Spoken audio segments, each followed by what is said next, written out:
If you were to drive through the quiet residential streets of Gary, Indiana, you would probably pass by one particular home without giving it a second look. It is a very modest, single-story, three-bedroom house sitting quietly on its lot, just like all the other houses around it. It has standard siding, a small screened-in front porch, and a simple yard. To anyone passing by, it looks like the kind of place where an ordinary family would live, go to school, do their chores, and build a quiet life. But the history behind this ordinary-looking house is absolutely bizarre, and it eventually became so notorious that people all over the country began calling it the Demon House. The story of this house centers around a mother named LaToya Ammons. LaToya was a hardworking mother of 3 children who was simply trying to raise her family in a safe, quiet environment.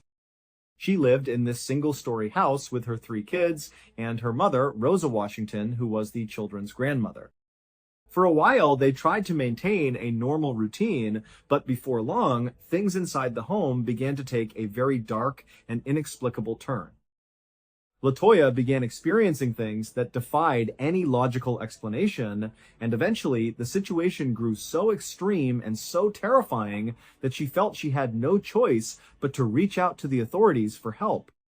When LaToya first contacted the police, she made a series of claims that sounded completely unbelievable.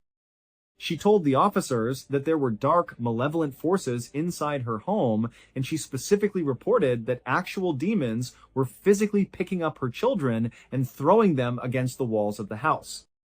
Now, you can imagine how the police reacted when they received a report like this.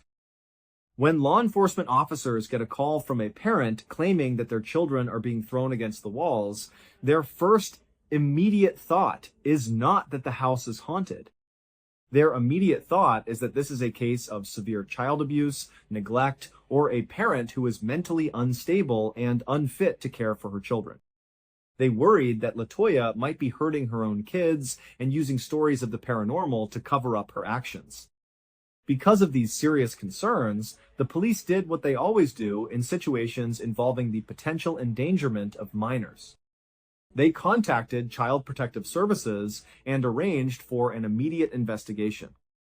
They wanted to send professional case managers and law enforcement officers directly to the residence to perform a welfare check, conduct a thorough home study, and determine if LaToya Ammons was a competent parent who could safely care for her children, or if the kids needed to be removed from the home immediately for their own safety.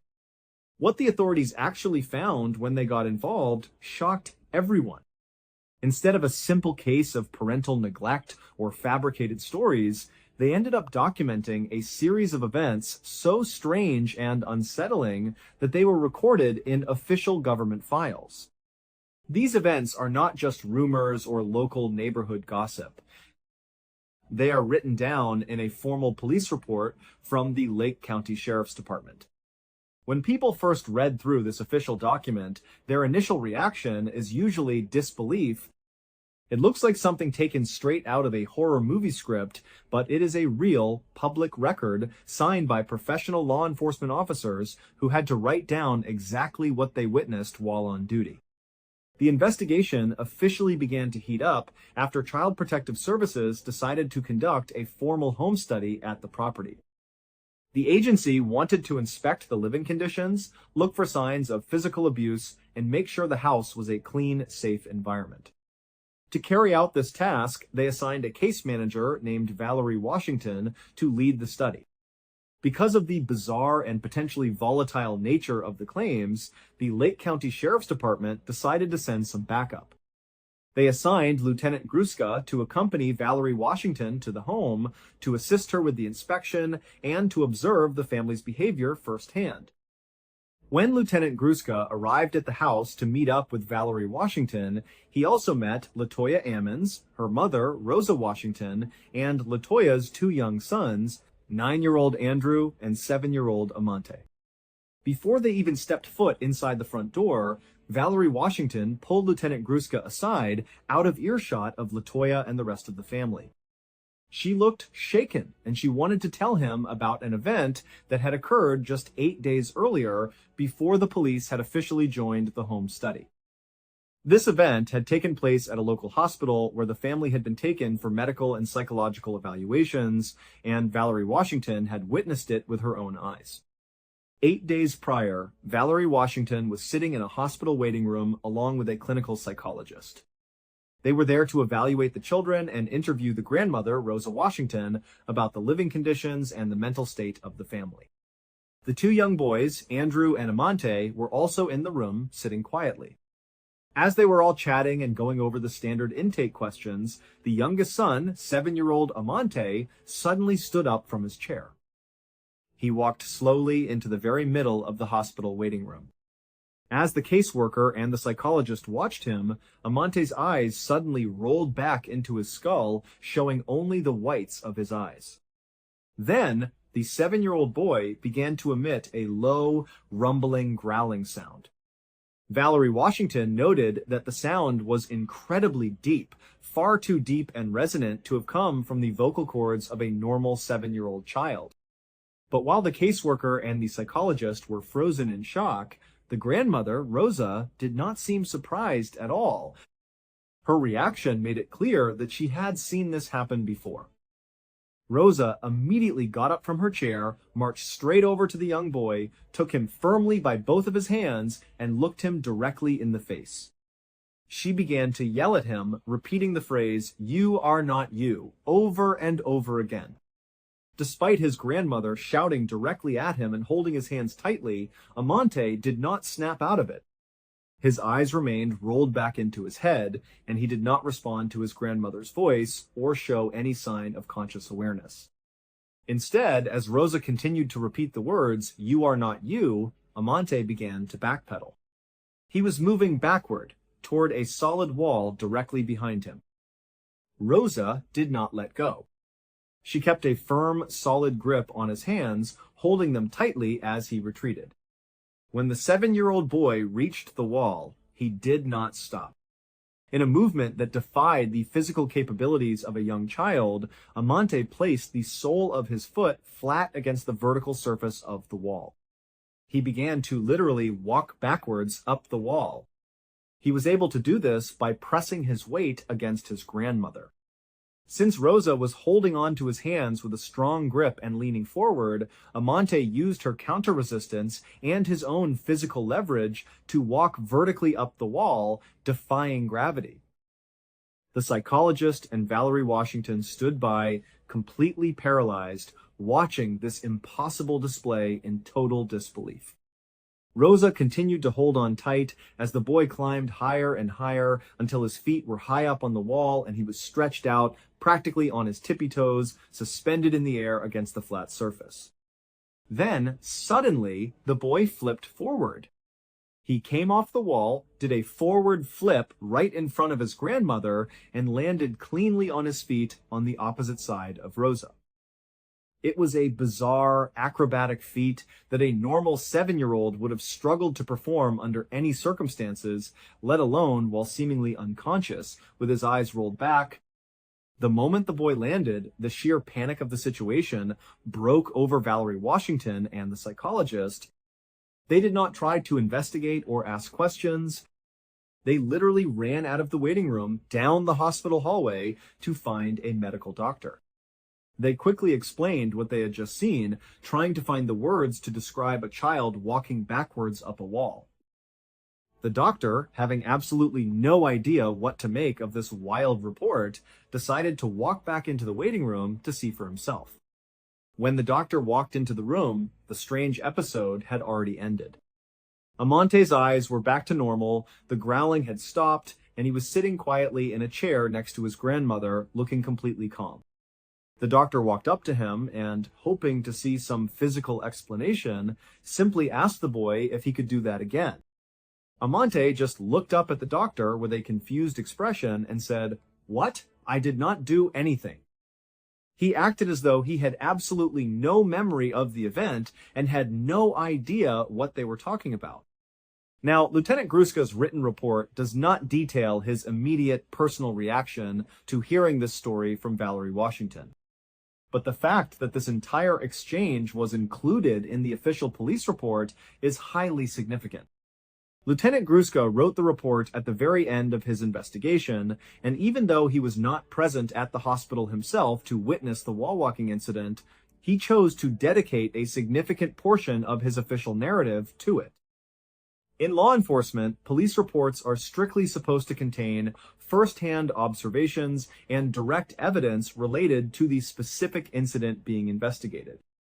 Including a second-hand story about a hospital visit suggests that, by the end of his time at the house, Lieutenant Gruszka had witnessed enough strange occurrences himself that he felt this hospital backstory carried serious weight and had to be documented.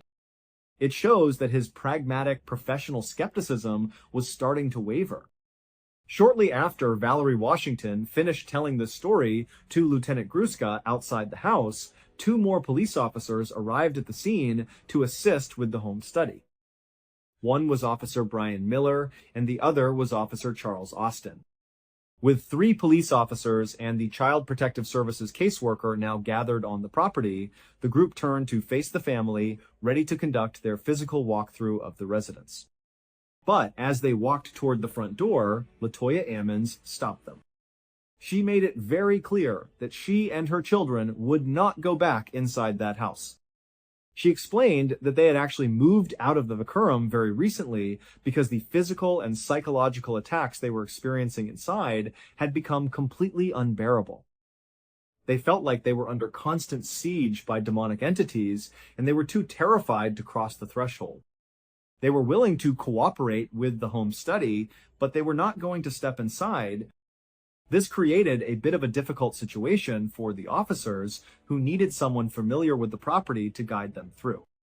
Seeing their hesitation, Rosa Washington, the grandmother, stepped forward and offered to go inside with the officers and the caseworker. The group walked up the steps and entered the single-story 3-bedroom home. The first area they walked into was a screened-in porch. From there, they unlocked the main door and stepped onto the main level of the house. The interior was quiet, dusty, and mostly empty, since the family had already packed up and moved their belongings out. Lieutenant Gruszka's job during this initial walkthrough was to document everything. He carried a camera and an audio recorder, taking detailed photographs of every room and keeping the audio running to capture any sounds or conversations.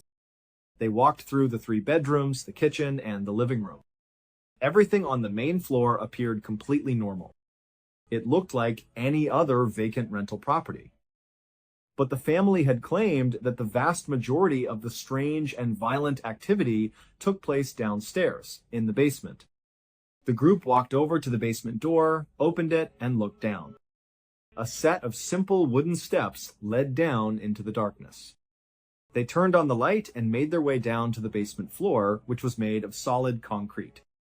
The walls were constructed of heavy concrete blocks, creating a cold, damp, and enclosed atmosphere. As soon as Lieutenant Gruszka stepped onto the basement floor, he began to notice several highly unusual items. Scattered all across the concrete floor were numerous candles.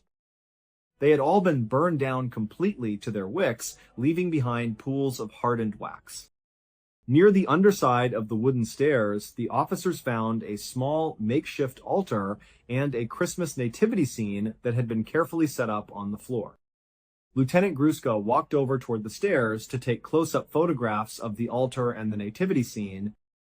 As he got closer and looked under the steps, he noticed something very strange about the floor itself.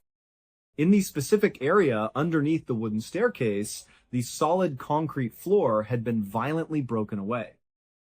There were jagged, rough edges of concrete pointing inward, and the entire section of floor directly beneath the steps was just raw, exposed dirt. It looked as though someone had taken a heavy tool, like a sledgehammer, and intentionally smashed through the concrete foundation of the house to expose the earth underneath.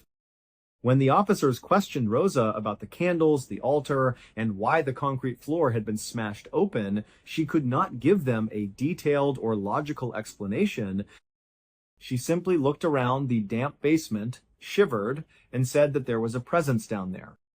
She was too frightened to say anything more. With the primary inspection of the basement complete, Valerie Washington, Officer Miller, and Rosa Washington decided to head back upstairs to the main level. But Lieutenant Gruska and Officer Charles Austin decided to stay behind in the basement for a few extra minutes. They wanted to take some additional detailed photographs of the area underneath the stairs and document the burnt-out candles more thoroughly before they joined the others. Once they finished, they walked back up the wooden steps. Rosa was waiting for them at the top of the stairs, standing by the basement door, ready to turn off the light and lock up. Before she flipped the switch, she looked at Lieutenant Gruska and asked him if he had managed to get any clear pictures of the area directly underneath the stairs. Gruska nodded and confirmed that he had stayed down there specifically to take more photos of that exact spot. Rosa looked at him with a very serious expression and began to describe what the family used to experience at night when they were still living there. She said that while they were sleeping upstairs on the main floor, they would often be awakened by loud, chaotic commotions coming from the basement. She said it sounded like something heavy was bumping and scraping against the underside of the wooden stairs. Then they would hear the distinct sound of heavy footsteps slowly climbing up the wooden steps, one by one. She explained that whatever was making the noise would walk all the way to the top of the stairs and stop on the exact opposite side of the closed basement door. It would just stand there, inches away from where they slept, for hours at a time. Rosa admitted that they were always far too terrified to ever open the door and look. After completing the home study, Lieutenant Gruska returned to his office at the sheriff's department. His immediate priority was to upload the digital photographs he had taken during the inspection, with a particular focus on the images from the dark basement. He transferred the files to his computer and began reviewing them one by one. As he went through the photos, he came across the images he had taken of the raw dirt patch underneath the basement stairs. He noticed something unusual in the upper right-hand corner of one photo, just behind one of the wooden steps.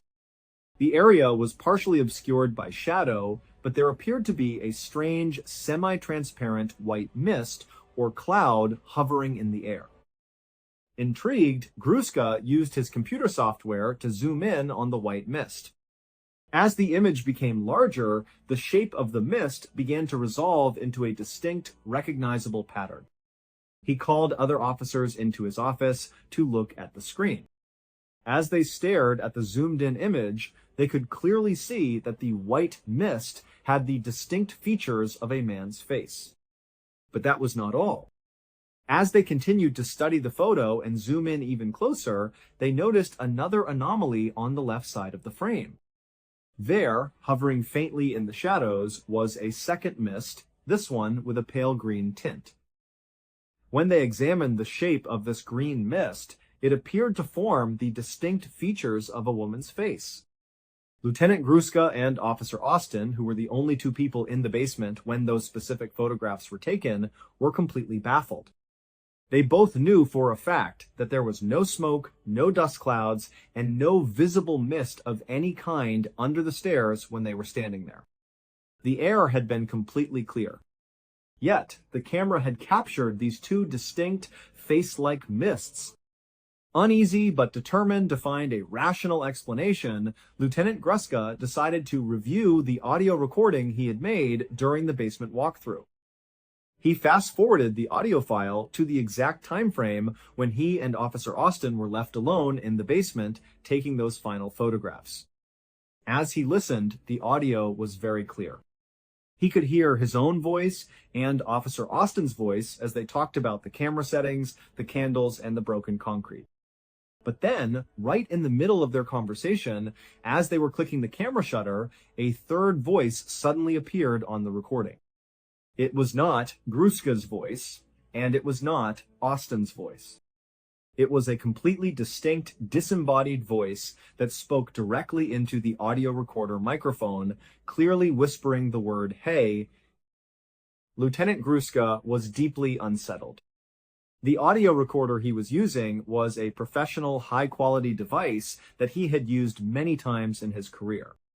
It had never malfunctioned, skipped, or picked up stray interference before. He played the clip over and over again, and every time the whisper was clear and unmistakable.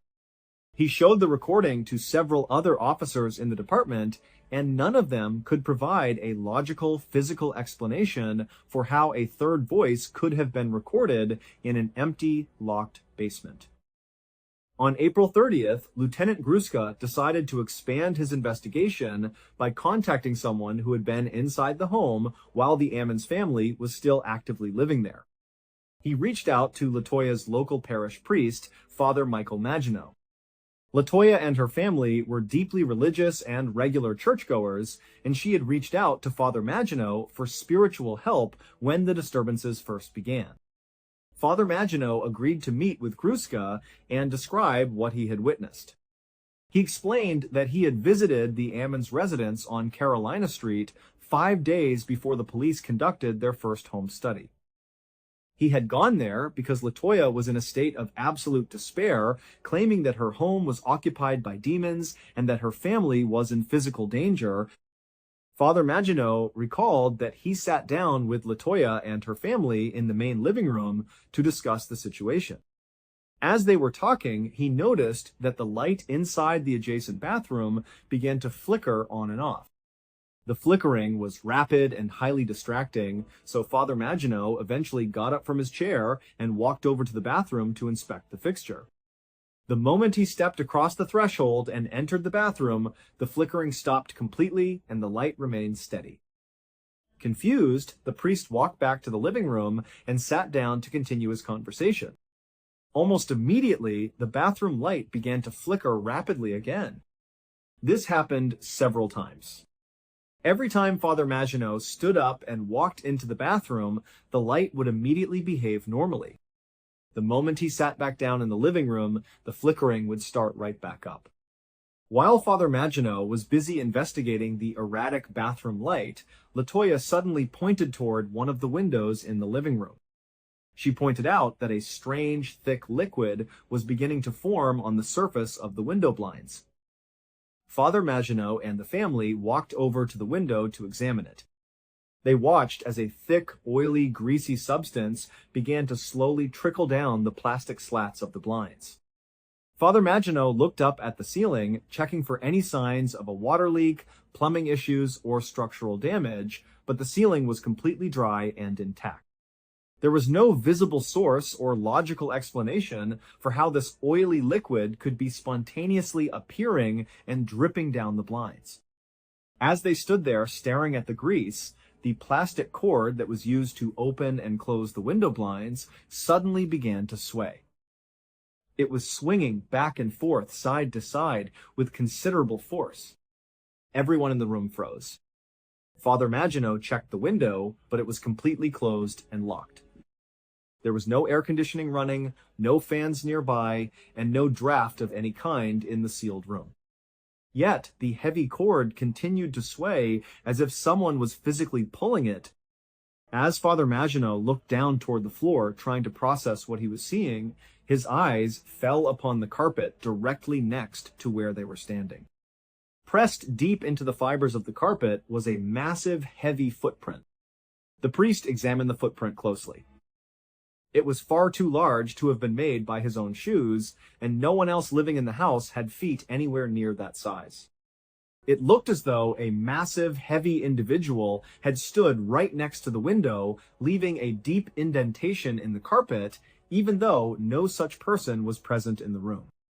Father Maginot told Lieutenant Gruska that after witnessing these events, he concluded that the environment was highly volatile and potentially dangerous. He had advised Latoya and her family to pack their bags and vacate the premises immediately. It was this exact incident and the priest's direct advice that had prompted the Ammons family to abandon their home and seek shelter elsewhere. On May 10th, the investigation took another major step. Lieutenant Gruska, accompanied by a newly assigned Child Protective Services case manager and a large contingent of law enforcement officers, returned to the house. The property had now been completely unoccupied for about 2 weeks. All of the utilities had been shut off, the doors and windows had been locked and sealed, and no one had been permitted inside since the last inspection on April 27th. When the police caravan pulled up to the property, they were met by Father Maginot, LaToya Ammons, her mother Rosa Washington, and the two boys, Andrew and DeMonte.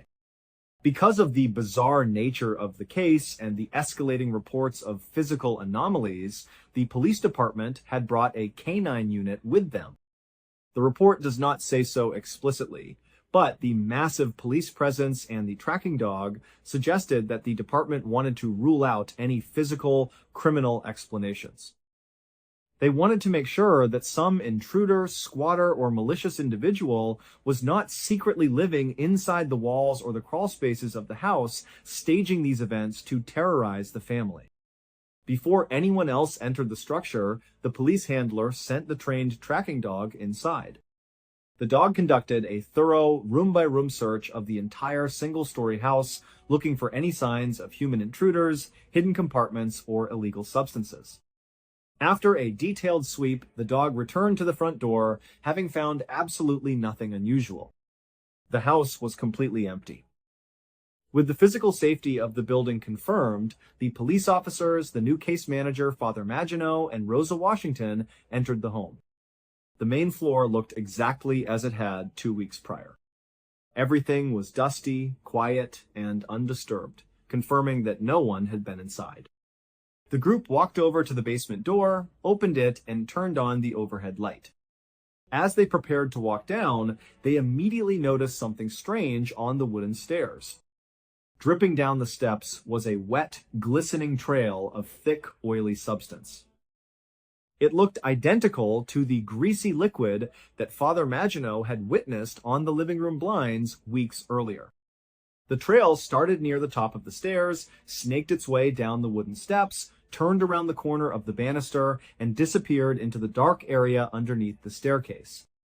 There was no active water source in the house, the utilities were entirely disconnected, and the tracking dog had just confirmed that no physical person was inside the home. Yet, this fresh, wet trail of grease had somehow appeared on the stairs. As the group began to slowly descend the basement stairs, the new Child Protective Services case manager reached out her hand to steady herself. Her hand brushed against a wooden cabinet that had been built directly into the wall along the stairwell. The instant her fingers made contact with the wood, the caseworker let out a sharp cry of pain. She violently pulled her hand back, clutching her pinky finger. The officers rushed to her, asking what was wrong. She was visibly shaken and explained that the moment she touched the cabinet, a sharp, painful, tingling sensation had shot through her hand.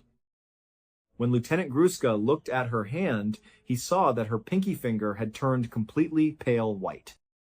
It looked as though the blood had been instantly drained from it, and she complained that she had lost all feeling in the digit. Despite this unsettling event, the officers and the caseworker continued down into the basement. They followed the wet, oily trail as it wound its way across the concrete floor and led them directly to the area underneath the stairs where the concrete had been smashed away to reveal the raw dirt. Everyone was standing in the cold basement, staring at the patch of earth. They recalled the family's terrifying claims about things crawling out from under the stairs and walking up to their bedrooms. They remembered the strange face-like mists that had appeared in Gruska's photographs of this exact spot. Father Maginot stepped forward and made a suggestion. He explained that in many historical cases of alleged demonic infestation or possession, physical objects tied to the victims are often found buried or hidden in the physical center of the activity. He suggested that if there was indeed something unnatural happening in this house, they might find physical evidence buried in the dirt patch directly beneath the stairs. Lieutenant Gruska decided to test this theory. He obtained a shovel and began to carefully dig into the raw, dark soil under the wooden steps. He dug down through the loose dirt piece by piece. When he reached a depth of about 2 feet, his shovel struck something solid. He reached into the hole and pulled out a single, artificial, press-on pink fingernail. Intrigued, Gruska continued to dig deeper, widening the hole. A few inches away, he unearthed a pair of women's underwear. He kept digging, carefully sifting through the dirt. Next, he pulled out a small metal political pin, the kind that people clip onto their t-shirts during election campaigns. As he cleared more soil, he found the metal lid to a standard kitchen cooking pot. This was followed by several scraps of old household trash and miscellaneous pieces of paper. The group stood in the dim basement, staring at the pile of objects. The items themselves were completely mundane, everyday household objects. But their location was deeply disturbing. These were personal items that belonged to the family, items that would normally be kept upstairs in the kitchen, the bedrooms, or the living areas. Yet, they had been systematically gathered and buried deep beneath the concrete foundation of the house in a patch of dirt under the stairs. It became clear to everyone in the room that someone or something had been taking these items from the family's living spaces, bringing them down into the dark basement, and burying them deep in the earth beneath the staircase. They had apparently been doing this over a long period of time. Eventually, Gruska's shovel struck a layer of incredibly hard, packed soil that was impossible to dig through without heavy equipment. Deciding they had found all they could, the officers filled the hole back in, packed up their gear, and decided to exit the basement. As the group made their way back up the stairs and prepared to leave the house, Rosa Washington, who was the last person in the line, suddenly stopped. She called out to the officers, telling them to come back and look at the screened-in front porch. The officers walked back to the porch where Rosa was standing. She was pointing up at the plastic window blinds. Dripping slowly down the slats of the porch blinds was that same thick, oily substance. It was wet, greasy, and actively trickling down toward the windowsill. Lieutenant Gruska walked up to the blinds. He wanted to see if Rosa or someone else was secretly applying this liquid when they were not looking. He took a clean cloth, thoroughly wiped the oily substance off the plastic blinds, and inspected the window frame. There was no water source, no oil pipes, and no physical explanation for how the liquid could have gotten there. Gruska then ordered everyone to step completely outside of the house. They walked out onto the front yard, closed the door, and locked it. They stood together on the lawn, keeping a close eye on the house, and waited for exactly 25 minutes. Once the time had passed, Lieutenant Gruska, Father Maginot, and the other officers walked back onto the porch. They looked up at the window blinds that Gruska had wiped completely clean just 25 minutes earlier. The thick, oily substance had completely reappeared.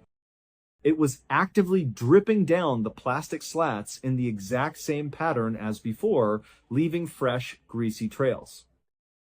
Father Maginot explained that during his extensive research into the history of religious anomalies and spiritual disturbances, he had found numerous documented cases where thick, oily, or unidentifiable liquids would spontaneously ooze from the walls, doors, and windows of affected structures.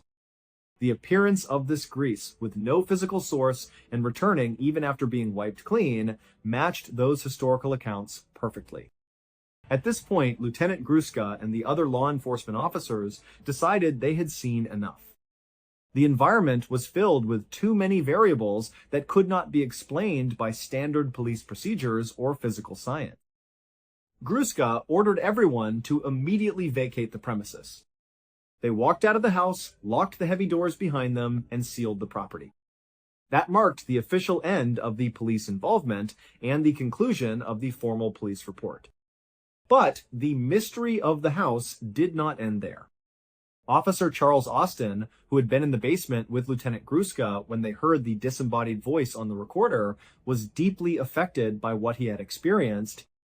He worked for the nearby Hammond Police Department, but he could not stop thinking about the house on Carolina Street. During the period when the house sat completely vacant and locked up, Officer Austin decided to visit the property on his own time. He wanted to document the exterior of the house and see if he could capture any further evidence of unusual activity. He parked his police cruiser across the street and took several photographs of the front of the vacant home. When those official police photos were later developed and reviewed, one of them captured something incredibly eerie. The photograph showed the front of the house completely locked and dark. But through the screen of the front porch, standing right next to the window where the oily liquid had been dripping down the blinds, was the distinct dark silhouette of a shadowy figure. The figure was standing perfectly still, looking out toward the street, even though the house was completely empty and locked from the inside. In the years that followed, the story of the Gary, Indiana demon house spread far and wide, capturing the attention of paranormal researchers, journalists, and skeptics across the country. In 2014, Zach Bagans, a well-known paranormal investigator and the host of the popular television show Ghost Adventures, became fascinated by the case. He was so intrigued by the official police reports and the consistency of the witnesses' accounts that he decided to purchase the house himself. Zach Bagans used the property to film a detailed feature-length documentary, which he simply titled The Demon House. During the filming, he and his crew claimed to experience a wide range of intense physical and psychological disturbances while spending time inside the home. Eventually, in 2016, Bagans decided that the house was far too volatile and carried too much negative energy to remain standing. He ordered the entire structure to be completely demolished, leveling the home to the ground and leaving nothing but an empty, grassy lot. The story of the demon house remains one of the most thoroughly documented cases of unexplained phenomena in modern history. What makes this case so different from typical ghost stories or local legends is the sheer volume of official, professional documentation. The bizarre events were not just reported by a single family. They were witnessed, experienced, and officially written down in public records by professional caseworkers, medical doctors, a Catholic priest, and multiple active-duty law enforcement officers from the Lake County Sheriff's Department and the Hammond Police Department. These were individuals whose careers depended on objective, rational observations. They had no logical reason to fabricate stories about wall-walking children, disembodied voices, or spontaneous oily liquids. Yet, they felt compelled by the sheer weight of what they witnessed to sign their names to official reports, leaving behind a haunting record of a house that defied everything they thought they knew about reality. Thank you so much for watching. Let me know what you thought of today's episode in the comments. And remember, we have a whole playlist of true crime episodes ready for you to binge right now. Until next time, see ya. In 2006, Susan Lewis and her daughter Jamie discovered the perfect Southern California home in a quiet community. They immediately loved the modest, perfectly sized house. Their home was a haven where they could start a new life. Matt, Susan's new boyfriend, joined them shortly after they moved there, improving things. It started a blended family. Matt and Jamie got along well, which relieved Susan. Matt also had a daughter, Marie, Jamie's age. Immediate friendship formed between the girls. Everything was wonderful briefly. Susan and Matt were happy, the daughters were happy, and this little house was the shelter they needed. This idyllic family started a new chapter. That ideal picture was about to be shattered, starting with a jar of peanut butter. Matt, Jamie, and Marie were enjoying the pool on a sunny summer day a few weeks after everyone had settled in. They were laughing, splashing, and having fun. Susan took a break from the festivities to make lunch for everyone inside. As she entered the kitchen, she spotted it. The kitchen counter had a peanut butter jar on its side. A lid was off. Not the strangest part. Peanut butter poured out of the jar like a liquid. As if melted, it gently oozed across the countertop and dripped into the floor. Susan felt the kitchen air. It was warm, but not hot enough to melt peanut butter. Her first thought was that a child did it. Maybe they came inside, microwaved the peanut butter for some odd reason, and left it as a prank. Anger drove her to the rear door to call for her daughter. "Jamie, get in here." Jamie, still dripping from the water, entered bewildered. What, Mom? She asked. Susan pointed to the counter mess. Jamie later said she chuckled at her mom's silly question. Did you do this? Why would I? She asked. Susan asked, well, I don't know. Do you know if Marie did this? Jamie shakes her head. No, we've been outside the whole time. Susan sent her outside and called Marie, believing her daughter. Like Jamie, Marie was confused as she entered. She replied, no, I didn't touch the peanut butter. Susan looked from the mess to the two innocent girls. She sighed. She thought one of them wouldn't admit it, but it was a lovely day and she didn't want a spilled jar of peanut butter to ruin it. It was rationalized in her head. One of the youngsters may have knocked it over accidentally and been too scared to admit it. It may have melted because the kitchen was warmer than she thought. She convinced herself there were a dozen rational answers. It turned out she didn't care enough to make a big deal. Susan returned outside after 10 minutes of cleaning up the sticky, oily mess, and the four of them spent the afternoon in the sun and pool. Once the sun fell, they headed inside. The moment they entered, they sensed something was seriously wrong. After leaving, the house was different. Cans of pantry food were stacked on every second-floor stairwell. Some beans, maize, and soup cans were stacked haphazardly, forming a quiet obstacle course. But it continued. Random objects in odd patterns littered the house as they entered. Shampoo and conditioner bottles were arranged in a teetering pyramid on the tub edge.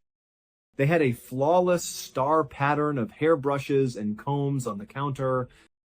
They opened the microwave and found several peanut butter jars, some vegetable cans, and even some of the girls' teddy animals. The cleaning materials were neatly lined up on the floor under the kitchen sink, from shortest to tallest. Next came walls. Sprayed and splattered strange liquids covered the living room and kitchen walls. It looked like ketchup, mustard, or other sauces, but they weren't sure. Shampoo and soap stains made the walls slimy and sticky. Their immediate impression was that an intruder had broken into their home and robbed them. They hurried back outside, hearts racing, and searched the land. But nobody was there. Nobody had entered the residence all afternoon. They would have seen a car or person enter their driveway. Confusion and fear led them to capture what they saw. They returned inside and took pictures and videos of the unusual scenes on their phone. This is why we have so many photos today. None of it made sense to them. Their thinking told them this was a hoax, but who would pull it? Jamie was suspicious by Matt immediately. He assumed his non-biological daughter was behaving out. Susan thought it was Marie, Matt's daughter. Matt and Susan had a terrible fight over this quick blame game. It started a serious breakup in a nice blended family, and things became worse. Try to imagine their situation. Parents don't want to believe in supernatural events. Some kid is responsible, which is the most plausible but painful answer. If it's not a child, a stranger was in your home touching your things. What if it's not an intruder? The idea was too terrible to consider. So they believed the other person's child was guilty. They were convinced beyond reason. This conviction and need to blame someone prevented them from calling the police, which they should have done immediately. That call never happened. Instead, they began the laborious cleanup. They spent hours cleaning up the house while a dense, seething stillness permeated the air. After finishing, they sought to go on like denial-stricken folks. However, their sanctuary's weird events continued. About a week passed. The house was still tense, but they were attempting to forget the can and sauce incident. Jamie and Marie tried to spend time together one afternoon in Jamie's room. Marie worked on homework at a desk next to the bed. Jamie poured her freshly brewed coffee on the desk next to Marie. "I have to go use the bathroom. I'll be right back," she added. She turned and left the room, disappearing for a while. Marie returned with her head down, looking preoccupied with studying. Jamie returned into the room and discovered the coffee cup gone from the desk Her white bedspread was covered in dark brown coffee when it was thrown. The room was empty except for Marie. Jamie became furious. "Marie, what are you doing? Why did you throw my coffee all over the bed?" Marie looked up from her schoolwork, stunned. She asked, "What are you talking about?" After following Jamie's gaze to the bed, she appeared as astonished as Jamie. "I didn't do that," she said. Jamie didn't trust her. This seemed like another of her odd tricks to garner attention, as she still believed Marie had made the large mess in the house the week before. Jamie left the room for cleaning supplies, frustrated. Her bleach bottle was placed on her dresser when she returned. Open dresser drawers held her clothes. She placed the bleach bottle upright on the smooth wood. She then took up the empty coffee mug from the bed and put it on the desk. She froze when she turned to grab bleach. She was spilling bleach over her clothes in her open drawers because the cap had been unscrewed. A constant flow of transparent, corrosive liquid ruined everything. Jamie could see Marie sitting on the chair the whole time. She remained still. Jamie was convinced it wasn't Marie. She screamed. Marie screamed when she saw bleach everywhere. Susan ran inside the room after hearing the noise, screamed, "What's going on in here?" The frightened girls tried to explain what happened, but their statements were inaccurate. A wall-mounted picture frame tumbled to the floor as the three of them stared at the damaged garments. It startled them all. Another picture fell after they stared at the empty wall. A loose nail or poster dropping could be a coincidence. However, two photographs descending simultaneously felt different. Susan witnessed the photos falling, the bleach and coffee, and her daughter and stepdaughter's utter terror. She grabbed both females and they fled. They hurried out of the home, got in the car, and drove away without a destination. They realized they couldn't stay in that house. A huge plot twist occurred. Jamie and Marie had silently accused each other of the strange events until now. Though they never stated it, it helped them make sense of the turmoil. Susan had been mentally blaming one or both girls. Now that she had seen the portraits come off the wall, Susan was beginning to suspect that something supernatural was happening in their home.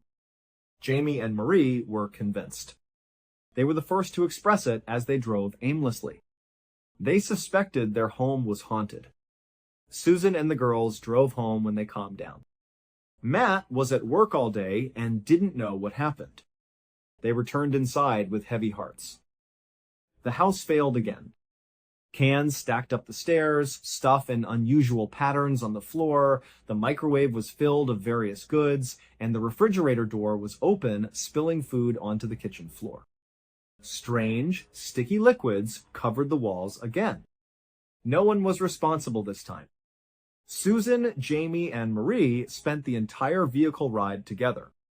Matt wasn't home, so none of them were it. Their terror was heightened by this fresh proof, coffee, bleach, and falling photos. The concept of a haunted house became unsettling. Matt returned home that night to turmoil and 3 worried family members. Instead of worrying, he got more persuaded that this was a prank. He hadn't seen the bleach pour alone, not seeing the images fall from the wall. All he saw was his girlfriend, Susan, believing this crazy claim that their house was haunted. Matt was a skeptic and refused to entertain any other explanation other than his girlfriend's trick. He and Susan had a huge fight. He claimed she encouraged the youngsters' imaginations. She said that he didn't comprehend and that the house was broken. They yelled at each other. They cleaned the house again while fighting, taking forever. The idyllic family was shattered at the end. Susan and Matt loathed each other, the kids were squabbling, and their sanctuary was gloomy and oppressive. Things worsened that night. The house lost power instantly. They were plunged into darkness and heard doors banging open and shut all night. The electric ignition on their stove kept clicking, as if trying to light a burner. They couldn't turn it off. Bang, bang, bang, click, click all night. They saw all this paranormal activity and recorded part of it, but fear and unbelief paralyzed them. Nobody knew what to do. From the outside, it's simple to suggest they should have contacted the police or left the house. However, a situation like that upends your universe. This challenges all you thought you knew about reality. Your brain switches on denial to cope.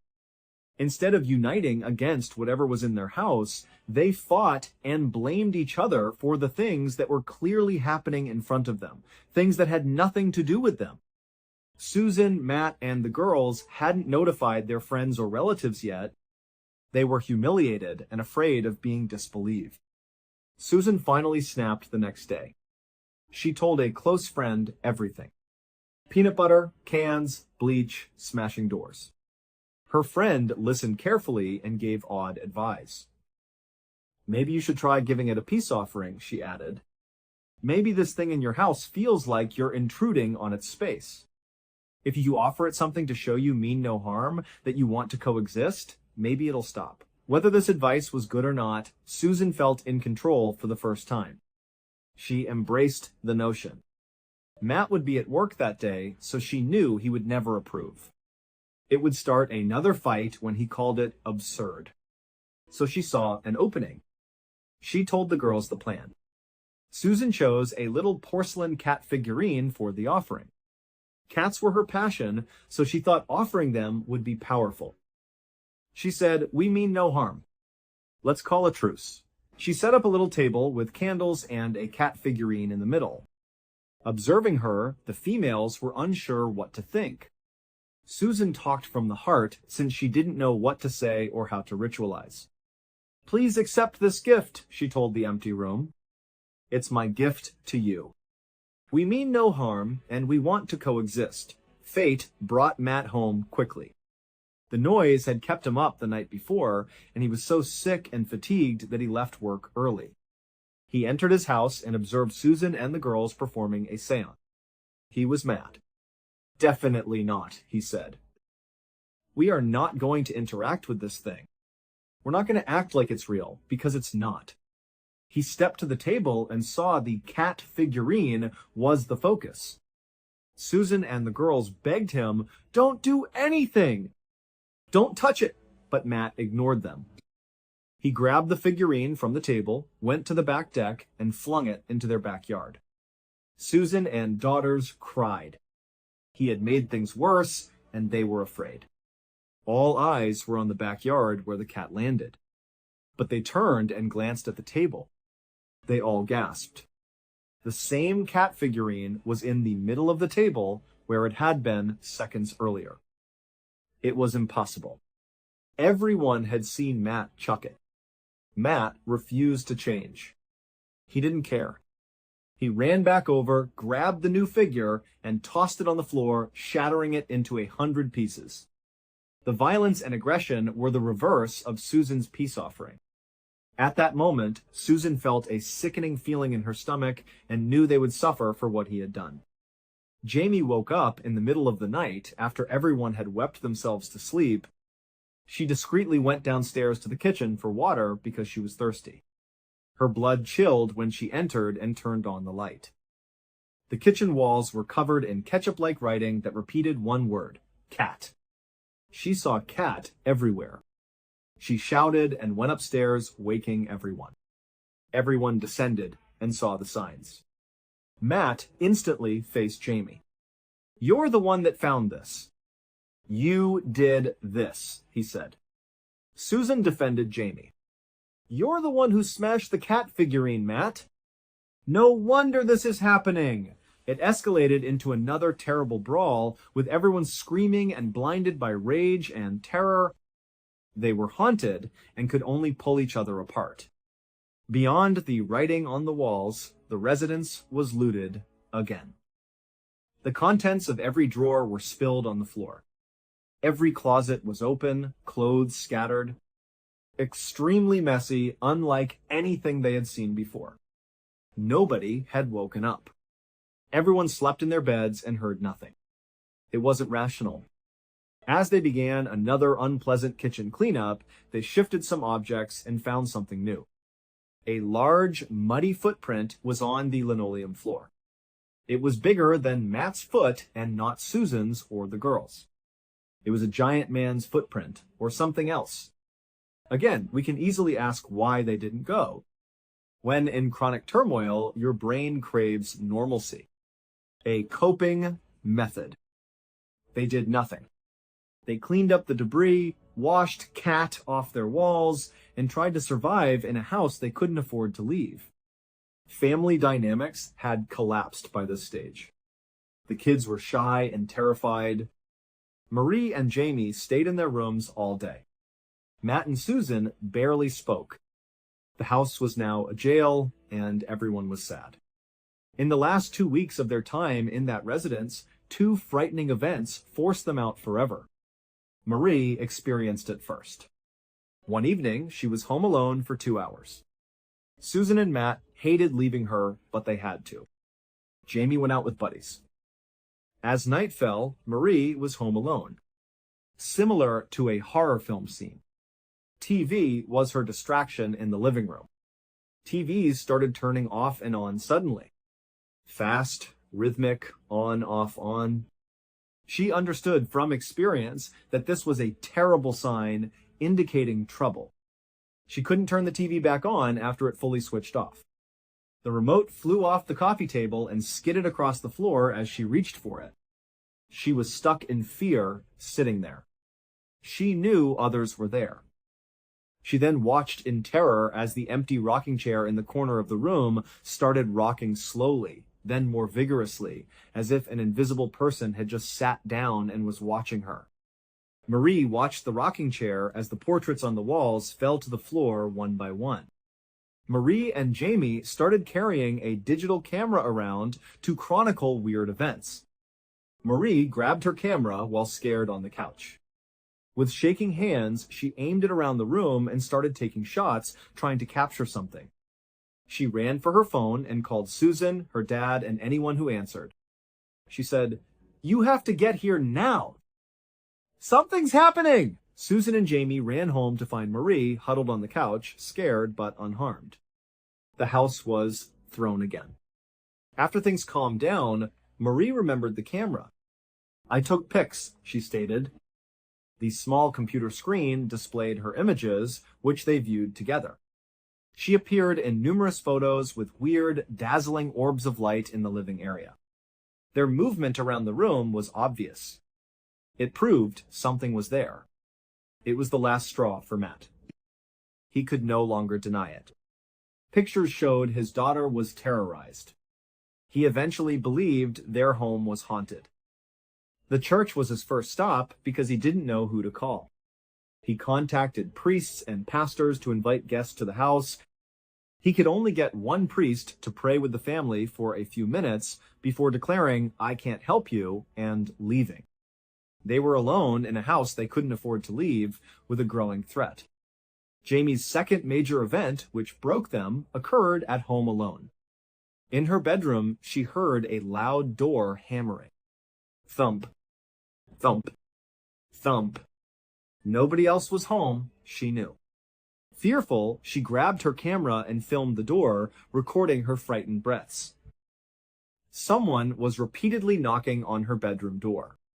She knew she had to check the hall. She moved toward the door, her heart racing, gathering the confidence to turn the handle.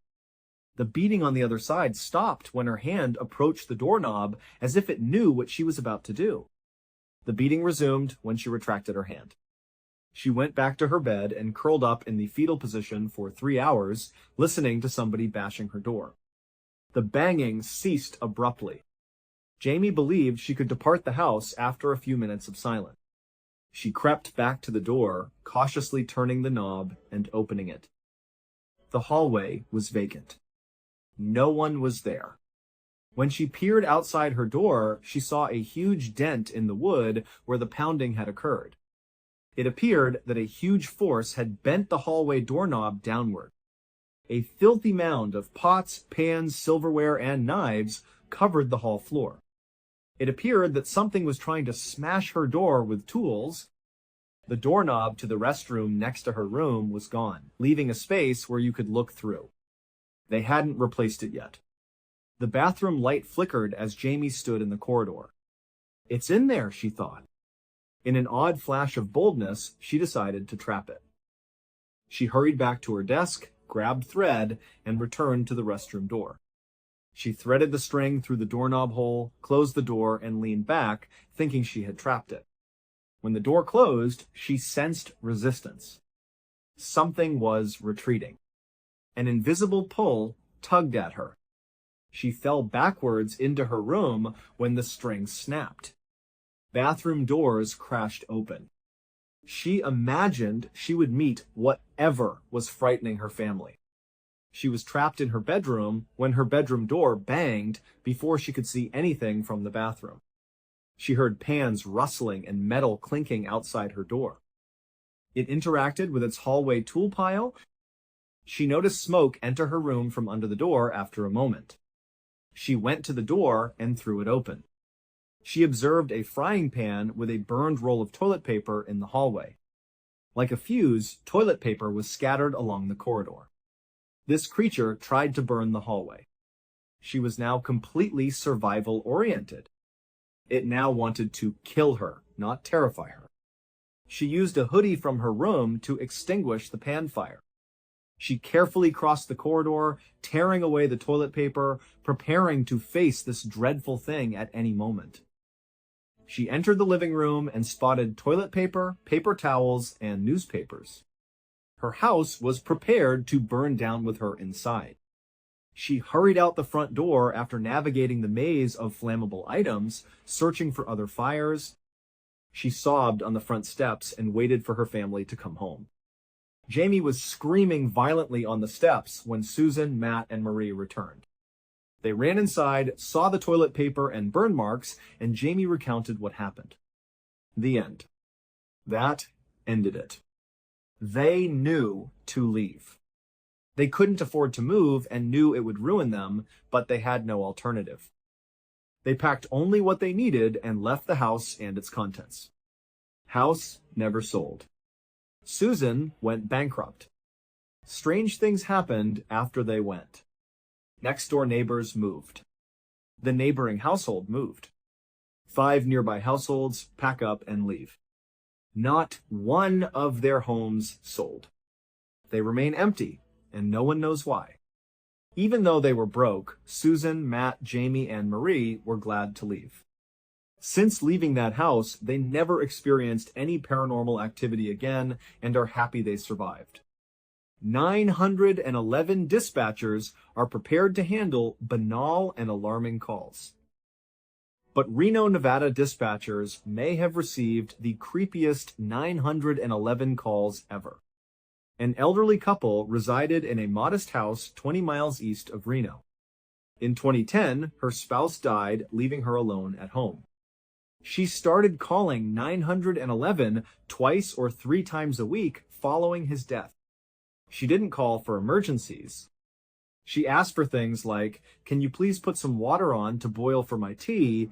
and "Could you come over and change the thermostat? It's a bit chilly." The dispatchers knew she had dementia. They always talked gently and told her 911 was for emergencies. She always seemed to understand, apologize, and hang up. These calls were confused and not emergencies, therefore first responders were never sent to her house. No matter how many times they explained it, she continued phoning. Her calls changed eventually. Instead of asking for help with routine domestic tasks, she called 911 thinking she was talking to her deceased husband, John. Dispatchers would answer the phone and hear her say, "John? Where are you? John, please come home." By now, they were so familiar with her that her address would appear up on their screen and they knew who it was. A protocol governed her calls. They answered politely and repeated their script. "Ma'am, this is 911. You can't call this number unless it's an emergency. You need to talk to your family." They didn't send a response unit again because she sounded confused, not in danger. Her tone changed when her number called one day. She sounded panicked and afraid. "John, please come home." "Help me." "I need help, John. Come home." Her worried cry prompted the dispatcher to send first responders to her house for a welfare check. A few minutes later, the responding police unit pounded loudly on her front door and called her name. No response. Complete silence filled the house. The door was unlocked when they turned the knob. After identifying themselves as police, they entered. They immediately noticed how cold the house was. It was obvious the heat was off. They checked the first level but couldn't find her. No struggle or unusual behavior was observed. They walked upstairs to examine rooms. Each room was unoccupied until the master bedroom. The elderly woman was on the bed when they opened the door. Her death was obvious. Rigor mortis, the stiffening of the body after death, made her look dead for hours. The officers confirmed that the woman on the bed was the house owner and 911 caller. They updated the dispatch center by calling back. They told the dispatcher, "The woman you said made that 911 call a few minutes ago. It couldn't have been her. Based on the state of the body, she was already dead at the time that call was made." But the dispatchers insisted. "No way," they said. "We know what she sounds like. We talk to her multiple times a week. We have a whole procedure for her. The call that led you to that house was made by her." It was her voice. Police and dispatchers debated the discrepancies. They reached a rational conclusion. Not real rigor mortis, they decided. Her house was frigid, making her stiff. They assumed she called 911 and died in the few minutes it took officers to arrive. It was a reasonable explanation, but everyone was a little scared. A few days later, 911 was called again. The dispatcher noticed the deceased woman's home address on the screen. Double take. It wasn't possible. They assumed a relative or friend was at the house. Blood chilled when the dispatcher answered. It was her. She screamed for her spouse in the same voice. "John, come here!" "Save me." "Help me!" The dispatcher followed procedure and stayed calm despite knowing the whole background and that this woman was supposed to be dead. The call ended abruptly when they tried to acquire further information from her. They sent a crew to inspect the house since they had no other choice. Responding cops returned to the property. Knocked on the door. No reply. The door was unlocked from their last visit. The house was empty when they entered. Nobody there could have made that call. At this moment, the dispatch center suspected a terrible trick. The next day, it happened again. Another call from the dead woman's home. The same frantic voice begged for her spouse and for aid when they picked it up. The dispatcher tried to keep her on the line again, but it cut out. They sent officers again after a 911 plea for help. Another unoccupied house greeted the cops. As before, she received calls many times a week.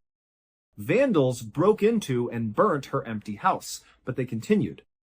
It was a burnt-out lot with no house, but 911 calls came from that location. Finally, police told the phone company about the strange scenario. The phone company examined its records and found that the woman's line was cut nearly immediately after her death. However, they told the police that the number may have been functional because the line was possibly not severed correctly at the spot. So they sent a lineman to inspect the property. The lineman checked the connections at the burned-out lot and reported that everything was correctly removed. The phone company suggested another option. Maybe a digital recording of her voice got stuck in their system and was arbitrarily sent to 911. The dispatchers rejected this idea. They stated it didn't sound like a loop. She always yelled for her husband to save her, but her voice changed. Her voice, accent, and terror level were different every time she called. As there was no clear cause, the dispatch center had to treat every call as an emergency. They got ghost calls many times a week for a year. Every time, they had to send police to check on a vacant, burned-down lot, knowing no one was there. Finally, exactly 1 year after the woman died, the calls ceased. They never got another. The calls weren't a threat, therefore the cops didn't investigate. Very strange. The official explanation for a dead woman calling 911 from a non-existent phone line in a non-existent residence for a year is, we don't know. Dave Murphy was a young Salt Lake City police officer in 2006. His first job was providing physical security for government sites as a protective service officer. The Capital City Theater, a Salt Lake City institution since the early 1900s, was Dave's first assignment. Dave started working at the theater in early August. There, he met his partner, Morgan Matthews, an experienced officer. Dave later said Morgan was business from the start. Though cordial, he was frigid. Morgan escorted Dave first to the control room on the first floor of the three-story theater. There was a vast basement below the structure. All the theater's security cameras were monitored in the control room. The cameras were ancient and low quality. At night, most lights were off, so you could only see the screen if a light was on. Morgan told Dave they had to conduct their rounds after the quick control room tour. "This is what we do at the beginning and end of every shift," he said. "We walk the entire building, make sure every door is locked and every light is off." Morgan took Dave to the basement. Dave was amazed by its size when he saw it for the first time. The lengthy hallway seemed to go on forever into the darkness. A piano sat alone in this big, empty hall. Poor lighting and musty air were down there. Dave recalls feeling creeped out immediately. The dark hallway with closed doors and the piano in the middle was disturbing. "I don't want to spend much time down here," he thought. After inspecting each door, they returned up the corridor to examine the first, second, and third floors. The rest of their shift was spent in the control room after the security round. Dave wanted to get to know his new partner, but Morgan was icy and uninterested in small talk. Dave observed Morgan seemed nearly frantic to finish the last rounds and leave the building as their shift ended. After that first night, Dave had a peculiar sense that Morgan hated the theater. It took Morgan a while to explain why he was right. Dave's training included security rounds with Morgan over the next 2 days.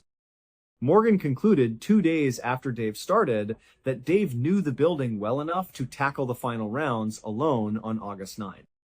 "Morgan, why don't you take this one?" Dave felt confident and patrolled the scary basement. After locking the doors and turning out the lights, he checked the first floor's rooms, including the main auditorium. He went to the second floor to examine the rooms and balcony, then to the third floor for the staff offices. He finished his checklist with the practice room. This open doorway was the only room in the building without a door. Just pop your head in, look around, and leave. Dave went to the rehearsal room, turned on the light, and looked in. The room was vacant. Once satisfied, he turned out the light and turned back into the corridor to go when a door across the hall banged shut violently. It was the bathroom door. His first impression was that someone was fleeing the building after sheltering there. He instinctively grabbed his radio and phoned Morgan. Morgan heard someone's on the third floor, but saw no one on the hallway video. Dave had grabbed his gun and was examining the dark hallway. He didn't see runners. While waiting for Morgan to save him, he thought about 2 things. First, hearing the door bang didn't mean the person ran out. They may still be in the bathroom. Second, he remembered from his training that the bathroom door had a heavy-duty hydraulic hinge. That door could not close.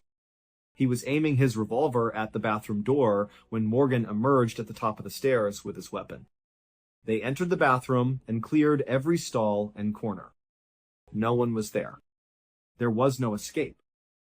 Okay, they thought, they must have run out of the bathroom before slamming the door. They're somewhere else in the theater.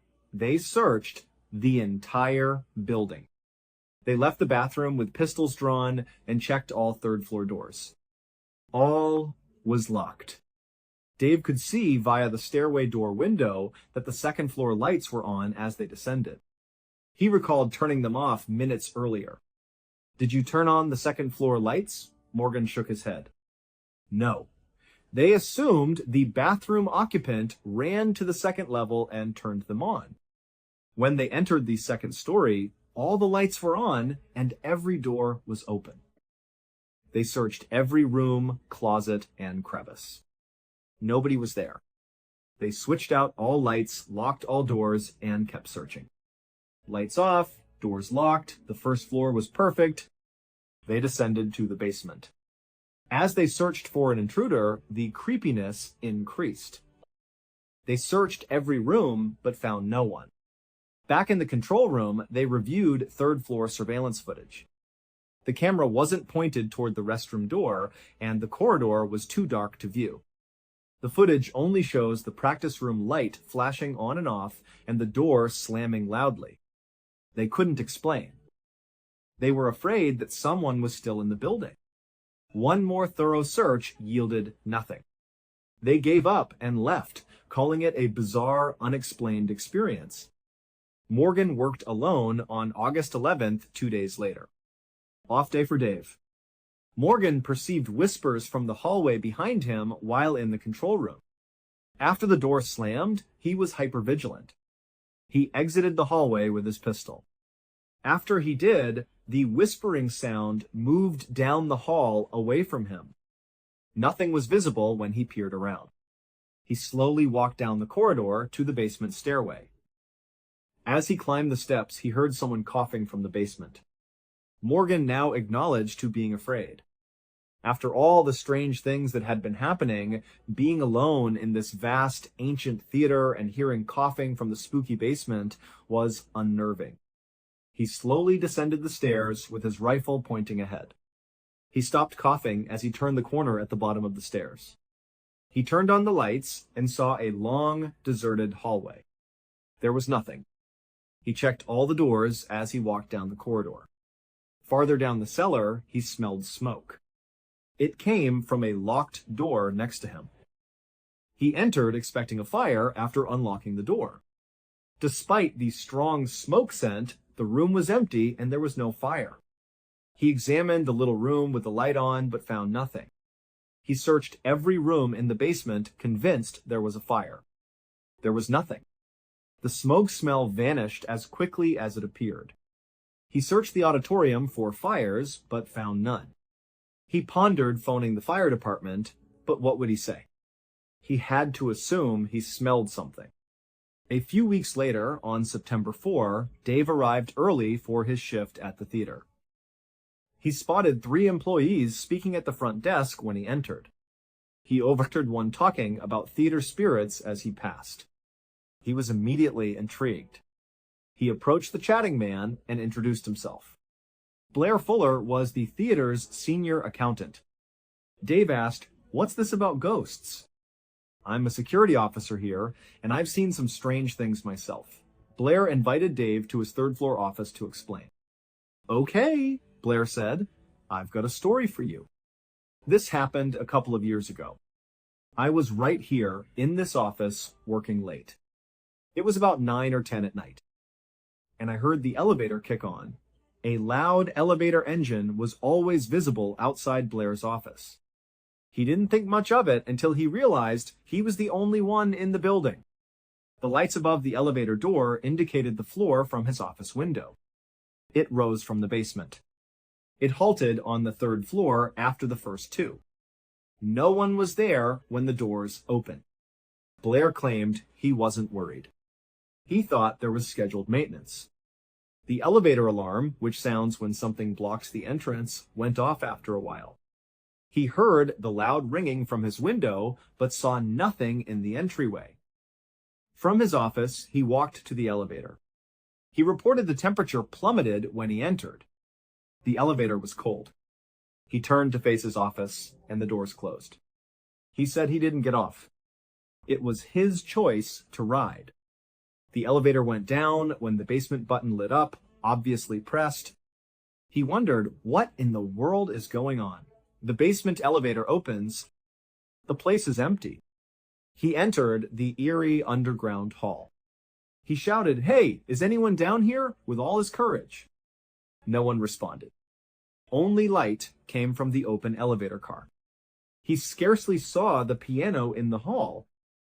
He looked both ways. Nothing. He was so scared that he climbed back in the elevator and repeatedly punched the third floor and door close buttons. He ascended after the doors closed. He returned to his office, closed the door, and sat, heart thumping. While trying to understand what happened, he heard a tremendous banging sound outside his office. His door opened, and he peered out. His eyes fell on a large metal filing cabinet in the entrance with all its drawers open. That was not his doing. He watched as the hefty drawers closed themselves one by one. Bang, bang, bang, until they all closed. He tried opening a drawer to test whether it would close itself, but it didn't. Something must have closed it. He then left with his belongings. He never worked another theater night shift. Dave informed Morgan of Blair's remarks later that night. Morgan surprised him by opening up. He said, "You know, even before you started working here, I always felt like I was being watched in this building. And then we had that experience with the slamming door and the lights. And just a few days ago, when I was here alone, I heard voices and someone coughing in the basement, and I smelled smoke. They were finally open about how uncomfortable they felt." Dave thought of it. "My best friend, Greg, said, I'll invite him over one night. We'll tell him we're just giving him a tour, and we won't say anything about the strange stuff. We'll just see if he notices anything. If something happens, we'll have another witness to validate it." Morgan agreed with him. The next day, Dave's friend Greg came for his tour. They started in the main auditorium and went to the basement. Morgan and Dave observed an open door down the long corridor when Morgan turned on the light at the top of the stairs. They were certain that door should be locked. They pulled Greg behind them, drew their pistols, and moved down the hall to the door. The door banged in front of them as they left. 3 shocked people stared at each other. Before they could act, the doorknob rattled fiercely. A few seconds later, the rattling ceased. Dave and Morgan understood they had to enter. Greg followed them since he was afraid in the hall alone. They entered the little room with pistols drawn, but found no one. Greg exclaimed and pointed to a corner. He murmured, "Someone's sitting in the corner." After turning around, Dave and Morgan aimed their weapons at the corner, but saw nothing. "I just saw someone," Greg said. One of them said, "He was wearing a hood, like a sweatshirt." He was right there. Greg was seeing things after they brought him in to disprove the oddity. They left, locked, and headed upstairs swiftly. "I'm out of here," Greg remarked, leaving. All the weird episodes were reported, but Dave and Morgan framed them as break-ins, not hauntings. The county installed a new theater security camera system with infrared night vision. Morgan worked alone on September 15th to install the new cameras. He was in the control room testing the new equipment and seeing camera feed. An image on a television drew his attention. Main auditorium camera. The zoomed-out camera made it hard to discern if someone was sitting in a seat. He zoomed in and saw a guy seated with a hood. Morgan saw bright eyes staring at the camera as the person slowly moved its head. The figure suddenly rose, drifting toward the ceiling, disappearing. Morgan finished. He didn't probe. He didn't request assistance. He packed up, left the theater, and quit his job that day. A few weeks later, Dave worked alone at the theater. He heard a piano playing suddenly in the control room. Basement piano was the sole piano in the building. He pulled his gun and exited the control room because he had to investigate. As he approached the basement stairs, the piano music increased. As he downed the stairs, he heard the piano key's wooden cover close and the music stop just before he turned the corner into the long hallway. He turned the corner, turned on the lights, and surveyed the hall. Nobody was there. He realized he would never find anyone. Whatever haunted the theater. That satisfied Dave. He returned upstairs, locked himself in the control room until his shift ended, and left. The next day, he told his sergeant, "You can never assign me to that theater again, or I will quit." He was reassigned immediately. No full-time security officer worked at the theater for 2 months. The role was finally filled by veteran police officer Josh Thomas on November 26th. Dave drove near the theater on his first night of duty. Josh's voice suddenly rang out over the radio. "I need backup right now. Someone has broken into the theater." Dave already suspected otherwise. He didn't want to return, but he had to warn the new guy. Josh was standing outside a rear door, terrified, when Dave came. Josh said he heard voices in the basement while making rounds. On the third story, he observed the elevator rise from the basement by itself. It was vacant when the doors opened. When the door alarm went off unexpectedly, he called for help. Dave said, "Look, let's just search the building together." They searched the theater, but discovered nothing. Before Dave left, they were conversing on the big auditorium stage. Josh faced Dave when his back was to the audience. Josh paused, mid-sentence, transfixed, and stared at something above Dave's shoulder. "What?" asked Dave. Josh murmured, "There's something behind you." Dave carefully turned. A man stood in the dark theater's rear. He was hooded and faced away. The figure turned rapidly and faced them. Deep, dark, sunken eyes and a black, scorched face suggested it had been terribly burned. The stranger glanced at them before turning and rushing out of the theater's rear. Josh thought it was an intruder, but Dave knew better. They checked the building again, but discovered no shrouded figure. Dave sat Josh down in the control room and told him everything, his, Morgan's, and Blair's. Dave later researched the theater's history. His research revealed a devastating 1940s fire in the structure. A man trapped in the basement died in the fire. Dave, Morgan, and Josh believed they were seeing the ghost of that man still haunting his grave. 6 DeFeo family members were asleep in their beds in calm suburban Amityville, New York on the 13th of November, 1974. The 7th family member, 23-year-old Ron DeFeo Jr., was awake in his basement room. He got out of bed at 1 a.m., grabbed a powerful gun, and climbed the stairs.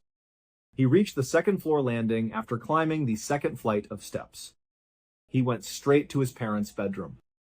A little candle on his father's bedside table illuminated the room.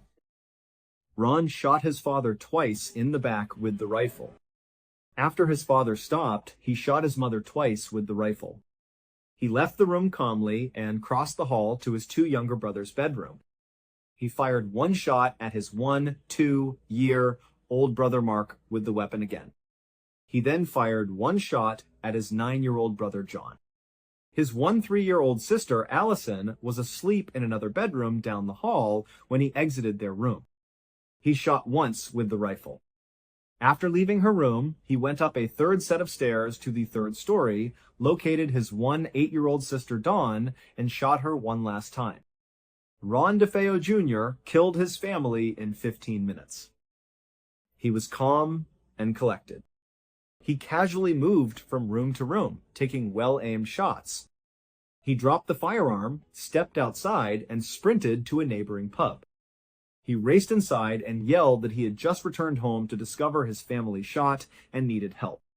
He refused to enter the house when bar patrons followed him. They entered and saw the horror. Ron immediately confessed, "I killed my family," to the police.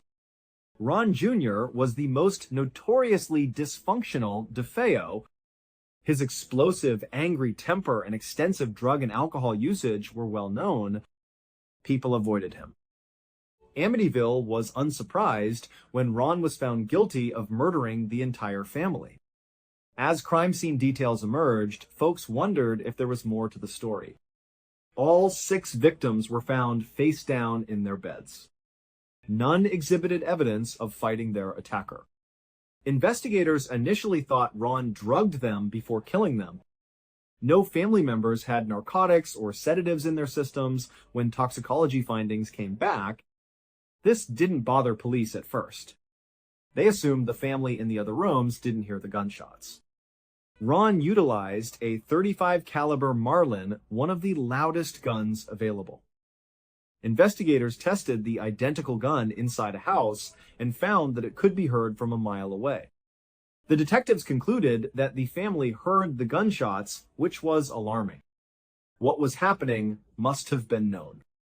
None got out of bed for some reason. They didn't flee, hide, or fight. All they did was wait in bed. Ron's confession was odd. He informed authorities that he heard a voice in his head while lying in his basement bed, unable to sleep the night of the murders. The voice said, "Kill them." He believed he was going crazy. A shadowy figure emerged from the darkness under the basement stairs and approached him. Ron saw this creature stroll up to his bed, bend down, and whisper, "Kill them." He said he lost control of his body at that point. Involuntarily, he grabbed the gun next to his bed, rose up, and headed upstairs. He knew he was going to kill his family and didn't want to, but he had no choice. He claimed to be possessed by a basement demon. Ron's tale horrified Amityville, but a demon-possessed mansion didn't hold up in court. His 6 murder convictions earned him life in jail. The Lutz family moved into the notorious mansion a year later. After 28 days, they fled in terror, claiming supernatural forces were tormenting them, including cellar voices. After then, famous demonologists Ed and Lorraine Warren investigated the property. They swiftly confirmed the house was haunted. The Amityville house is one of the most haunted in the world. Lorraine captured a famous photo while the Warrens investigated. She was taking infrared photos on the 2nd floor near the bedroom where the 2 boys were killed. She and her husband Ed were alone in the house. One photo of the processed film showed a young boy with luminous eyes peering out of a doorway. Lorraine has long maintained the boy in the picture is 9-year-old John DeFeo's ghost. The house still stands in Amityville and has been sold many times. No one seems to like living there long. Many thanks for viewing. Comment your thoughts about today's episode. And remember, you can binge on our true crime playlist right now. Till next time. See you. It was the 4th of July, 2018. A paramedic was making his way through the busy hallways of a hospital in England when one of his supervisors stopped him. She had a very serious look on her face. She looked at him and asked if he had been part of the response team for a specific call that had come in a few days earlier. The paramedic thought for a second, then nodded. He said yes, he had been on that call. He didn't think much of it at the time. The call itself had felt pretty routine, so he couldn't imagine why his supervisor was singling this one out. But the moment he confirmed it, her expression grew even more urgent. She told him she would explain everything in a moment, but first, he needed to take off all of his gear. Every single piece of it. He needed to do it right now. The supervisor explained there was a very real possibility that the uniform he was wearing could kill him. The story really begins a few days earlier, on the afternoon of the 29th of June 2018. A 44-year-old woman named Dawn Sturgis was sitting on a blanket in a park in the city of Salisbury, England. She was with a few of her friends and her boyfriend, a man named Charlie Rowley. They were drinking some wine, just enjoying a nice Friday afternoon. This was one of Dawn's favorite things to do, especially because it meant spending time with Charlie. They had been dating for about 16 months, and she was deeply in love with him. For Dawn, Charlie was like the one true bright spot in what had been a very difficult life. Dawn had struggled for years with alcoholism and an undiagnosed case of bipolar disorder. Because of these challenges, she found it hard to keep a steady job. For the past couple of years, she had been living in a therapeutic group home, a place meant to help people get back on their feet. It was shortly after she moved in there that she met Charlie. Now, if you just looked at their situations on paper, you wouldn't think they were a good match. Charlie had his own struggles. He was addicted to heroin, he didn't have a job, and he often found himself in trouble with the law. When they first started seeing each other, the people in Dawn's life were worried. They thought Charlie would just drag her further down, making her own problems even worse. But against all odds, they made each other genuinely happy. They spent almost all their time together, either at her place or his, or just hanging out in the park with their friends. This newfound happiness with Charlie had inspired Dawn. It made her want to make some real positive changes in her life. She was still drinking, but she had finally gotten a proper diagnosis for her bipolar disorder and was on medication that was helping her feel stable for the first time in a very long time. She was even making plans to move out of the group home and get her own apartment soon. She saw it as a chance for a true, fresh start. To celebrate all these positive steps, Dawn had planned a get-together with her family. It was scheduled for just a few days away, and she was excited to show them how much better she was doing. She really wanted Charlie to be there with her. In her mind, their relationship was a huge part of why she felt so motivated to turn her life around. But right at this moment, sitting in the park on this Friday, despite how much she loved Charlie and how excited she was for their future, she was actually very angry with him. Before they had come to the park, Charlie and some of their friends had done heroin and other drugs. And now, under the influence, Charlie was being a complete jerk. Dawn had recently bought some new hair dye because she wanted a new look for the family gathering. She wanted to look her best. But Charlie, high as a kite, thought it would be funny to waste the dye by putting it all over his beard and in his eyebrows. He was doing it as a joke, but Dawn wasn't laughing. She was furious. It wasn't just about the wasted dye. It was about what it represented. She knew that with his beard and eyebrows dyed some ridiculous color, Charlie would look like a mess when he met her family for the first time. This meeting was incredibly important to her. She tried to explain this to him, to tell him why she was so upset. After she confronted him, Charlie did go and try to wash the dye out. He managed to get most of it off his face, but the damage was done. Dawn still felt so annoyed by the whole thing. It felt like he didn't understand how much this meant to her. Why would he do something so stupid and risk ruining this important moment? In the end, even after he had cleaned himself up, she just couldn't let it go. She stood up, grabbed her things, and just stormed off, leaving Charlie and their friends behind to pack up the blanket and the rest of their stuff.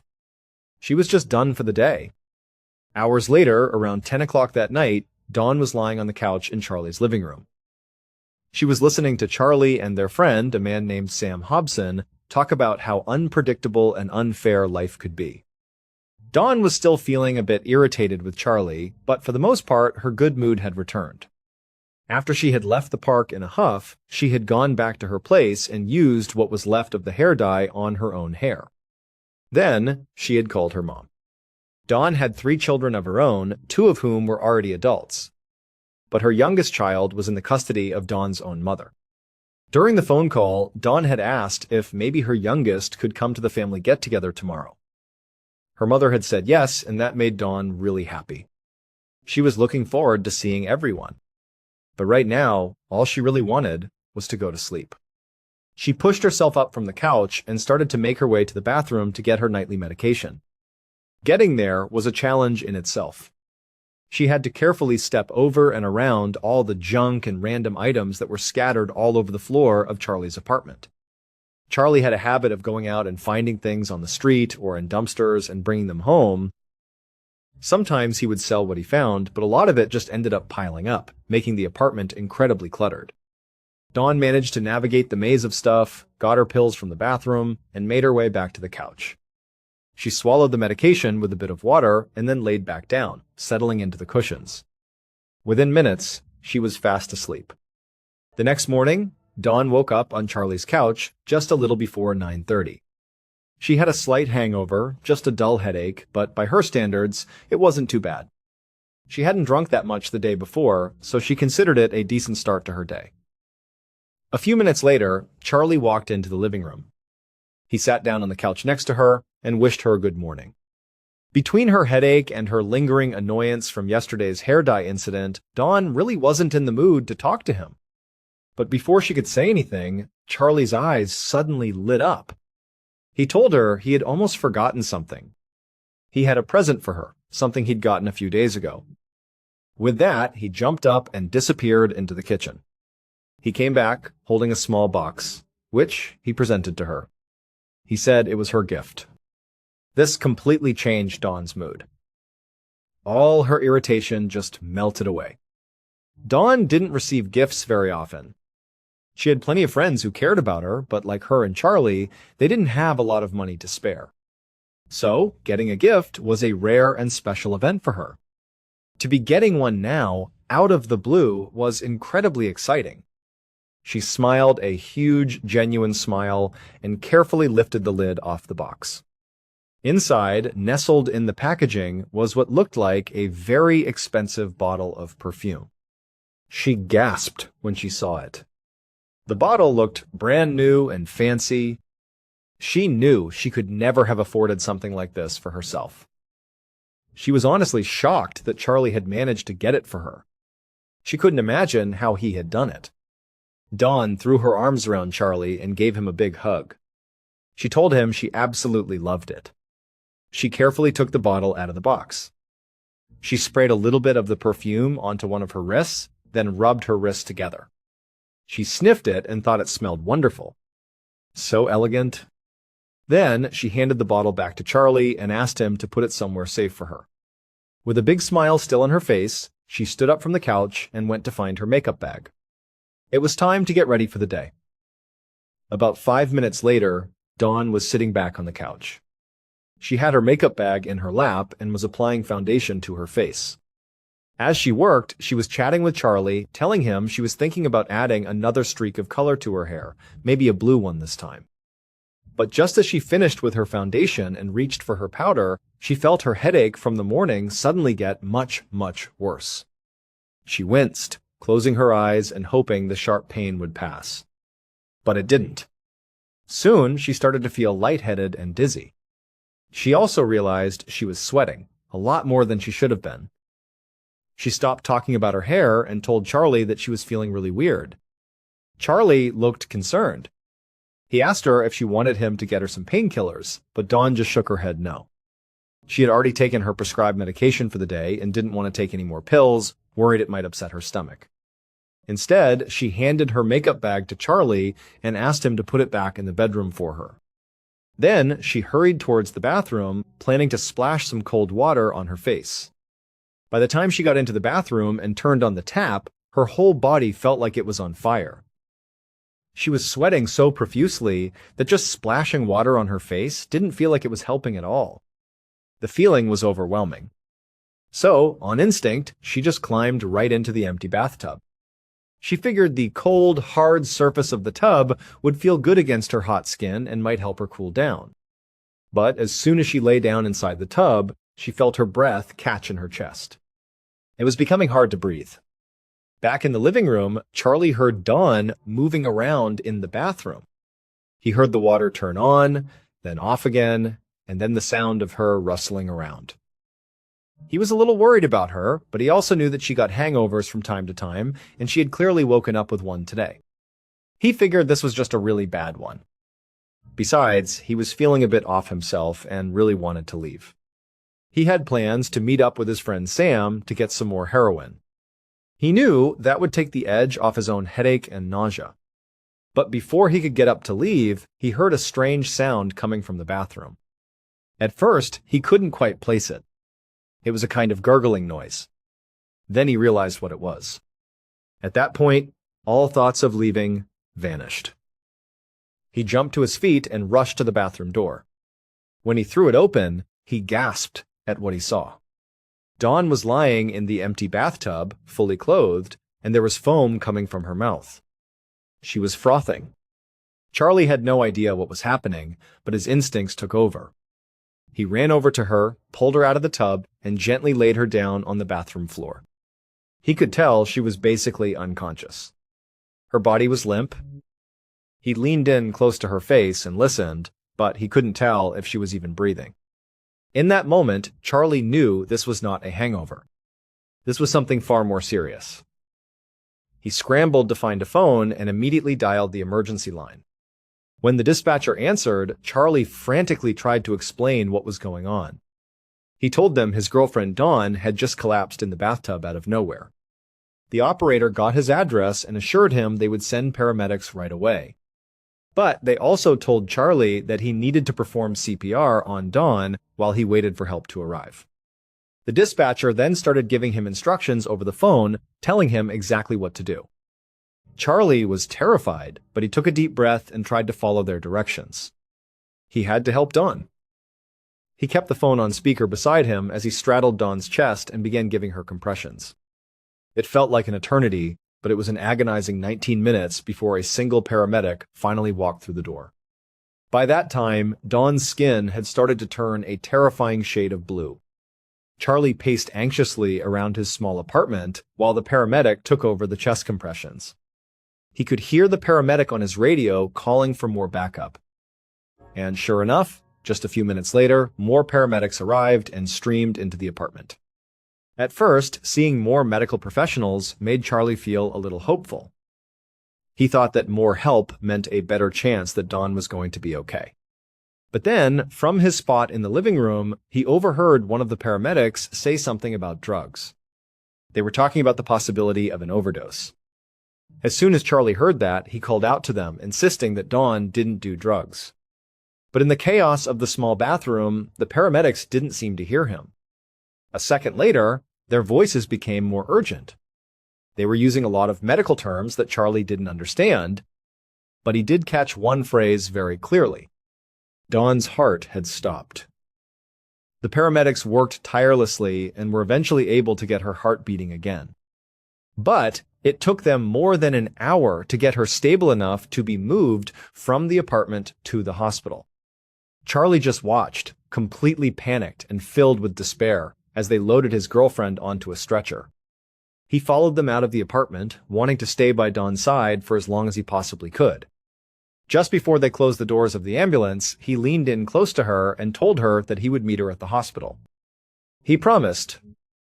As the ambulance doors shut and the sirens blared to life, Charlie's friend Sam appeared. He looked completely shocked by all the commotion. They had made plans to go to a church event that day, one that was offering free food. Charlie had completely forgotten about it. He quickly told Sam everything that had just happened and explained that he couldn't go to the event. He needed to get to the hospital as fast as he could to be with Dawn. But even as he was saying the words out loud, a harsh reality set in. He knew he couldn't just go straight to the hospital. If he went there now, he had no idea how long he would be there. And since he was addicted to heroin, he knew that if he didn't get some drugs into his system soon, he would start to get incredibly sick from withdrawal. Charlie felt completely trapped. He didn't know what to do. The stress and fear were so overwhelming that he felt like he was on the verge of a complete breakdown. This was all just too much to handle. But then he remembered something. He had a prescription for methadone waiting for him at the local pharmacy. Methadone is a medication often given to people addicted to heroin who are trying to get clean. It helps manage the addiction and the severe symptoms of withdrawal. It mimics some of the effects of the drug on the body, but without providing the euphoric high. Charlie hadn't actually gotten around to filling his methadone prescription yet, mostly because getting clean hadn't been his top priority. But now, as he thought about needing to be at the hospital all day, needing to be coherent and able to talk to doctors and nurses and be there for Dawn, an idea formed. He thought if he went and got his methadone and took it, it would keep him from getting sick from withdrawal, but it would also allow him to keep a clear head. He could be present and helpful at the hospital. So Charlie turned to Sam and asked if he would come with him on a different trip, a trip to the pharmacy to pick up his methadone. A couple of hours later, at around 3:30 inches the afternoon, Charlie and Sam got back to Charlie's apartment. It had been an incredibly hot day, and after walking all over town, they were both dripping with sweat. After they had gone to the pharmacy, Charlie and Sam had actually stopped by that church event. They didn't go for the food. They went to literally say a prayer for Dawn. Now they were back at Charlie's place. He needed to pack an overnight bag for himself and also one for Dawn to bring to her at the hospital. He still didn't know how long he would be there, but now that he had his methadone, he figured he would be okay.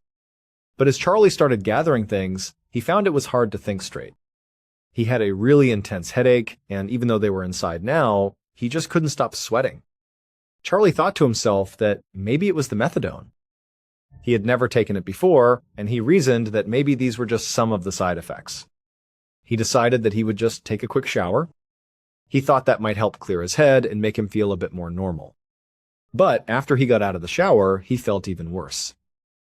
He looked at his reflection in the mirror and noticed that his pupils were constricted into tiny little pinpricks. Still, he tried to push through it.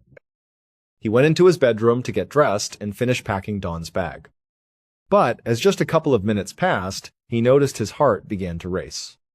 It got faster and faster and faster, and he couldn't seem to do anything to calm it down. Now, over the past couple of days, between the heroin and now the methadone, Charlie had consumed a lot of drugs. But he used drugs all the time, and he had never ever felt this specific combination of symptoms before. This felt different. This felt wrong. Charlie left the bedroom and walked back into the living room. He just sat down on the couch, feeling completely and utterly awful. A strange thought popped into his head. He thought, okay, this doesn't feel like the drugs. I always do drugs, and this isn't it. I've never felt like this. His eyes landed on his friend Sam, who was also in the room. And then a bizarre paranoid thought took hold. What if Sam poisoned me? What if that's what's happening here? What if I've been poisoned? Without really thinking it through, without considering how or when or why Sam would do such a thing, Charlie began to yell at him. He accused him, saying, "You poisoned me. Why did you do this to me?" Sam was completely caught off guard. He looked stunned and confused and said, "What are you talking about?" He started backing away from Charlie. But Charlie just jumped up from the couch and started to move towards Sam as if he was about to attack him. But after taking only a couple of steps, Charlie's mouth suddenly filled up with so much saliva that he couldn't speak clearly anymore. All that came out was a gurgling sound as froth spilled from his lips. Then his legs became weak and wobbly. He had to lean against the wall just to keep himself from collapsing to the floor. And then he felt his entire body begin to seize up. The very last thing Charlie was aware of was seeing his friend Sam grabbing a phone and calling for another ambulance. About an hour later, inside the emergency room of the Salisbury District Hospital, the on-call doctor stood in Charlie Rowley's treatment room. A nurse at his bedside was drawing a sample of his blood. The doctor had just finished examining Charlie, who was now unconscious. It was clear that he had suffered a seizure.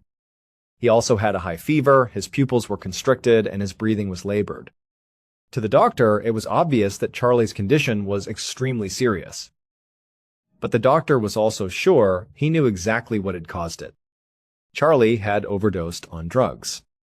The doctor felt very confident in this diagnosis, especially because Charlie's girlfriend, Dawn, had been brought in that very morning and treated for the exact same thing. She had been admitted after her heart had stopped, and she had presented with many of the same symptoms that Charlie was now showing.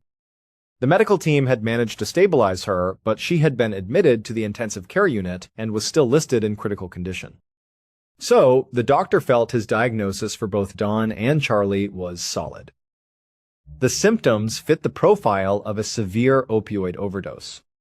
Plus, the police officer in charge of both of their cases had confirmed that Charlie, at the very least, was a known drug user. And the apartment where both of them had collapsed was reportedly full of needles and other drug paraphernalia. It all seemed to point in one direction. Over the next 24 hours, neither Dawn nor Charlie showed any signs of improvement. In fact, they both got much, much worse. Their nervous systems began to completely break down. This meant that essential bodily functions, like breathing, were starting to fail.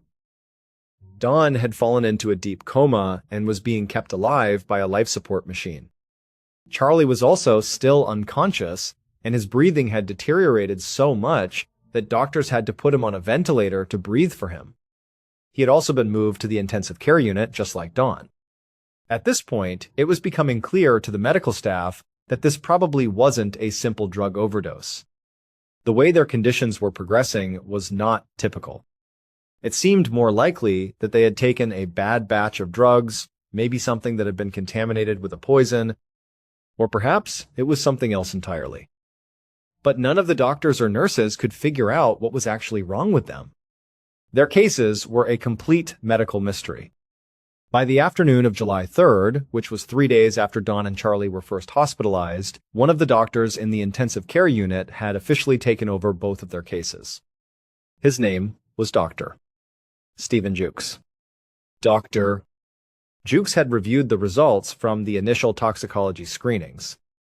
They showed that while Charlie did have a significant amount of heroin and other drugs in his system, Dawn did not. The only things that showed up in her results were her prescribed psychiatric medications. So Dr. Jukes had sent more of their blood samples to a different, more specialized lab to be tested for a much wider range of drugs and toxins. He was still waiting for those results to come back, but he was starting to lose faith that they would give him the answer he was looking for. By now, Dr. Jukes had managed to rule out a few other possibilities that could have caused their symptoms. For a while, there was a theory that maybe the two of them had been exposed to a gas leak in Charlie's apartment. Some of the symptoms of gas poisoning are similar to what Dawn and Charlie were experiencing. But the main reason this theory didn't hold up was the timing. Dawn and Charlie had been in the apartment together on the morning she was brought to the hospital. If there was a gas leak, they presumably would have both been exposed at the same time and gotten sick around the same time. But only Dawn was affected initially. Charlie was fine. Then Charlie left the apartment for several hours, so he was completely away from any potential source of a leak. It was only after he came back to the apartment that he started to feel sick. It just didn't add up. Also, none of the first responders who had been inside the apartment working on Dawn had reported smelling anything unusual. Of course, some dangerous gases, like carbon monoxide, are odorless, but a typical natural gas leak has a very distinct smell, like rotten eggs. Plus, there was the fact that when Charlie got sick, his friend Sam was in the apartment with him, and Sam didn't get sick at all. So, all things considered, the gas leak theory seemed highly unlikely. Dr.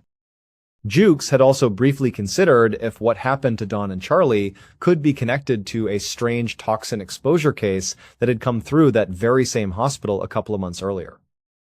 However, the victims in that particular case were from another country, and as far as anyone knew, Dawn and Charlie had not recently traveled outside of England. So, Dr. Jukes had ruled that out as well. But Dr. Jukes did have one theory that he still thought had potential. Maybe this was a case of pesticide poisoning. The symptoms were a good match. And Dr. Jukes knew that sometimes street drugs can be accidentally or intentionally contaminated with powerful pesticides. So, if Dawn and Charlie had both taken some kind of drug that he hadn't tested for yet, it was possible they could have been exposed that way. He had already shared this theory with the police, and they had issued a press release to the public encouraging drug users to be extra cautious in case there was a contaminated supply out there. But Dr. Jukes also knew that contaminated drugs were not the only way people could be exposed to pesticides. Simply eating, drinking, or breathing in contaminated food, water, or air could be just as fatal. This possibility was extremely troubling to Dr. Jukes, and everyone else involved in the case.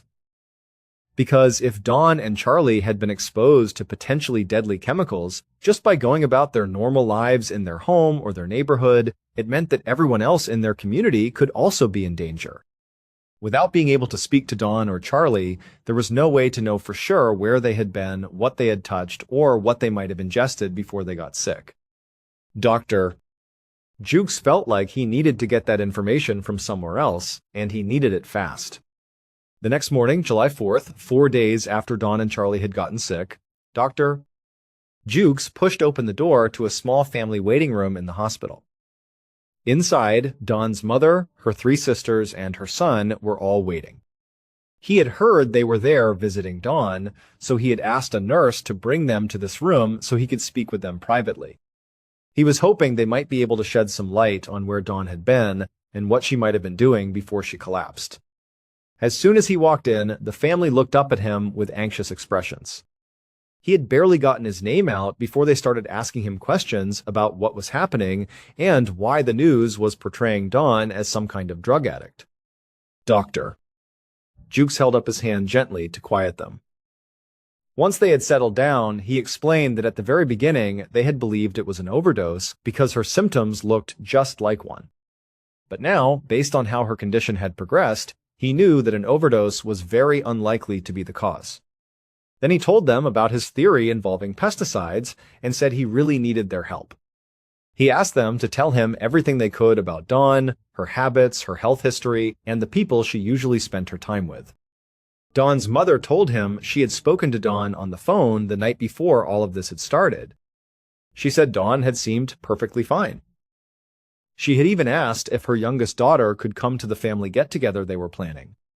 Beyond that, though, the family admitted that they didn't know a lot about Dawn's daily life with Charlie and her friends in Salisbury. They knew she struggled with alcoholism and her mental health, and she didn't always share everything with them. They were pretty sure, however, that she rarely ever left the city. But the main thing the family wanted, Dr. Jukes to understand was that Dawn was not just some nobody, the way the media was making her out to be. She was a loving mother, a sister, a daughter, and a friend. She was someone who was really, genuinely trying to do better, and she was succeeding. She didn't want much from life. She just wanted a place of her own and a little more stability. She was on the right path to get those things. They begged him not to give up on her. Doctor.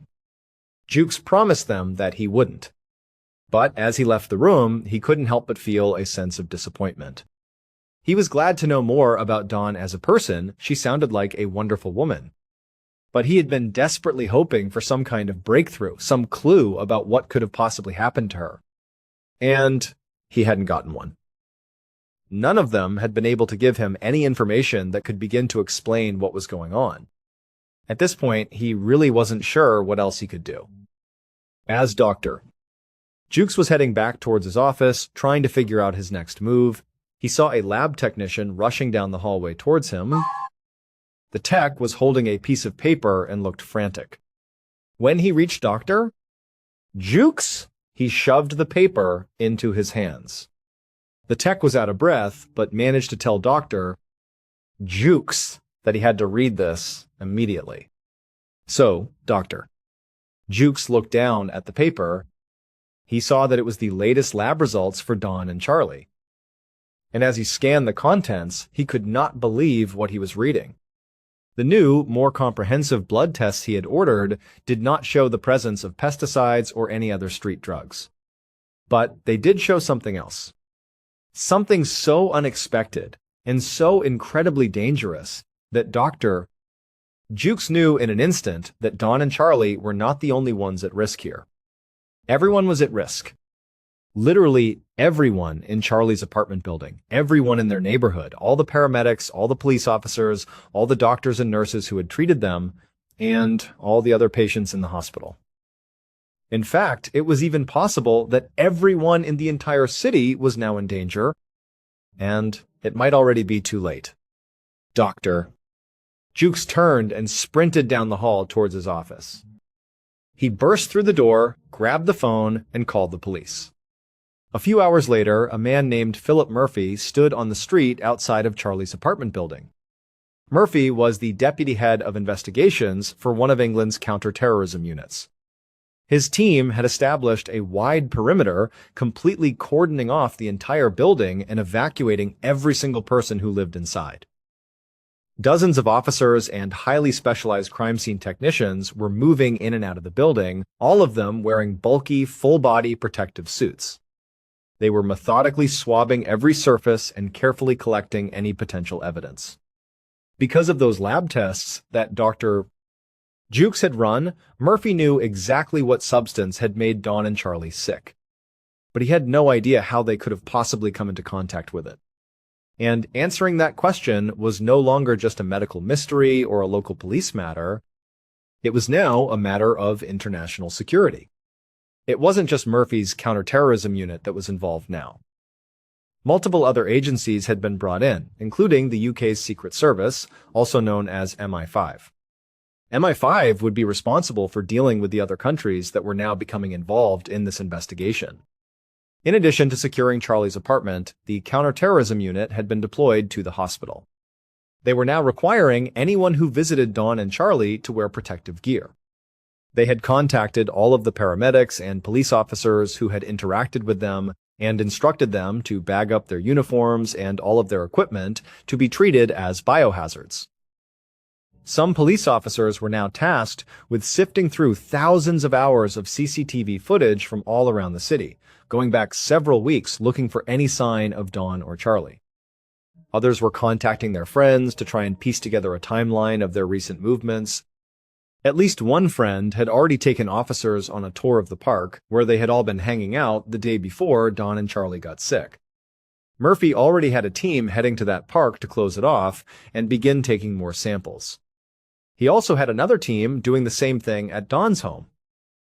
As Murphy stood there on the street watching the officers in their white suits move in and out of Charlie's apartment, he knew that as massive as this operation already was, it was really just the beginning. He knew he was going to have to be patient. Even though the situation was clearly urgent, he also knew that it could take a very long time to figure out exactly what had happened and why. At this point, all Murphy and anyone else could do was hope that the authorities could find some answers before more people got hurt. But just 4 days later, on July 8th, Dawn Sturgis was taken off life support and passed away in the hospital. Her death was an incredible tragedy for her family. For Murphy and the investigation, it was also a major blow. He had been hoping that she might wake up, that he would get a chance to speak to her. She was a potential treasure trove of information about how this whole thing had happened. And now, he would never get that chance. On July 11th, which was 11 days after Dawn and Charlie first got sick, the situation stood like this. Dawn was now deceased, and Charlie was still alive but was unable to talk. The various agencies working on the case had managed to test and eliminate almost every location that Dawn and Charlie had visited as being the source of the toxic substance. Every place except for one. The only location they couldn't rule out was Charlie's apartment. So Murphy sent the forensics team back to the apartment to search it all over again, even more thoroughly this time. That afternoon, a lead officer with the forensics team stood in the middle of Charlie's small, cluttered apartment alongside some of his colleagues. The lead officer and his entire team were dressed in very heavy-duty advanced protective suits. They moved slowly and deliberately around the cramped space, taking new samples from surfaces and bagging anything that could be potential evidence. The sheer amount of clutter in the apartment made their job incredibly difficult. There were clothes piled up on the floor, open bags of fabric, and dirty dishes stacked high in the sink and on the kitchen counters. The trash cans were overflowing. In the bedroom, there was a mix of makeup and some empty hair dye boxes scattered on the floor, right alongside used needles and other drug paraphernalia. There wasn't a lot of furniture in the apartment, but what was there had been pushed around and was in disarray, mostly from when the paramedics had been rushing to treat Dawn. Other areas of the apartment were littered with medical debris, like discarded rubber gloves and plastic wrappers from equipment. And there were just random objects everywhere, water bottles, plastic toys, all sorts of things piled up on the windowsills. It felt like there was almost too much stuff in the apartment to even effectively test it all. But as the lead officer walked around doing his best to identify items that needed to be tested, something on a kitchen counter caught his eye. It was an object that looked very different from everything else in the apartment. It didn't seem to belong. Now, to understand what happened to Dawn and Charlie, you have to go back in time, 3.5 months before they got sick. Back then, an unrelated older man and a younger woman were found unresponsive on a park bench in Salisbury. They were brought to the Salisbury District Hospital, the very same one that Dawn and Charlie would later be taken to. When this man and woman came into the hospital, they were experiencing seizures and they couldn't stop vomiting. But after receiving treatment at the hospital, they both made a full recovery. At first, the doctors there, including Dr. Jukes, thought that this man and woman were just regular civilians who had gotten sick, maybe from a drug overdose. But it soon became clear that neither of those things was true. First, they were not just regular civilians. The older man was a former Russian spy who had defected to England, and the young woman was his daughter. And they had definitely not overdosed. They had been poisoned. A major investigation discovered that the substance used to poison them was an extremely rare and deadly chemical weapon that had been created by Russia. It was called Novichok, a type of nerve agent. And so, 3.5 months later, after Dawn and Charlie were hospitalized and their conditions were getting worse and worse, that lab tech had rushed down the hallway to show Dr. Jukes their new lab results. The name of the deadly chemical that Dr. Jukes saw printed on that paper, the substance that was in their system, was Novichok. Investigators in the original spy poisoning case had never been able to figure out exactly how the poison had been administered to the spy and his daughter. But the item that Murphy's forensics team had now found on the counter in Charlie's apartment, the one that stood out and didn't look like it belonged there, was the item that finally solved that mystery. It would turn out that Charlie had found the source of the poison completely by accident. It was that brand new bottle of perfume that he had so proudly given to Dawn on the morning they both got sick. Charlie hadn't actually bought this gift at a store. He could never have afforded something so expensive. Instead, he had found it in a charity donation dumpster during one of his many dumpster diving trips. And that dumpster just so happened to be the exact same one where a Russian agent had discarded the poison delivery device after the attempted assassination of the spy and his daughter. The device had been cleverly disguised to look exactly like a high-end bottle of perfume. So when Dawn accepted Charlie's gift and, in her excitement, sprayed what she thought was perfume directly onto her wrists, she had accidentally exposed herself and, by extension, Charlie to the deadly nerve agent. Charlie would eventually recover from his exposure to the Novichok.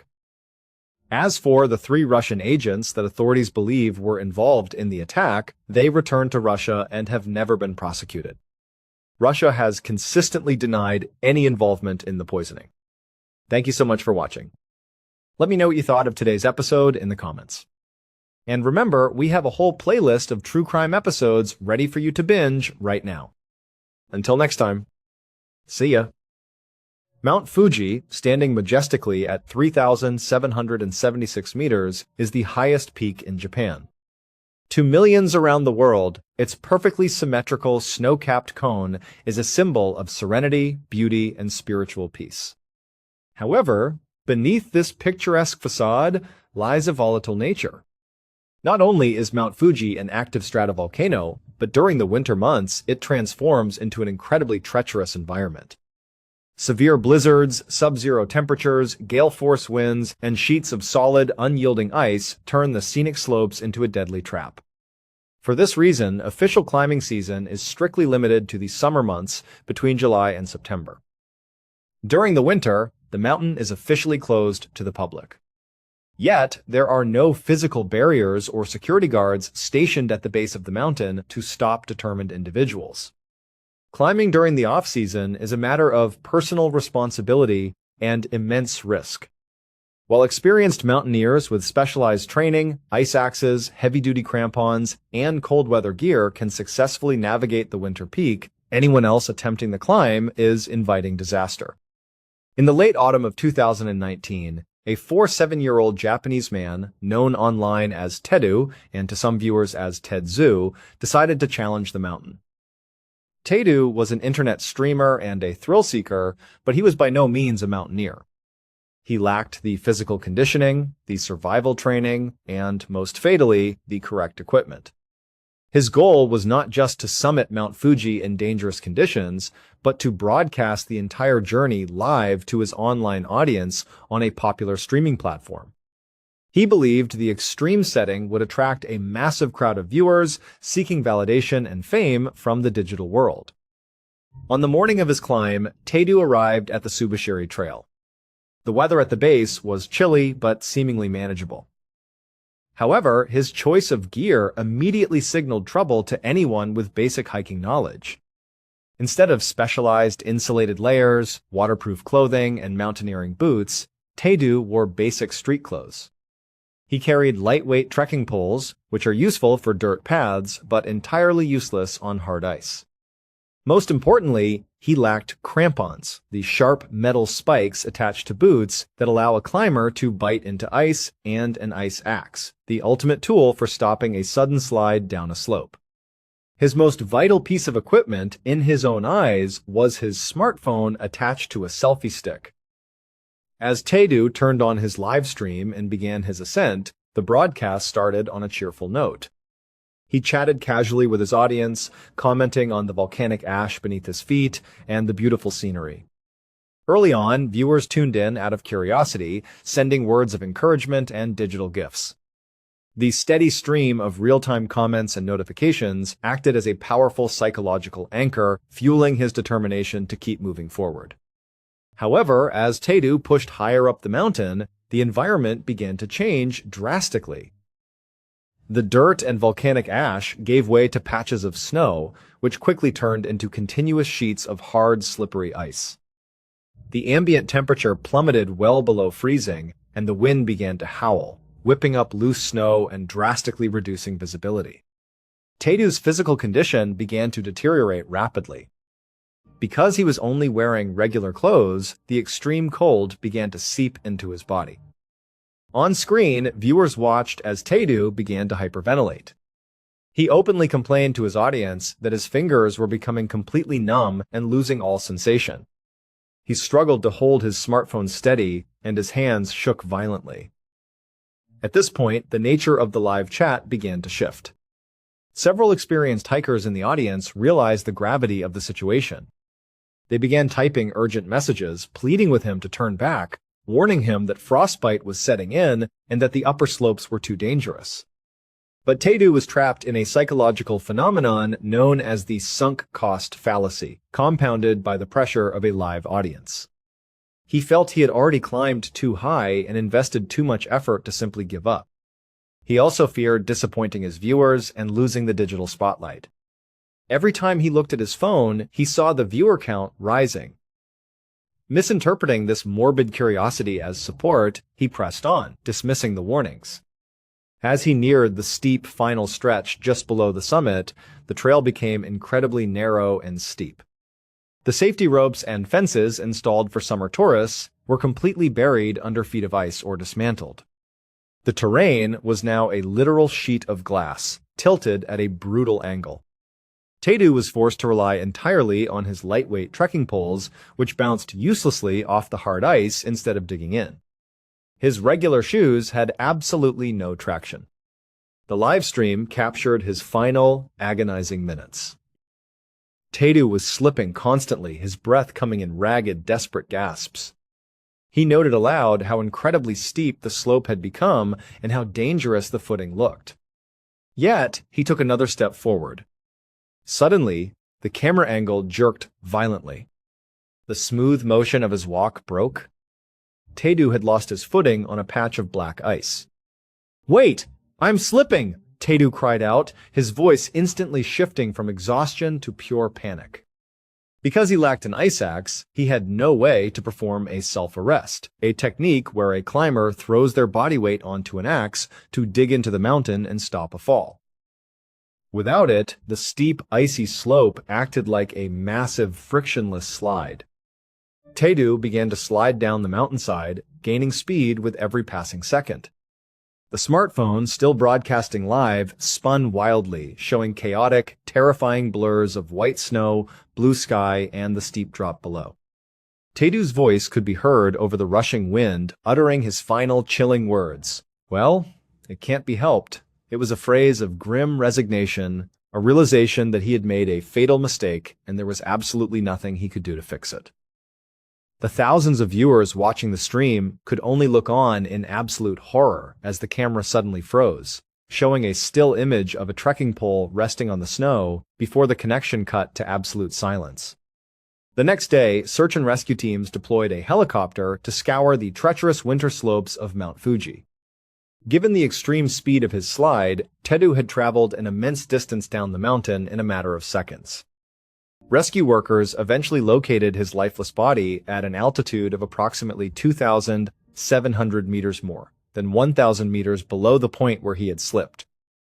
The brutal fall down the rocky, icy mountainside had killed him instantly. He had traded his life for a temporary surge in internet viewership, leaving behind a haunting digital record of his own final moments. In the turbulent landscape of late 20th century Mexico, few figures loomed as large or as tragically as Rosalino Chelino Sanchez. Born in 1962 into grinding poverty in the rural, cartel-dominated state of Sinaloa, Chelino's life was practically destined to be shaped by violence. Sinaloa was a place where local disputes were settled with gunfire and where the line between folk heroes and outlaws was often blurred. For Chelino, this brutal reality struck early and intimately. When he was just a teenager, a local, wealthy, and powerful man assaulted his sister. In a society where justice from the authorities was a rare commodity, a 7-year-old Chelino took matters into his own hands. He tracked the man down to a local party and shot him dead, avenging his family's honor. Knowing that remaining in Sinaloa meant certain death or imprisonment, Chelino fled across the border into the United States. Settling in California, he survived by working various undocumented jobs, eventually teaming up with his brother, Armando, to operate a human smuggling ring. For a time, it seemed Chelino had escaped the cycle of violence, but Sinaloa's dark shadow caught up with him once more.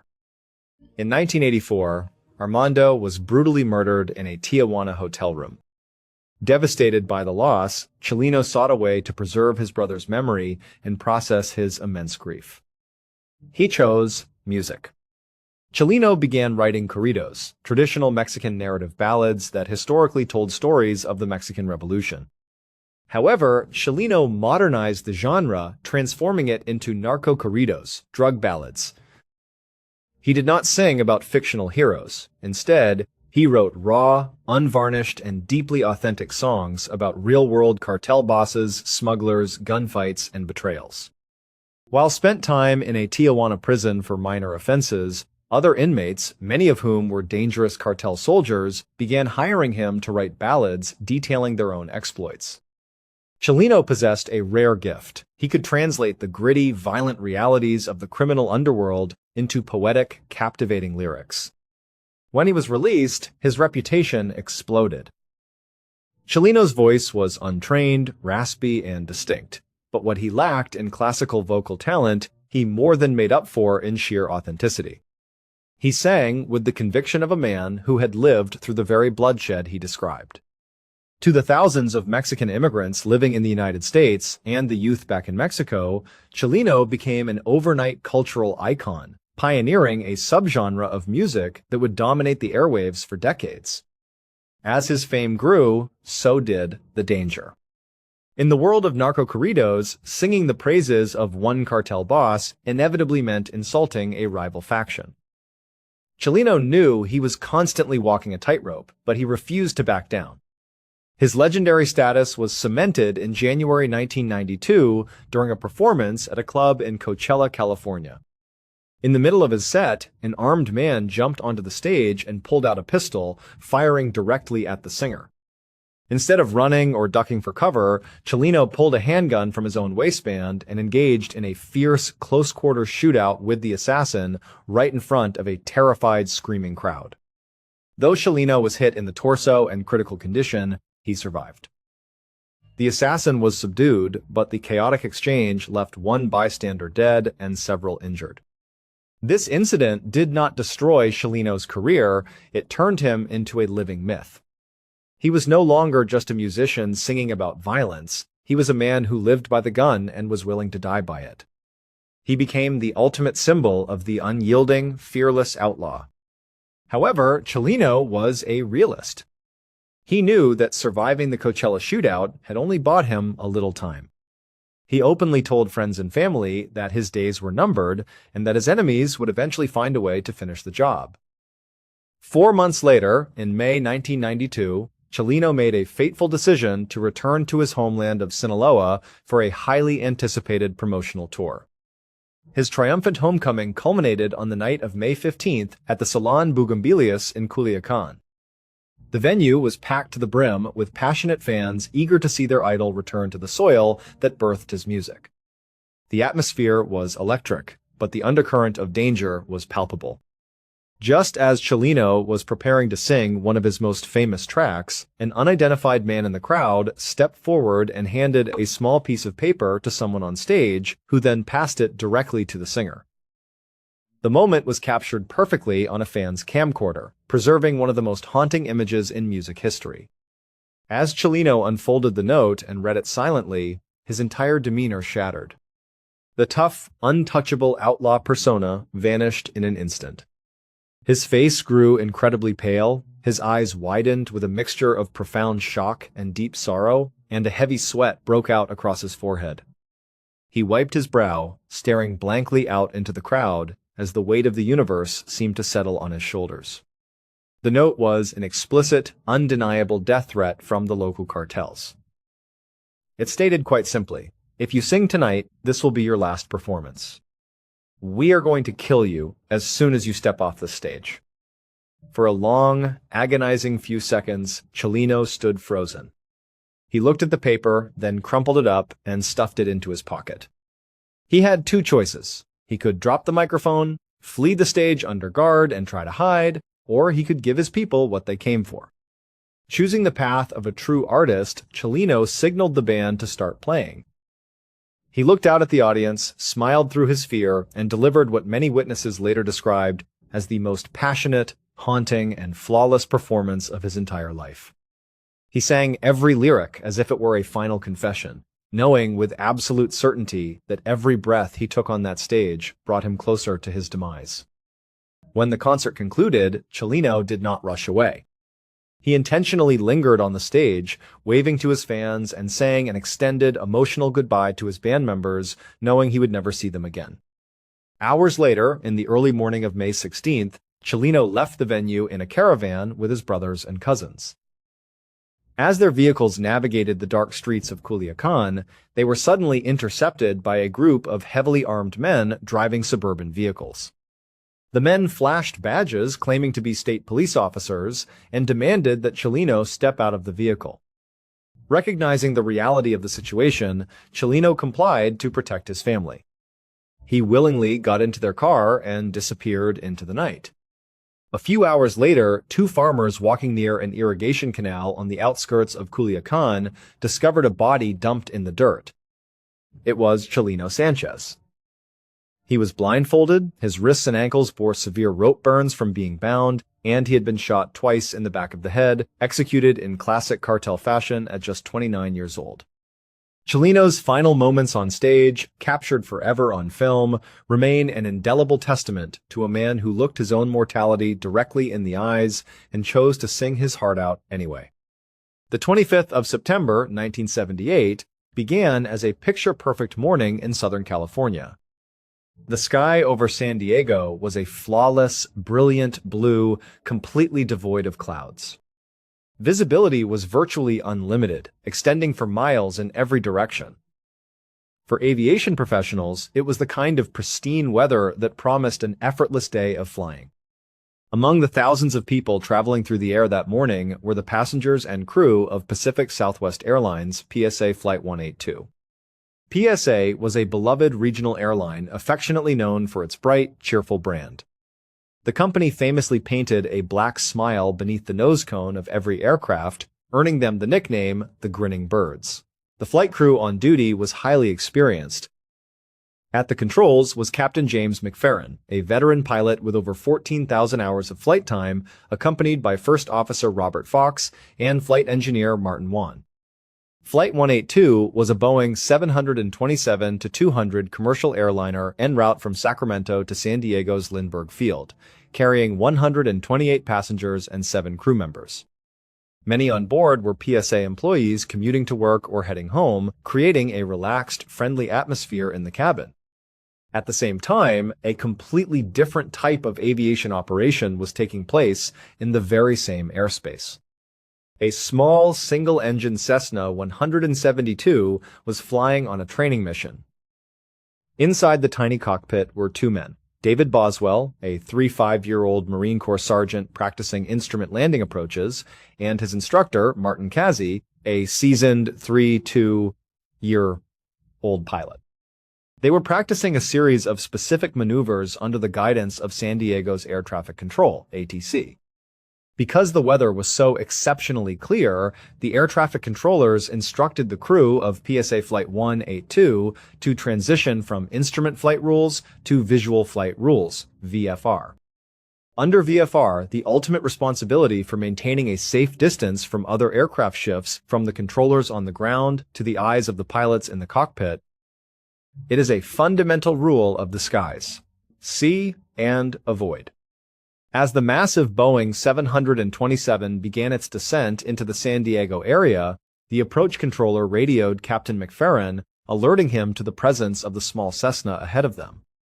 The controller stated that the Cessna was maintaining an altitude of about 3,500 feet and heading in a similar direction. Captain McFerrin acknowledged the warning, and First Officer Fox quickly spotted a small plane outside his window. "Got him," Fox said, reporting to the captain that they had the traffic in sight. However, a fatal misunderstanding was quietly unfolding inside the Boeing's cockpit. The air traffic controller had warned them about Boswell and Kazi's Cessna 172. But because San Diego's skies were always busy, the PSA pilots had actually spotted a completely different third aircraft that happened to be flying in the vicinity. Unaware that they were looking at the wrong plane, the crew assumed the primary threat had already passed safely behind them. A few moments later, Flight 182 was handed over to the Lindbergh Field Airport Tower Controller. The tower controller, assuming the PSA crew was still actively watching the Cessna they had originally discussed, told them to maintain visual separation. Inside the cockpit, confusion began to brew. The pilots began to question where the Cessna actually was. "I think he's passed off to our right," Captain McFerrin muttered, looking out into the blue sky. "Yeah," First Officer Fox responded, though his voice carried a hint of uncertainty. The cockpit voice recorder would later reveal that the crew wasn't entirely sure. They began discussing the target in fragmented sentences.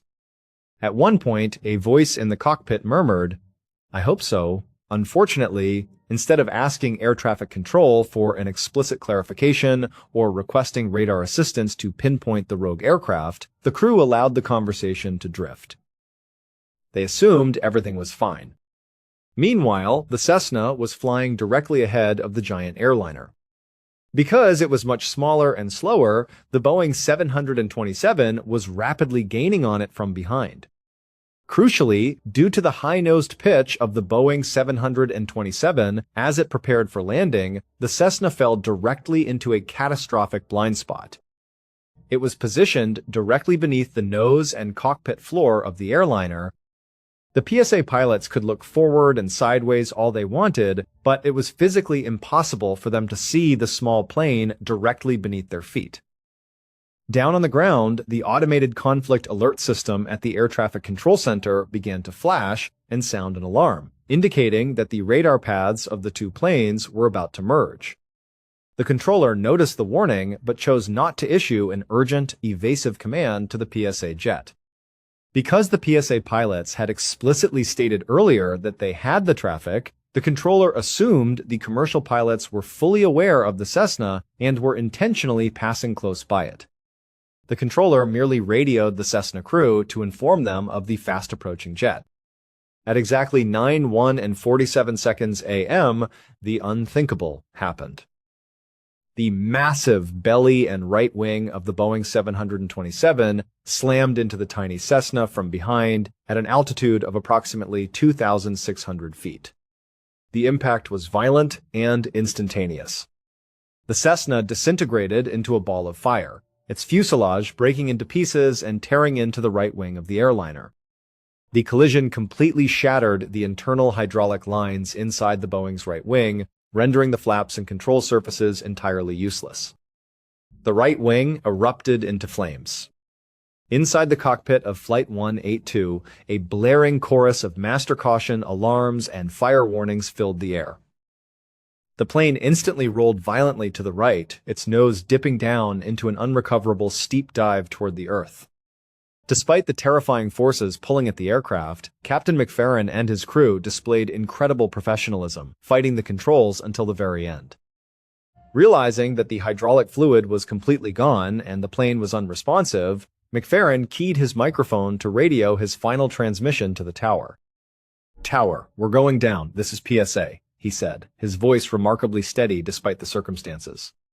"Okay," the tower controller replied, unaware of the scale of the disaster. "We'll call the equipment for you." Inside the cabin, passengers were thrown against their seats as the ground rushed up at a terrifying speed of over 300 miles per hour. In those final, agonizing seconds, the cockpit voice recorder captured a deeply human moment. Amidst the mechanical wailing of the dying aircraft, the crew said their final goodbyes. "Easy, baby," a voice muttered, trying to soothe the dying machine.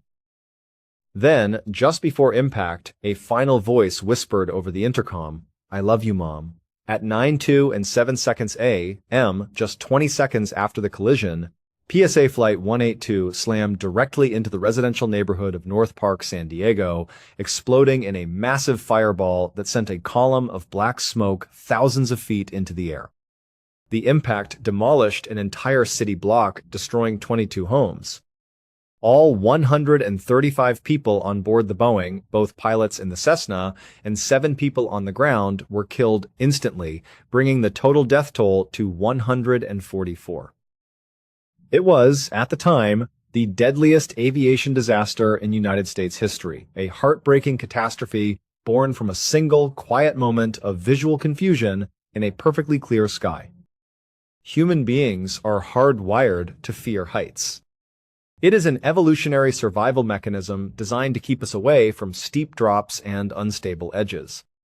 For 5-year-old Yenya Gomez, this fear was not just a passing discomfort, it was a deeply rooted, lifelong phobia. Yenya was a successful, intelligent young lawyer living in Colombia. She was known to her friends and family as someone who was generally cautious, analytical, and reserved. However, like many people who struggle with intense anxieties, Yenya harbored a quiet desire to conquer her fears. She wanted to prove to herself that she was stronger than the phobias that sought to control her. In July of 2021, an opportunity arose to face her ultimate fear. Her boyfriend, an adventure enthusiast, suggested they go bungee jumping. The location was a notorious hotspot for thrill seekers in the mountainous region of Amaga, located near the vibrant city of Medellin. The jumping platform was built onto an old, abandoned railway bridge that spanned a massive, breathtaking gorge. Suspended hundreds of feet above a dense green jungle canopy and a rocky riverbed, the bridge was both beautiful and utterly terrifying. To Yenya, looking down into that vast chasm was the definition of a nightmare. Yet, with her boyfriend by her side offering constant encouragement, she made the brave decision to sign up. She wanted to step off that ledge and feel the weight of her fear vanish. However, the reality of the experience began to fall apart the moment they arrived at the site. Because it was a popular weekend, the bridge was completely overwhelmed with tourists. The local adventure company running the operation was struggling to keep up with the massive crowd, resulting in chaotic organization and extremely long delays. Yenya and her boyfriend were forced to stand in a tightly packed queue on the narrow bridge for several agonizing hours. For someone already battling a severe phobia, this extended waiting period was a psychological disaster. Instead of getting the jump over with quickly to experience a rush of relief, Yenya was trapped with her thoughts. For hours, she had to stand on the edge, listening to the rushing wind, looking down into the abyss, and watching person after person scream as they plummeted off the platform. This prolonged exposure did not desensitize her. Instead, it triggered a massive, compounding panic attack. Her heart rate began to skyrocket, her breathing became shallow and rapid, and a heavy sense of dread clouded her mind. Her brain entered a state of pure fight or flight, a condition where logical reasoning shuts down and the body focuses entirely on surviving the perceived threat. She was no longer jumping for fun. She was in a desperate, frantic hurry to get the ordeal over with so she could escape the suffocating anxiety. Finally, after hours of mental torture, their names were called. The couple stepped onto the wooden jumping platform. Due to the high volume of customers and the noise of the wind, the instructors were rushing through their safety checks, trying to move people through the line as quickly as possible. Yenya was in a state of near-blind panic, suffering from a psychological phenomenon known as tunnel vision or auditory exclusion. When a human being is engulfed by extreme terror, their brain filters out peripheral sights and sounds, focusing only on the immediate center of attention. For Yenya, the entire world had shrunk down to the edge of the wooden platform and the voice of the jump instructor. The instructors began preparing the couple. They slipped a heavy, secure body harness around Yenya's torso. This harness was designed to distribute the force of the fall across her chest and waist. However, in bungee jumping, the actual heavy-duty elastic cord is not always attached directly to the torso harness first. It is often clamped securely onto separate ankle straps or a primary carabiner once the jumper is fully positioned at the absolute edge of the platform. The crew had just finished tightening Yenya's torso straps and were in the middle of preparing the equipment for her boyfriend, who was fully rigged and ready to go. Suddenly, one of the instructors looked up, gestured toward the edge, and shouted over the roaring wind, "Okay, jump!" The instructor's command was explicitly intended for Yenya's boyfriend. He was the one whose ropes were checked, cleared, and securely locked into the safety system. Yenya, however, was in no state to process context. Hearing the word jump, her panic-stricken brain fired an instantaneous signal. She completely misunderstood the situation, assuming the command was directed at her. She thought her nightmare was finally supposed to end. Before anyone could realize what was happening or reach out a hand to restrain her, Yenya took a decisive, brave step forward and launched herself off the edge of the railway bridge. The horror that followed was instantaneous. The instructors had only put the body harness on her. They had not yet attached the bungee cord to her body or her ankles. The elastic rope was still lying coiled on the wooden floor of the platform. Yenya had leaped into the open air with absolutely nothing connecting her to the bridge. Her boyfriend and the crew could only watch in silent, paralyzed shock as Yenya plummeted like a stone, accelerating rapidly as she fell hundreds of feet down toward the rocky valley below. Her boyfriend immediately threw off his equipment, desperately scrambled off the platform, and began a frantic, terrifying race down the steep, jungle-covered mountainside to reach the bottom of the gorge. When emergency services and her traumatized boyfriend finally located Yenya's body resting in the dense brush at the base of the canyon, medical professionals rushed to her side. Sadly, the immense impact of the fall had killed her, and there was nothing anyone could do. However, the most haunting and tragic detail of the entire event was uncovered days later during the official medical autopsy. When the forensic pathologists completed their examination of her body, they made a shocking discovery. Yenya had not died from the catastrophic physical trauma caused by impacting the ground. Instead, the medical report concluded that Yenya Gomez had suffered a massive fatal heart attack while she was still falling through the air. The sheer terror of the realization had killed her before she ever hit the ground. In those terrifying, weightless seconds of her descent, as the wind rushed past her and the ground zoomed closer, Yenya's mind must have registered the horrific truth. There was no tension pulling at her harness, no elastic cord snapping her back up toward the sky. She realized she was falling completely unprotected. The sudden, overwhelming surge of pure terror and adrenaline was too much for her heart to bear, causing it to fail completely. It remains a deeply heartbreaking reminder of how a single moment of miscommunication, amplified by the crippling weight of human fear, can lead to an irreversible tragedy. In the realm of modern industrial manufacturing, mass-produced food relies heavily on automation, massive machinery, and rigid schedules. In these environments, time is literally money. For large-scale commercial bakeries, a single hour of halted production can result in thousands of dollars in lost revenue, wasted raw ingredients, and delayed shipments to supermarkets. Tragically, when corporate entities prioritize profit margins and production quotas over basic human safety protocols, the consequences are often catastrophic. This was precisely the environment that set the stage for one of the most horrifying industrial workplace accidents in modern British history. The setting was the Fresha Bakery, a large commercial bread-producing facility located in Leicester, England. At the heart of the factory's operations was a massive, industrial tunnel oven. This colossal machine was roughly 80 feet, about 24 meters long, a giant, enclosed metal structure designed to bake thousands of loaves of bread continuously as they moved through its interior on a slow-moving automated conveyor belt. Because of its immense size and insulation, the oven required a massive amount of energy to heat up and, conversely, an incredibly long time to cool down. In May of 1998, a mechanical issue arose inside the giant oven. One of the heavy metal gears that drove the internal conveyor belt had failed, causing a disruption in the baking line.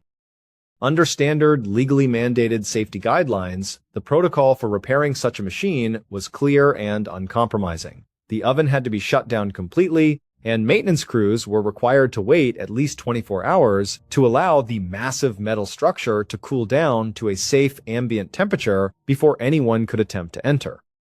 However, to the management at Fresha Bakery, a 4-hour shutdown was completely unacceptable.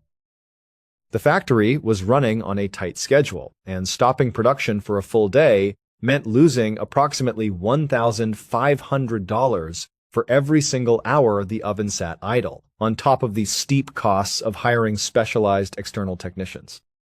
Seeking a shortcut to save both time and money, the factory management devised a highly dangerous, unauthorized plan. Instead of shutting the oven down and waiting for it to cool, they decided to perform the repairs on the fly. They turned off the heavy gas burners and lowered the temperature settings to the absolute minimum, but they left the internal conveyor belt running. The plan required human workers to physically enter the active oven. The management removed a few specific metal plates from the conveyor belt, creating a narrow gap in the track. The strategy was for a worker to crawl through a small maintenance panel on the side of the oven, slide into the narrow gap on the moving conveyor track, and walk slowly in a hunched position inside the dark tunnel. Because the belt was moving forward, the worker would have to constantly walk at the exact same speed as the conveyor, keeping pace with the machine while searching for the broken gear, fixing it, and then riding the belt out to the exit on the other side. To execute this hazardous task, the management looked for volunteers within their own workforce, offering an attractive financial bonus for anyone willing to step inside. 2 experienced factory workers volunteered: 4-year-old Ian Erickson and 7-year-old David Mays. Both men were dedicated employees, and on that particular evening, they had an additional motivation for wanting the job done quickly. There was a highly anticipated football match airing on television later that night, and both Ian and David wanted to finish their shift as early as possible so they could go home and watch the game with their families. Driven by this desire to expedite the process, the 2 men approached the factory supervisor and asked if they could enter the oven ahead of schedule. The supervisor, eager to get the production line running again, walked over to the side entrance of the massive machine. Instead of looking at the internal temperature gauges or using a proper digital thermometer to verify the actual conditions inside the core of the oven, the supervisor simply placed his bare hand near the air vent. Feeling a stream of cool air from an external ventilation fan blowing near the entrance, he assumed the interior was safe. He gave Ian and David the green light to proceed. Equipped with basic tools and a handheld radio to communicate with the team outside, Ian and David crawled through the small side hatch and stepped into the gap on the moving conveyor belt. Almost immediately, the air hatch was sealed behind them, and they began their slow, forced march through the pitch-black, narrow metal tunnel. For the first few minutes, everything seemed to be going according to plan. But as the conveyor belt carried the 2 men deeper into the dark, enclosed core of the 80-foot structure, the environment transformed into a literal hell. The supervisor's hand test at the entrance had been entirely deceptive. While the outer edges of the oven were cooled by the fans, the deep center of the massive industrial machine had retained a colossal amount of residual heat. About 5 minutes into the operation, Ian's voice crackled over the handheld radio. He informed the supervisor that the air was becoming uncomfortably warm. The supervisor, downplaying the danger, told them it was normal and urged them to keep moving forward. But within seconds, the temperature plummeted them into a panic. The heat in the core of the oven was radiating violently from the thick metal walls and the floor beneath their feet. "No, it's too hot in here!" Ian screamed into the radio, his voice suddenly filled with sheer terror. "It's incredibly hot, we can't breathe!" Horrified by the desperation in the worker's voice, the manager finally ran over to check the main control panel's digital temperature gauges. To his profound horror, the monitors revealed that the temperature in the center of the oven was resting at well over 200 degrees Fahrenheit, more than 93 degrees Celsius, a temperature hot enough to easily boil water and inflict severe, third-degree burns within seconds. A frantic, chaotic panic erupted outside the oven, but the management quickly realized they had trapped the men in an unrecoverable cage. Because of the oven's design, the massive conveyor belt could only move in one direction. It physically could not be reversed. Furthermore, the tunnel was so incredibly narrow and tightly engineered that Ian and David could not turn around or crawl backward without being instantly caught, crushed, and torn apart by the heavy internal gears and chains surrounding the track. Their only hope of survival was to keep walking forward toward the exit at the far end. However, the conveyor belt moved at an agonizingly slow, automated pace. It took a full 17 minutes for a single section of the belt to travel from the entrance to the exit. For over 10 minutes, the entire factory floor stood in paralyzed horror as the agonizing, desperate screams of Ian and David echoed continuously through the handheld radio. They were being cooked alive in total darkness, unable to escape the suffocating, boiling air. Desperate to save their friends, other factory workers grabbed heavy tools, axes, and crowbars, frantically hammering at the thick, insulated metal exterior of the oven, trying to breach the walls. But the industrial plating was too thick to break. By the time the conveyor belt finally reached the exit hatch, the screams over the radio had completely stopped. When the hatch opened, the rescue crew dragged Ian Erickson out of the machine. The extreme heat had overwhelmed his respiratory system and inflicted catastrophic thermal burns across his entire body. He had died of heat stroke and suffocation seconds before reaching the exit. David Mays, trailing slightly behind, had lost consciousness due to the extreme heat in the center of the oven, collapsed onto the moving track, and was subsequently caught and fatally crushed by the heavy machinery near the exit terminal. The tragedy sent shockwaves through the community and led to a massive investigation by health and safety authorities. The company was found guilty of extreme negligence and corporate manslaughter, receiving massive financial penalties, while the individual managers faced severe legal repercussions. The heartbreaking loss of Ian and David remains a grim, definitive example of the horrific cost of corporate greed, serving as a permanent warning of what happens when human lives are compromised for the sake of industrial efficiency. The forces of nature are often perceived as slow, predictable, and distant. We walk on paved roads, park our cars on solid concrete, and trust that the ground beneath our feet is unyielding. However, beneath the surface of our modern cities lies a complex, invisible network of infrastructure that, when combined with natural geological processes, can transform a mundane afternoon into a waking nightmare. Among all the sudden geological hazards, few are as terrifying or as inescapable as the sinkhole. By definition, a sinkhole is a massive depression or hole in the ground caused by some form of collapse of the surface layer. Most commonly, they form when water either from heavy rainfall, natural underground rivers, or ruptured internal water mains slowly dissolves the soluble bedrock layer, such as limestone or salt beds, underneath the soil. Over months or years, the water hollows out immense, vacant caverns beneath the earth, leaving only a thin, fragile crust of topsoil and asphalt above. To anyone walking on the surface, everything looks perfectly normal. But underneath, there is nothing but an empty, echoing void. When the weight on the surface finally exceeds the structural strength of that remaining thin crust, the ground breaks open instantly. If an unfortunate individual happens to fall into a large sinkhole, their chances of survival are astronomically low.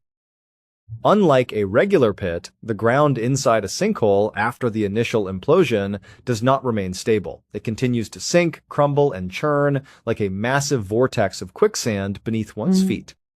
Even if a victim manages to scramble to the sides of the chasm, escaping is physically impossible. The surrounding soil is completely loose, wet, and unstable, offering absolutely no handholds or traction. You are essentially trapped in a shifting, subterranean cage that slowly pulls you deeper into the earth. Fortunately, most natural sinkholes form gradually, giving geological experts and local residents plenty of warning signs, such as cracked foundations, tilted trees, or small depressions in the dirt. But when human engineering fails beneath the streets, a sinkhole can appear out of nowhere in the blink of an eye. This is precisely what happened in the heart of winter in the Russian Federation. To understand the unique horror of the disaster that unfolded, one must understand how modern Russian cities survive the brutal sub-zero winter months. In many parts of Russia, individual residential and commercial buildings do not have their own independent heating furnaces. Instead, municipalities rely on a centralized district heating system. Massive industrial municipal plants boil colossal volumes of water and pump it through a vast, sprawling network of heavy-duty underground pipes directly into businesses, schools, and apartment complexes across the city. This water is not merely warm, it is pushed through the grid at boiling temperatures, radiating intense heat to keep entire communities from freezing to death. On the morning of the 19th of November 2019, in the Russian city of Penza, a historic industrial hub located approximately 340 miles south of Moscow, this vital life-saving infrastructure turned into a weapon of mass destruction. Deep beneath the asphalt of a busy local grocery store car park, a massive, high-pressure central heating pipe suddenly burst. Initially, nobody in the area had any idea that a catastrophic failure had occurred. The rupture happened several meters underground, hidden entirely from view. However, thousands of gallons of pressurized boiling water began to erupt from the broken pipe, violently washing away the packed sand, dirt, and stone foundation supporting the parking lot above. Within hours, the boiling torrent had carved out a massive hollow cavern directly beneath the asphalt. As the morning progressed, a few local witnesses walking past the car park noticed something unusual. Thin, ghostly plumes of white steam were gently rising from the cracks in the asphalt near the parked cars. In the freezing Russian winter air, however, seeing steam or heat radiating from underground vents was a common sight. None of the bystanders thought anything of it. They assumed it was a minor, routine venting of the city's heating system. No one mullah suspected that the solid-looking asphalt of the parking lot was now nothing more than a fragile, hollow shell suspended over a roaring reservoir of boiling water and liquid mud. A short time later, a gray Lada Larga station wagon pulled into the car park. Inside the vehicle were two local men aged 49 and 53 who had driven to the store to run a few ordinary daily errands. The driver navigated the vehicle through the lot, looking for an open space, and slowly steered the car directly toward the area where the steam was rising. The moment the heavy front tires of the Lada rolled onto that specific patch of asphalt, the fragile crust completely gave way under the vehicle's weight. The ground did not just crack, it imploded violently. In a fraction of a second, a massive, gaping sinkhole tore open beneath the car.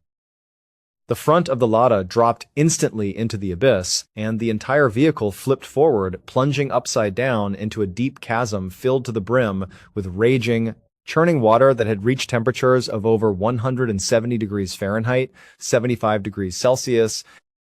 The horror of the situation was immediate and absolute.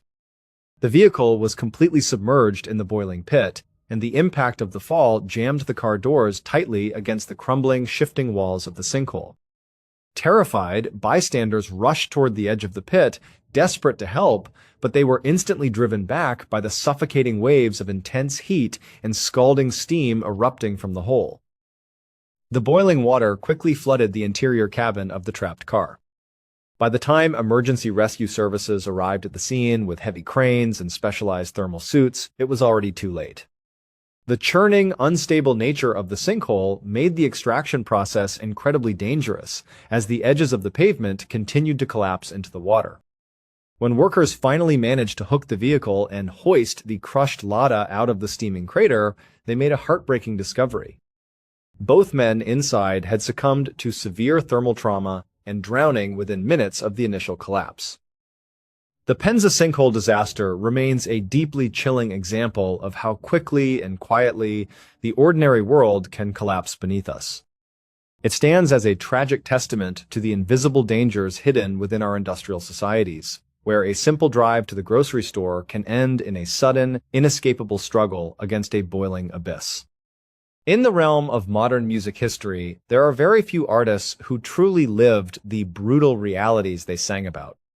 For Rosalino Chileno Sanchez, the pioneer of narco-corridos drug ballads, authenticity was not a marketing strategy, it was a blood-soaked reality.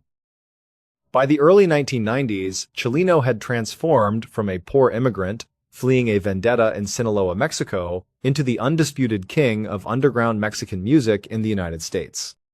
His raw, unpolished voice resonated deeply with millions of working-class immigrants and youth who found solace in his gritty stories of smugglers, outlaws, and cartel violence.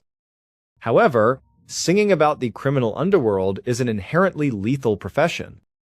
In the highly volatile world of narco-corridos, immortalizing one cartel boss in a song meant instantly making an enemy of a rival faction. Chileno was fully aware that he was walking through a minefield with every performance. He knew that many of his songs had angered dangerous men, and he lived with the constant lingering knowledge that an assassination attempt was not a matter of if, but okay. Because of this ever-present danger, Chileno made it a strict personal rule never to travel unprotected. Whenever he stepped out in public or walked onto a concert stage, he carried a loaded semi-automatic handgun tucked discreetly into his waistband.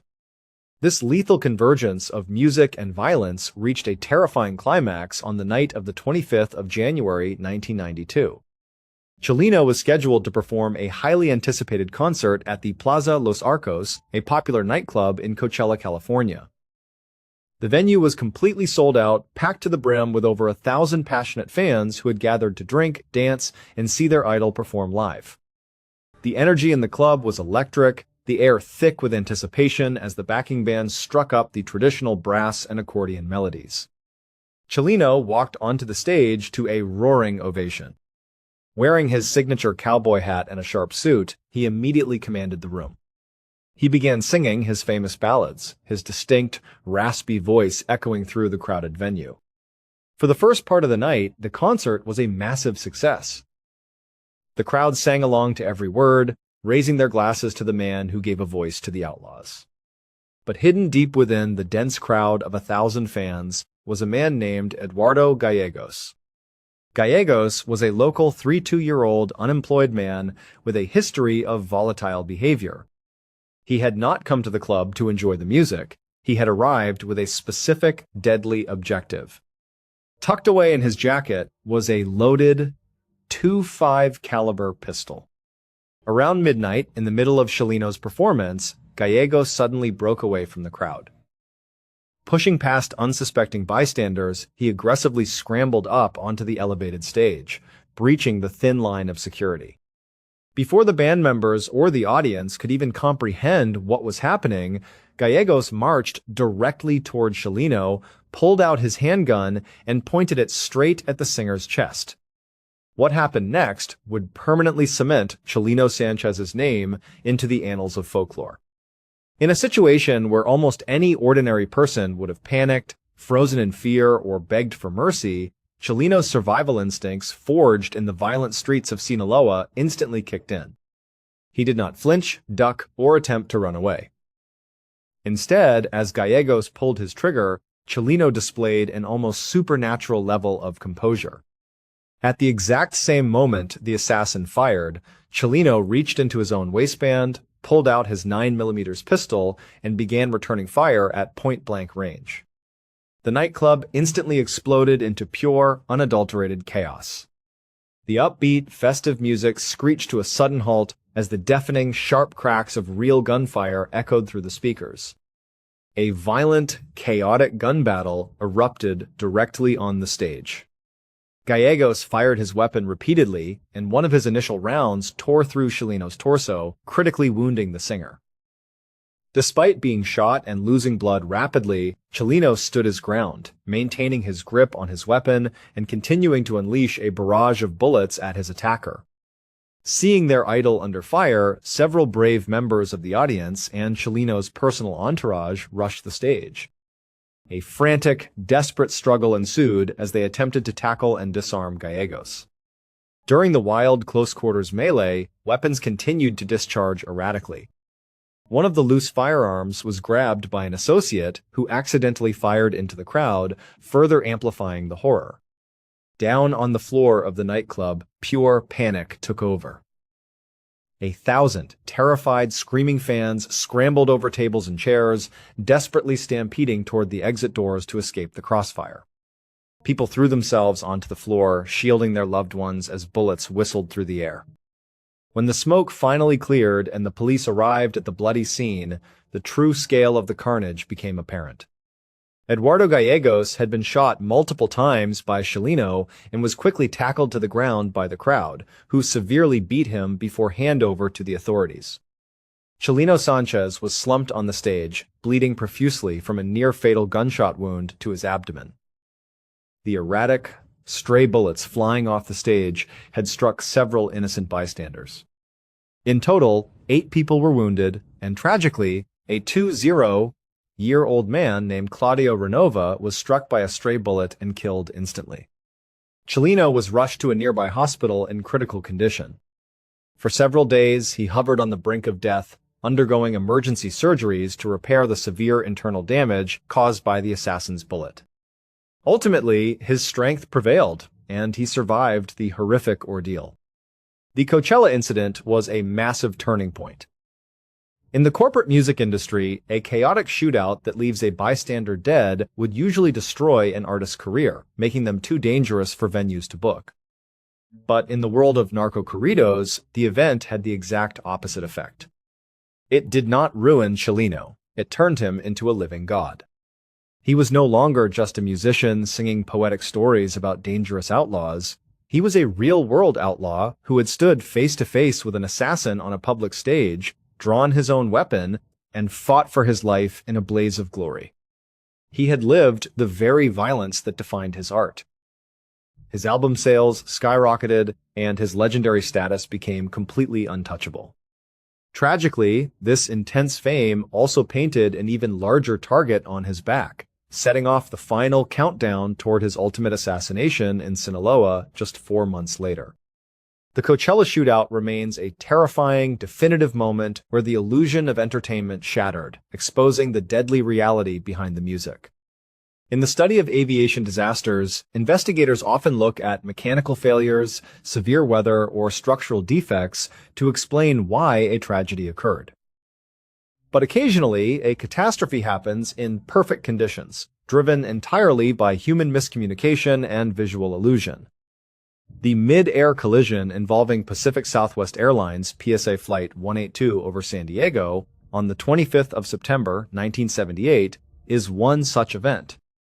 While the radar tracks and flight paths tell the technical story of how a Boeing 727 and a tiny Cessna 172 collided, the true, heartbreaking reality of the disaster is preserved inside the cockpit voice recorder, CVR, the black box that captured the final words, decisions, and emotions of the crew and passengers.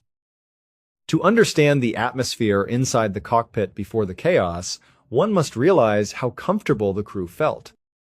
Captain James McFerrin and First Officer Robert Fox flew this regional route frequently. The morning was exceptionally clear, and because they were flying under Visual Flight Rules, VFR, they felt entirely in control. They were laughing, chatting with off-duty PSA employees who were hitching a ride in the cockpit's extra jump seats, and preparing for a routine landing at Lindbergh Field. The first shift in atmosphere occurred when air traffic control warned them about a small Cessna in their vicinity.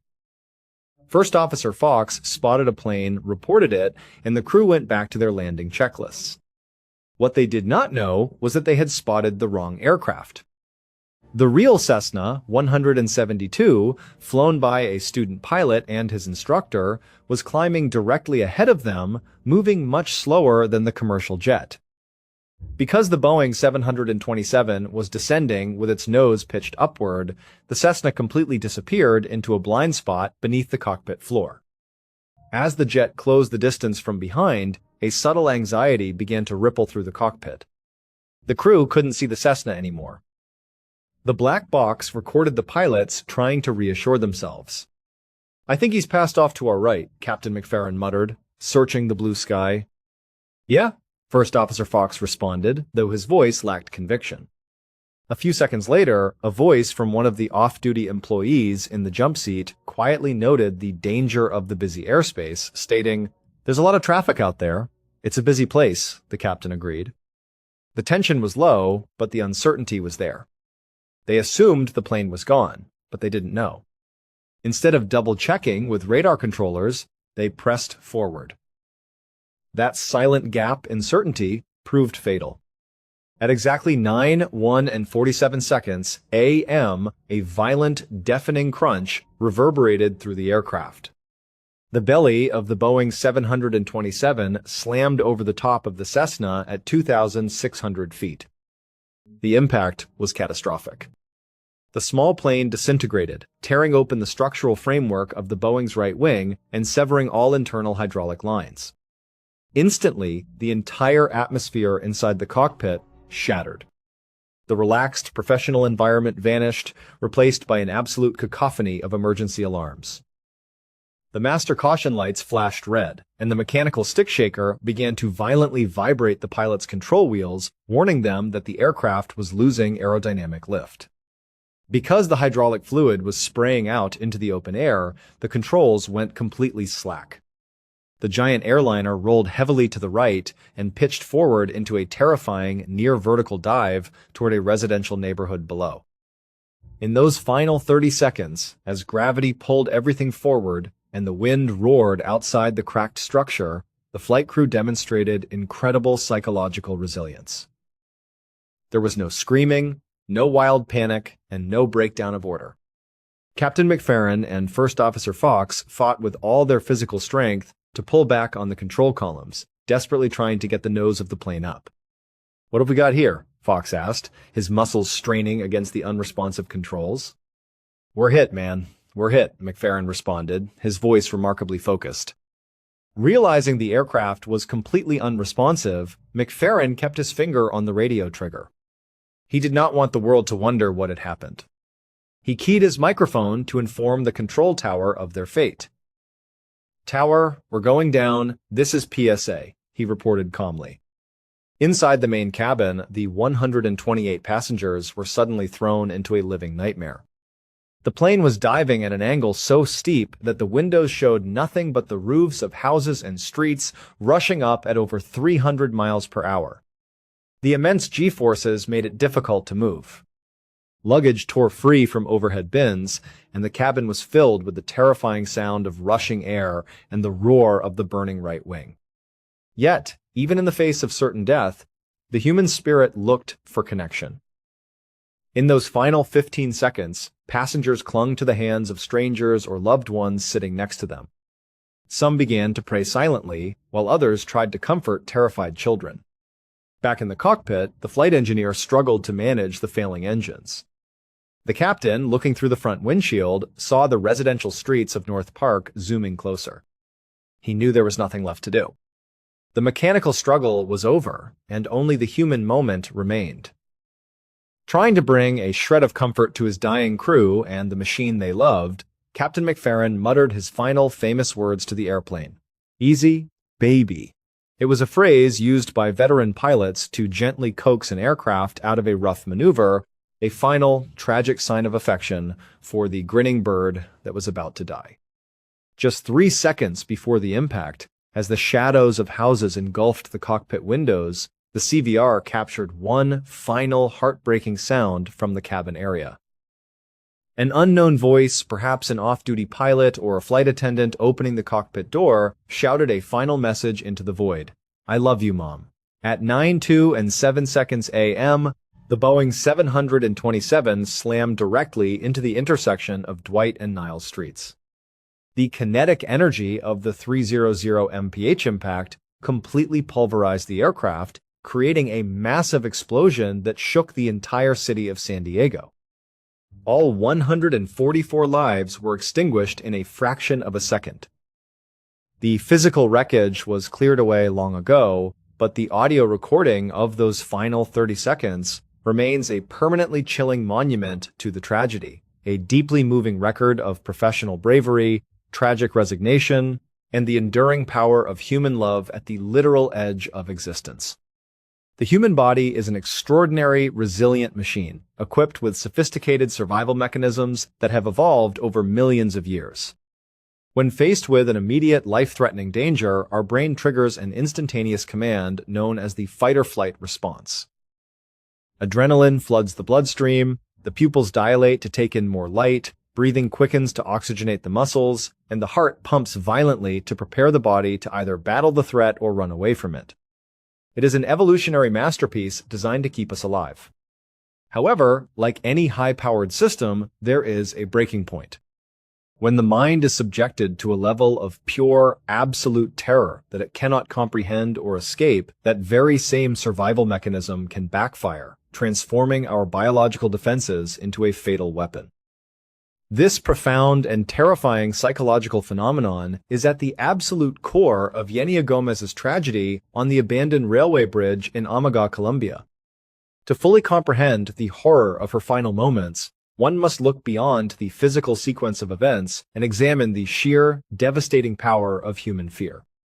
Yenia was a young analytical lawyer whose mind was trained to seek order, logic, and predictability. Yet, she carried a severe, debilitating phobia of heights. A phobia is not just a rational dislike, it is an intense, irrational dread that paralyzes the nervous system. When Yenya agreed to accompany her boyfriend bungee jumping in July of 2021, she was attempting an act of extreme psychological exposure. She wanted to confront her monster head-on. But a phobia cannot be reasoned with, and the environment at the bridge shattered her mental defenses before she ever stepped onto the platform. The multi-hour delay on the crowded bridge acted as a slow drip poison to her nervous system. As she stood over the massive chasm watching others drop into the abyss, her body was already locked in an uncontrollable panic attack. Her heart was racing at maximum capacity for hours, depleting her body's natural reserves of calm. By the time her name was called, Yenya was no longer operating on logic. She was experiencing severe tunnel vision and auditory exclusion, a psychological state where the brain, overwhelmed by terror, shuts down peripheral awareness. The roaring wind, the visual depth of the gorge, and the chaotic sounds of the crowd blurred into a single, terrifying sensory overload. Her mind was screaming for an escape, desperate to get the ordeal over with. When the instructor shouted, "Okay, jump," a command meant solely for her fully secured boyfriend. Yenia's hyper-focused, panic-stricken brain registered only one thing. It was time to leap into the void to make the terror stop. She stepped off the wooden ledge and launched herself into the open air. But the elastic bungee cord had not been attached to her body. She was falling completely unprotected. What happens to the human mind and body during a definitive, unprotected fall from hundreds of feet in the air? In aviation and extreme sports accidents, this interval is referred to as the descent phase, a brief, agonizing window of time where a conscious individual realizes with absolute certainty that they are going to die. For Yenya Gomez, this descent lasted only a matter of 4 to 5 seconds. But inside the theater of her mind, those few seconds stretched out into an eternity of pure, unadulterated horror. As she left the platform, Yenya expected to feel the familiar, reassuring tug of the heavy harness tightening around her chest or ankles.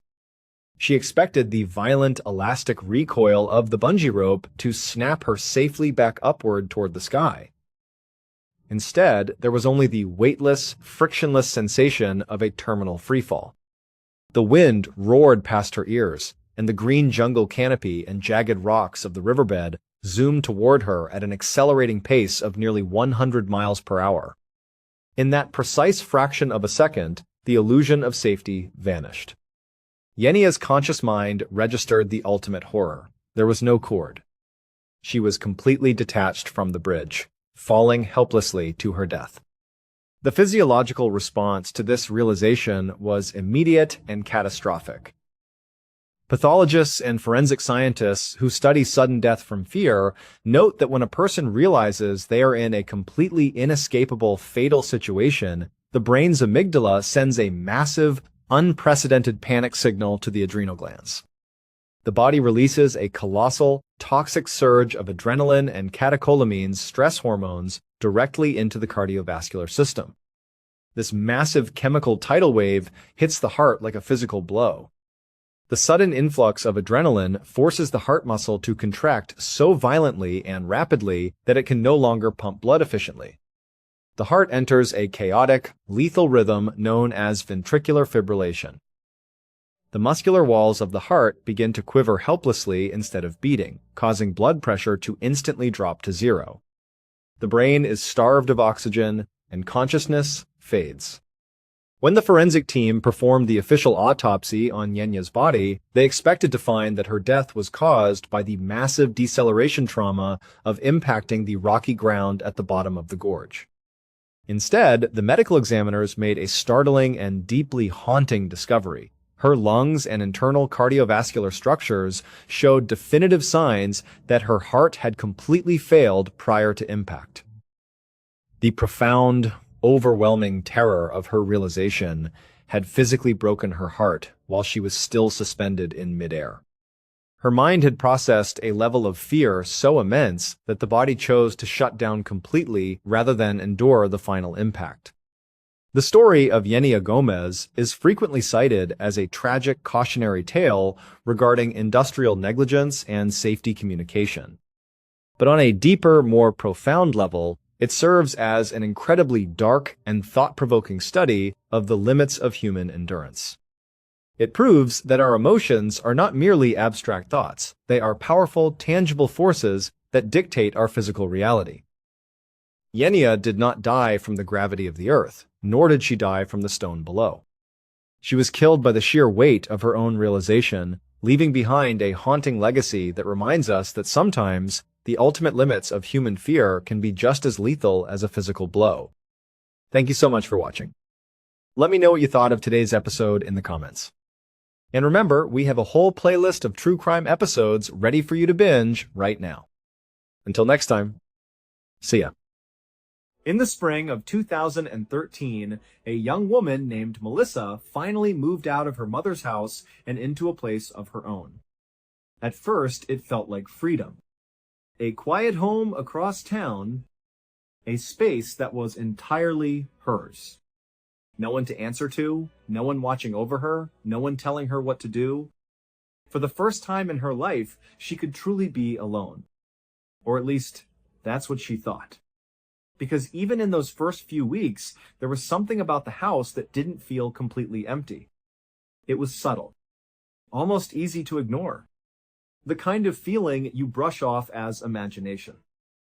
Like the sense that you're not the only one in a room, even when you are. At night, she would sometimes pause in the middle of a task and just listen. Not because she heard anything obvious, but because she felt like she should. Like something might be there if she waited long enough. And then, about 3 months after moving in, things started to get a little bit worse. At first, it was the phone calls. Her phone would ring at random times during the day from unknown numbers. When she answered, there was never anyone speaking. Just silence. And sometimes, something worse. The sound of someone breathing on the other end of the line. And that was only the beginning. Then the flowers started arriving. Huge, beautiful bouquets would just appear on her front step. They were always anonymous, with no card or note to indicate who they were from. While a secret admirer might sound romantic to some, for Melissa living alone, it felt unsettling. Who was sending these? And how did they know her new address so well? She asked her friends, her family, her coworkers, but everyone said it wasn't them. The mystery just deepened, leaving her with a sense of being watched. Around the same time, she started noticing that small items from her kitchen and living room were going missing. It was never anything valuable. It would be a single plate from the drying rack or one of the coasters from her coffee table. A salt shaker vanished from her counter. Then a fork and a knife from her silverware drawer disappeared. They were such small, insignificant things, but because she lived alone, their absence was glaring. She was the only one in the house, the only one who moved these things. She would search everywhere, thinking she must have misplaced them, but they were simply gone. It felt like her own mind was playing tricks on her, and a seed of doubt began to grow. Was she just being forgetful? Melissa had a very specific habit, a little ritual she performed every single night without fail. Before she went upstairs to bed, she would walk over to her living room television and unplug it from the wall. She had this irrational fear that if she left it plugged in overnight, some kind of electrical surge could happen, sparking a fire that would burn her house down while she slept. It was an obsessive-compulsive tendency, she knew that, but it gave her peace of mind. She was meticulous about it, never once forgetting. So one night, during this period of strange calls and missing items, she did her usual routine. She walked over to the TV, bent down, grasped the plug, and pulled it firmly from the wall socket. She saw the plug in her hand, saw the empty outlet, and then she went upstairs to her bedroom, locked the door, and went to sleep. The next morning, she got up, got ready for her day, and came downstairs. As she entered the living room, her eyes drifted over to the television, and she stopped, dead in her tracks. The TV was plugged back into the wall. Her first thought was disbelief. She must have forgotten. It was the only logical explanation. As rare as it was for her to forget her nightly ritual, it had to have happened. She must have been tired or distracted and just thought she'd unplugged it. She tried to brush it off, telling herself not to be paranoid, but the feeling of unease lingered with her all day. So that night, she was determined not to make the same mistake. She went over to the television and made a point of being extra deliberate. She unplugged it, and then she stood there, staring directly at the plug in her hand and the empty socket in the wall. She even put the plug down on the floor and looked again at the outlet, confirming to herself with absolute certainty that it was not plugged in. The cord was lying limp on the carpet. Satisfied, she went upstairs to bed. The next morning, as she started to walk down the stairs, a sense of dread washed over her. Her television was right at the bottom of the staircase, visible as soon as she rounded the corner. She had a terrible, sinking feeling that when she made that turn, her worst nightmare would come true. That it would be plugged in again. That something was happening on her first floor while she was asleep upstairs. She took a deep breath, turned the corner, and her heart dropped into her stomach. The TV was plugged in. This time, there was no rationalizing it away. She was horrified. She knew, without a shadow of a doubt, that she had unplugged it. This wasn't a malicious act, not yet anyway. No one had broken anything or hurt her. But the implication was terrifying. Someone was getting into her house at night while she was there, and for some bizarre reason, their only action was to plug in her television. She flew into a panic, running through the first floor of her house, checking every single window, every single door. Everything was locked, just as she had left it. There was no sign of a break-in. She checked every closet, under every piece of furniture, her mind racing. When she was finally satisfied that no one else was in the house with her, she sat down, trying to think what to do. What could she even say if she called the police? "Hello, officer. Someone keeps breaking into my house just to plug in my TV." They would think she was crazy. It was at this point that Melissa developed a very real, very deep fear of her own home, specifically the first floor. She started going to bed earlier and earlier, sometimes as soon as she got home from work, just so she wouldn't have to be downstairs after dark. Imagine living alone in a place that's supposed to be your sanctuary, but being terrified of half of it. Every night she would lie in her bed, her door locked, and strain her ears, listening. Every creak of the house, every rustle of leaves outside, became the sound of an intruder downstairs. Melissa was living an absolutely wretched existence, trapped in a cycle of fear in her own home. With that as the context, one night Melissa goes to bed super early, as she usually did now. It was probably only 3 or 4 in the afternoon, the sun was still high in the sky, but she was already upstairs in her bedroom, door locked, trying to feel safe. Eventually, the sun did set, and the house was plunged into darkness, but she still hadn't been able to fall asleep. Her anxiety was too high. So she sat up in bed and decided to watch some TV to distract herself. She turned on her television, and right away, something strange happened. The channels on the screen started changing on their own. They were just cycling through, one after another, without her touching anything. Her first thought was that she must be sitting on the remote. But then she looked down and saw the remote was in her hand. She stared at it, her fingers nowhere near the buttons, and then looked back at the TV. The channels were still flipping over and over. Now, Melissa had what's called a skybox, which is a system that connects the television sets in a house. It meant that her downstairs TV was linked to her upstairs TV. If someone was changing the channel on one, it would change the channel on the other in real time. As she sat there, watching the channel cycle, not touching her remote, the horrifying realization dawned on her. Someone was downstairs right now, using the other remote, flipping through the channels. She was frozen in fear. All she could think to do was to turn her own TV off. That was the one function on her remote that wouldn't affect the other television. She jabbed the power button, and her screen went black. Now, she was sitting in total darkness in a house she was already terrified of, and she was straining her ears, trying to hear any sign that would confirm her fears. Was there really someone downstairs? Or was this just a strange malfunction with the skybox? She sat there, perfectly still, listening. All she could hear was the sound of her own frantic breathing and the pounding of her heart in her chest. She couldn't hear the downstairs TV. She couldn't hear footsteps or doors opening. The house was completely silent. After what felt like an eternity of sitting there in the dark, she grabbed a pillow from her bed, clutched it to her chest, and buried her face in it.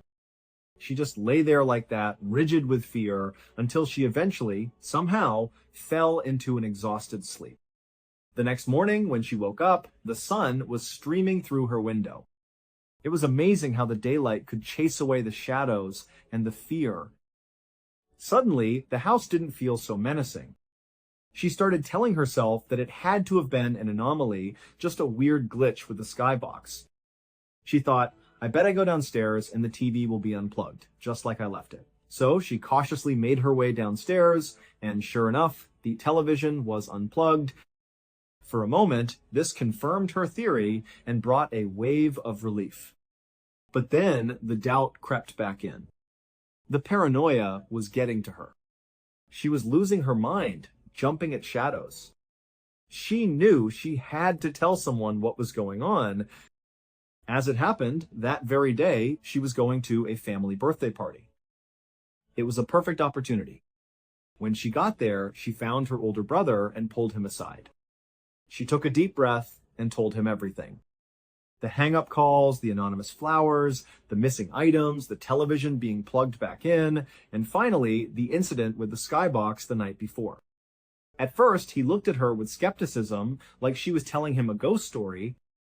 But as she focused on the specific, tangible things that were happening, like the plug being put back into the wall 2 separate times, and the channels changing, he started to see that this was more than just her imagination.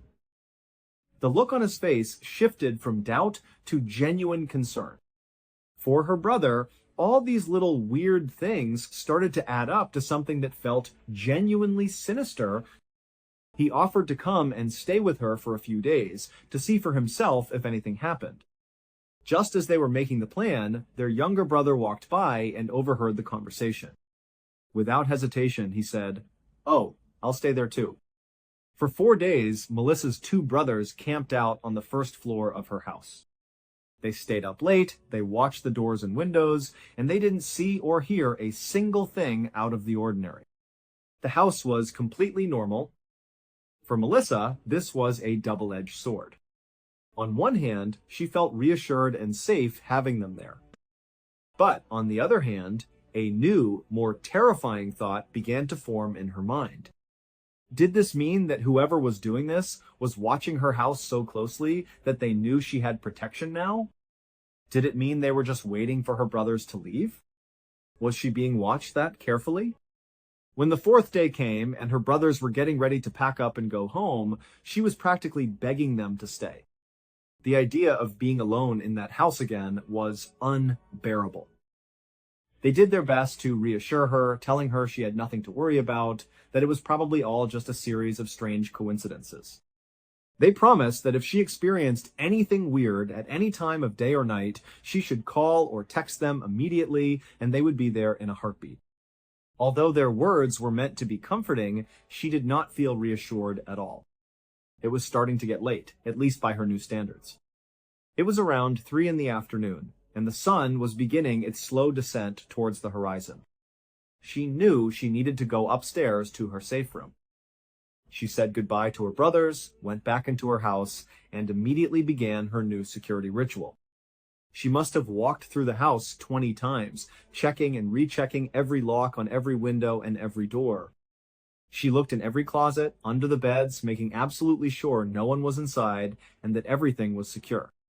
Finally, she went upstairs to her bedroom, locked the door, and got into bed. But just like most nights, she was so consumed by fear of what might be happening just outside her bedroom door that she couldn't sleep. She just lay there in the utter silence of her room, listening. And then she heard it. It was the unmistakable, quiet click of her back door opening. Her blood ran cold. She heard footsteps, slow and deliberate, walking through her first floor. Then she heard the television turn on. Her brothers had been watching it last, and they had left the volume turned up really, really high. The sound blared through the entire house, a sudden, shocking burst of noise in the silence. And just as quickly as it turned on, it was turned back off. Whoever was down there knew they had made a mistake, that the loud noise would have woken anyone up. Melissa didn't know what to do. Before, whatever had been happening in her house was subtle, almost deniable. It was things she had to think about to confirm they were really happening. But this was different. This person was now just strolling into her house in the middle of the night and turning on the TV. There was no denying it anymore. Her mind raced. Oh my God, what do I do? She grabbed her phone from the nightstand, her hands shaking so badly she could barely dial. She called her older brother. He picked up right away, his voice sleepy. She whispered frantically into the phone, "Someone is in the house right now." Her brother was instantly awake. He said, "I will be there in 10 minutes. Do not leave your bedroom. Don't do anything. Stay on the phone with me." Melissa was trembling with fear. As slowly and quietly as she possibly could, she got out of bed and crept over to her bedroom window. She wanted to be as far away from the locked door as possible. She peered out the window, her eyes scanning the dark street, waiting desperately to see her brother's car. All the while, she was listening for any sign that the person downstairs had started to walk up the stairs towards her room. Finally, she saw them. Out of the corner of her eye, her brother's car pulled up across the street. He and her younger brother both hopped out. They ran across the street towards her house, vaulted over the side fence, and disappeared down the narrow alley that ran between her house and her neighbor's, heading towards the back. She was still on the phone with him, whispering, "Do you see him? Do you see him? Do you see anything?" He replied, "Hold on." He was at the back of the house now, where he knew there was a window that gave a clear view of most of the first floor. She waited, her heart pounding, expecting him to give her a report. There was a pause, a moment of silence on the phone. Then she whispered, "What do you see?" His voice came back, low and serious. "Okay, yep. There is someone in your living room right now. I'm going to hang up and call the police. I'll call you right back." Melissa knew what she had heard was real, but to have it confirmed by her brother, to know for a fact that there was a stranger in her house, took the fear to a whole new level. She was now legitimately fearing for her life. There was an intruder right downstairs, and they had probably been coming into her house for weeks. Her brother hung up to call the police, and Melissa was left alone again, standing in her dark room, listening to a stranger walk around the first floor of her house. Because she could hear the footsteps so clearly downstairs, she made a decision. She decided she would walk over to her bedroom door and look through the keyhole. It was an old door with an oversized keyhole, and if you angled it just right, you could see a small sliver of the first floor at the bottom of the stairs. Very carefully, she tiptoed across the room to the door. As she knelt down to put her eye to the keyhole, her phone, which was in her pocket, started to ring. It wasn't on silent. It was on loud, and the ringtone shattered the silence. It was her brother calling her back. She fumbled for the phone, dropping it on the floor. It was still ringing loudly as she scrambled to pick it up and silence it. Then, on pure reflex, she put her eye back to the keyhole. And standing at the bottom of the stairs, looking right up at her door, was a man.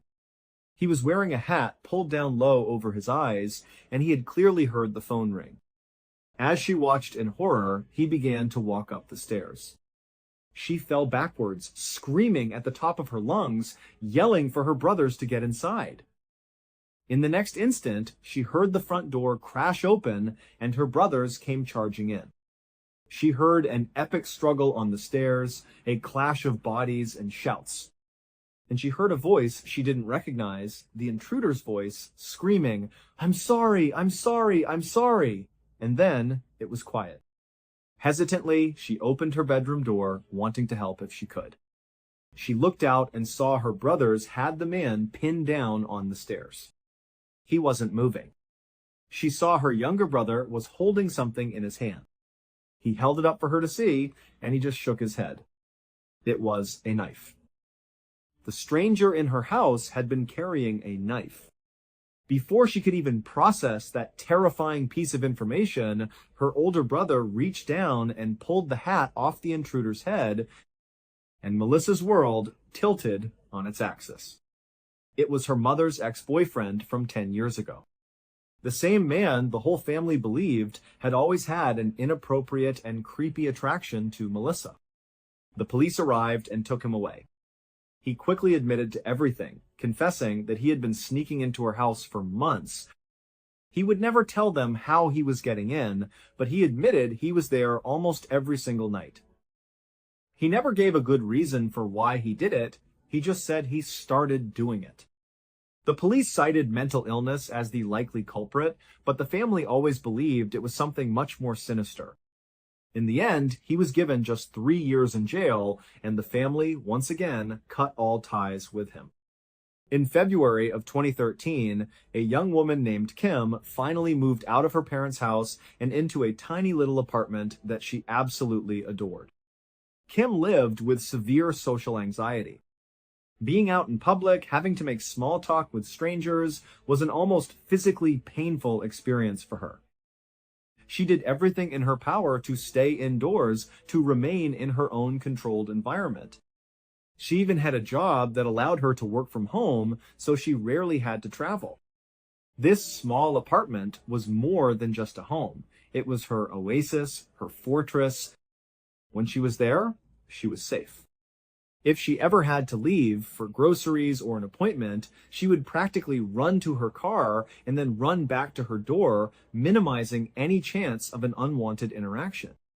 In those first few weeks of living there, as much as she tried to avoid all human contact, there was one person she was sort of forced to interact with, her landlord. But her landlord turned out to be this wonderful older woman named Olivia, who immediately took a liking to Kim. She seemed to understand Kim's anxieties without needing an explanation and looked at her with a kind, motherly affection. To her own surprise, Kim found herself wanting to interact with Olivia. She had a very comforting presence, and she was just a genuinely nice lady. Even though they didn't interact face-to-face very much, they developed a unique relationship. Olivia loved to cook, and she would often make extra food. She would bring a plate over to Kim's door, knock gently, and then leave it on the doormat for her. Olivia never expected Kim to come out and talk. She knew Kim was uncomfortable with that. She just wanted her to have a nice, home-cooked meal. The arrangement was simple. Whenever Kim was finished eating, she would put the empty plate and utensils back outside her door, and Olivia would come by later to pick them up and wash them. It was a small, kind gesture that meant the world to Kim. She grew to love Olivia and was incredibly happy to have her living nearby. In a way, Olivia's presence made her feel even safer in her new home. About 2 months after moving into this tiny apartment, Kim's doctor started her on a new medication for her anxiety. From past experience, she knew that starting a new prescription often came with a whole host of strange and unpleasant side effects. It always took some time for her body to adjust. And right on cue, as she started taking this new medication, she began to notice that she was becoming incredibly forgetful. Things in her apartment would be in places she had no memory of putting them. Her keys would be in the bathroom, her book would be in the kitchen. Other things would go missing entirely, and she couldn't for the life of her remember where she'd last seen them. Even though she was expecting some side effects, this level of memory loss was frustrating. She also noticed that the new medication made her exceptionally drowsy. It was a deep, bone-weary exhaustion that she couldn't shake. Most days, she had to take a long nap, sometimes for 2 or 3 hours in the middle of the afternoon, just to make it through the rest of the day. Now, because Kim had such intense anxiety about being out in public, the thought of going back to the doctor's office to talk about these side effects was daunting. A doctor's visit meant interacting with a receptionist, a nurse, the doctor, and maybe other patients in the waiting room. It was a whole series of social hurdles she just didn't want to face. So, she made a decision. She would just stick with the medication, let her body adjust, and hope that eventually this new normal of fogginess and fatigue would fade away. She convinced herself that everything would be just fine. During this period, while she was experiencing all these side effects she was attributing to her new medication, she got one of her usual deliveries from Olivia. This time, it was a big Greek salad, which Olivia knew was Kim's favorite. Kim was thrilled. She brought the salad into her apartment and had an idea for a perfect, relaxing afternoon. She decided she would take the salad into her bedroom, turn on Netflix, and eat it in bed. It was going to be an awesome, lazy day. So she got comfortable in bed, started eating her salad, and put on an episode of Portlandia. The next thing she knew, she was waking up. She had fallen asleep right in the middle of eating. One moment she was watching the show, fork halfway to her mouth, and the next she was out cold. When she woke up, she felt groggy and disoriented. She thought to herself, wow, I've never fallen asleep that hard and that fast before. She was literally still holding the fork in her hand. As her eyes adjusted, she noticed something odd. On the other side of the bed, the left side, the sheets and the comforter were all disturbed, as if someone had been lying there. This was strange because Kim always slept on the right side of the bed. It was almost a compulsion for her. She could never sleep on the left side. It felt wrong, like it was bad luck. She reached her hand out and touched that side of the bed where the sheets were rumpled. It was still warm. Her mind immediately started searching for a logical explanation. Well, she thought to herself, I guess I must have rolled over in my sleep, laid on that side of the bed for a while, and then miraculously rolled back to my original position on the right side without spilling my salad or even dropping the fork. As she played this scenario out in her head, it started to sound less and less plausible. It clicked in her mind that what she was thinking was not just unlikely, it was probably impossible. So if that's not what happened, what did? Did that mean someone else had been in her bed? Was someone in her apartment right now? In a surge of adrenaline, she leaped out of bed. She grabbed her phone and typed in 911, her thumb hovering over the dial button, ready to call. She ran through her small apartment, flipping on every single light, her heart hammering against her ribs. She checked the living room, the kitchen, the bathroom, the closets. There was no one there. The front door was still locked from the inside. Everything looked normal. She slowly put her phone away, but her heart was still racing. She was incredibly stressed out by what had just happened because in the back of her mind, she knew she didn't roll over. That didn't happen. This is the moment when Kim began to wonder if all the strange happenings in her apartment were connected to what she had just experienced. This incident, the warm spot in her bed, did not feel like a side effect of her medication. All of a sudden, she started looking at all the other weird things, the missing toothbrush, the misplaced shoes, the items being moved around in a new light. She realized that maybe she had been blind to something else that was happening, that maybe the medication was just a convenient excuse she had been using. A terrifying thought began to take hold. Maybe someone was breaking into her apartment. For the next couple of days, Kim watched her apartment like a hawk. She looked for any indication, any tiny sign that somebody was getting in. But there was nothing. She always locked the door. She always kept the windows shut and locked. She couldn't find any logical point of entry. The only thing that stood out to her was something she had previously dismissed. When she woke up in the mornings, she noticed her bedroom had a very distinctive smell to it. It wasn't her smell, and it wasn't a familiar household smell. It was like another person's smell, a musky, unfamiliar scent. It really freaked her out. She decided it was time to tell her parents. So she called them, and as she was describing out loud what had been going on in her apartment, it was the first time she was hearing the words herself. And hearing it all laid out like that, it sounded so much more creepy, so much more scary than it did when it was all just swirling around in her own head. As she was telling them the story, she became more and more scared to go back to her own apartment. Her dad picked up on the fear in her voice and said, "Hey, I'll go back with you. We'll look around the apartment together and make sure it's safe and secure. And on the way out, we'll check in with your landlady, Olivia, and let her know what's been going on. Everything's going to be fine." They drove back to her apartment, and when they walked inside, everything looked completely normal. They did a quick walkthrough of each room, and nothing seemed out of place. But before her dad left, he said, "Let me just do a closer inspection of the whole place. Let me look everywhere, just to make sure there's not some special way to get in here. It'll give you some peace of mind." So he went into her bedroom and started looking around. He lifted up the mattress and looked underneath the bed frame. Then he opened up her closet. It was a big closet packed with clothes.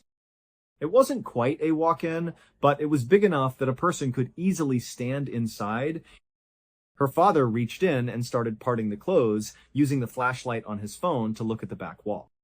He pushed on the wall, tapped on it, checking to see if there was any kind of hidden compartment or loose panel. There was nothing. But just before he was about to walk out, he noticed something in the bottom right corner of the inner wall. It was a little blurb of writing in a spot that you could only see if you were standing deep inside the closet, specifically looking for strange things on the walls. He knelt down to get a closer look. It was a small, tiny blurb of text that said, "Come back here so I can look at you." The positioning of the writing was chilling. The only way someone could have written it was if they were lying down in that tiny little corner facing out towards the closet door. And that's when her father looked down at the closet door itself and noticed that one of the horizontal slats was missing, creating a small, rectangular peephole. In theory, if you were the person who wrote that message, you would be lying in that exact spot, and your eyes would be looking directly through that missing slat right at her bed. Her father put it all together in that one horrifying moment. He stood up, walked out of the closet to his daughter, and said calmly, "Come over here." He showed her what he had found inside her closet. He pointed to the writing and asked, "Did you write that?" She looked at it, her face pale, and whispered, "No." He looked at her and said, "All right, it's time to leave." They walked outside, went straight to his truck, and he called the police. He told them that someone had been breaking into his daughter's apartment. When the police showed up, they were able to get access to CCTV footage from a nearby building. And on that footage, they captured a grown man regularly going into Kim's apartment in the middle of the night. He wasn't breaking a window or picking a lock. He clearly had a key. It would turn out to be Olivia's grown adult son, a man named Henry, who lived with her. Kim had never even met him, never even knew he existed. Apparently, as soon as Henry saw Kim for the first time, he developed an instant and intense obsession with her. He had created this completely fake, delusional relationship in his mind where he truly believed that he and Kim were a couple, even though Kim didn't even know his name. During the police questioning, Henry explained his entire routine. He said he had gotten sleeping pills and he would grind them up into a fine powder. Anytime his mother was making food to deliver to Kim, which she loved to do and was always excited about, so she would talk about it, Henry would know it was happening. He would secretly slip the powdered sleeping pills into Kim's food. He knew that soon after she ate, she would be fast asleep. Then he would use his mother's spare key to let himself into the apartment. He insisted that he never touched her, that he never laid a hand on Kim. Instead, he would either lie down in the bed next to her while she slept, or he would go into the closet and watch her from his hiding spot. So, for the entire 4 months that Kim had lived in that apartment, the place where she believed she was safest, where she could shut the doors and be away from the world, in reality, there was a psychopath just a few feet away from her almost the entire time. When Olivia found out about what her son had been doing, she made a point to go to Kim and tell her she had absolutely no idea that she was terribly, terribly sorry. But the damage was done. Their friendship was over. On the 17th of October 1941, a 73-year-old man named Philip Peters was supposed to join his friends for a dinner party. But he never showed up. His friends and neighbors knew that Philip, or Phil as they called him, was living alone at the time. His wife had recently had a bad fall, broken her hip, and was recovering in the hospital. So they were already a little worried about Phil being on his own. When he didn't arrive for dinner and wasn't answering his phone, they decided it was better to be safe than sorry. They called the police and asked them to go over to his house and perform a welfare check. When the police arrived at Phil's house, they walked up to the front door and knocked. There was no answer. They tried the door handle, but it was locked. They walked around the house and tried the back door. That was locked too. They peered into the windows, but the house was completely dark inside. Eventually, they had to get another neighbor, who they knew had a spare key, to come over and let them in. When they stepped inside, the scene that greeted them was horrific. There was blood everywhere. It was on the walls, on the floor, and even spattered on the ceiling. And there, in the middle of the kitchen floor, was Phil Peters, lying face down. He had been brutally bludgeoned to death. The police officers immediately drew their weapons, thinking the attacker could still be somewhere in the house. They methodically cleared the entire home, room by room, but there was no one there. A whole team of detectives soon converged on the house and began their investigation. And they realized pretty quickly just how strange the crime scene was. Nothing in the house had been vandalized. Nothing appeared to be stolen. Phil himself was a very modest man, a retired auditor who lived a quiet life. He certainly didn't seem to have any enemies, so a revenge motive didn't make much sense. But the most puzzling part was what the first officers had discovered. Before they found his body, they had found the house to be completely shut and locked tight, with absolutely no sign of forced entry. This meant that whoever was in the house with Phil at the time of his death must have been someone he knew, someone he trusted enough to let inside. Or it was someone who had a key of their own. This made investigators wonder what could possibly motivate someone in Phil's inner circle to commit such a heinous and violent crime, especially when all the obvious motives, like theft or revenge, had seemingly been ruled out. To make matters worse, there was virtually no physical evidence left behind that could point to a suspect. The only piece of evidence they found was the murder weapon, a heavy piece of metal called a stove shaker, which was used to clear out ashes from old stoves. But the person who had used it to kill Phil had taken the time to meticulously wipe it clean. There were no fingerprints, no anything. For months, detectives agonized over this case. They interviewed everyone Phil knew, they chased down every possible lead, but they got absolutely nowhere. The case went cold. 9 months later, Phil's widow, who was now out of the hospital, hired a housekeeper to help her around the house. The housekeeper later told police that as soon as she moved in, she started hearing strange tapping sounds all through the house, but she didn't think much of it. She figured it was just the sounds of an old house settling. Then one day, the day she called the police, she was alone in the Peters residence. She heard the tapping sound again, and this time it seemed to be coming from the kitchen. She thought to herself that it must be a woodpecker just outside the kitchen window. As she looked towards the kitchen, she saw the door on the other side of the room, a door that opened up to a flight of stairs leading to the second floor.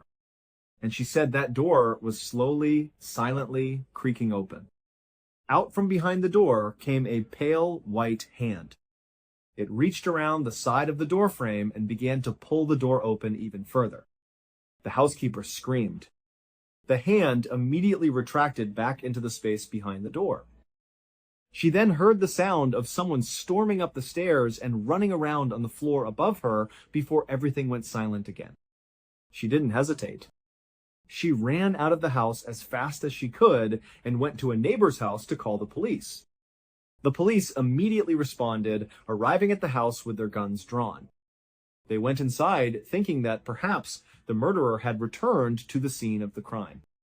They searched the entire house from top to bottom, but once again, there was nothing. There wasn't even a sign of a break-in. So the police went back to the housekeeper and to Mrs. Peters, and they explained that while they couldn't find anyone, given the history of the house, they didn't think it was safe for either of them to be there. The housekeeper refused to go back, and Mrs. Peters was moved back to the hospital where she could be properly looked after.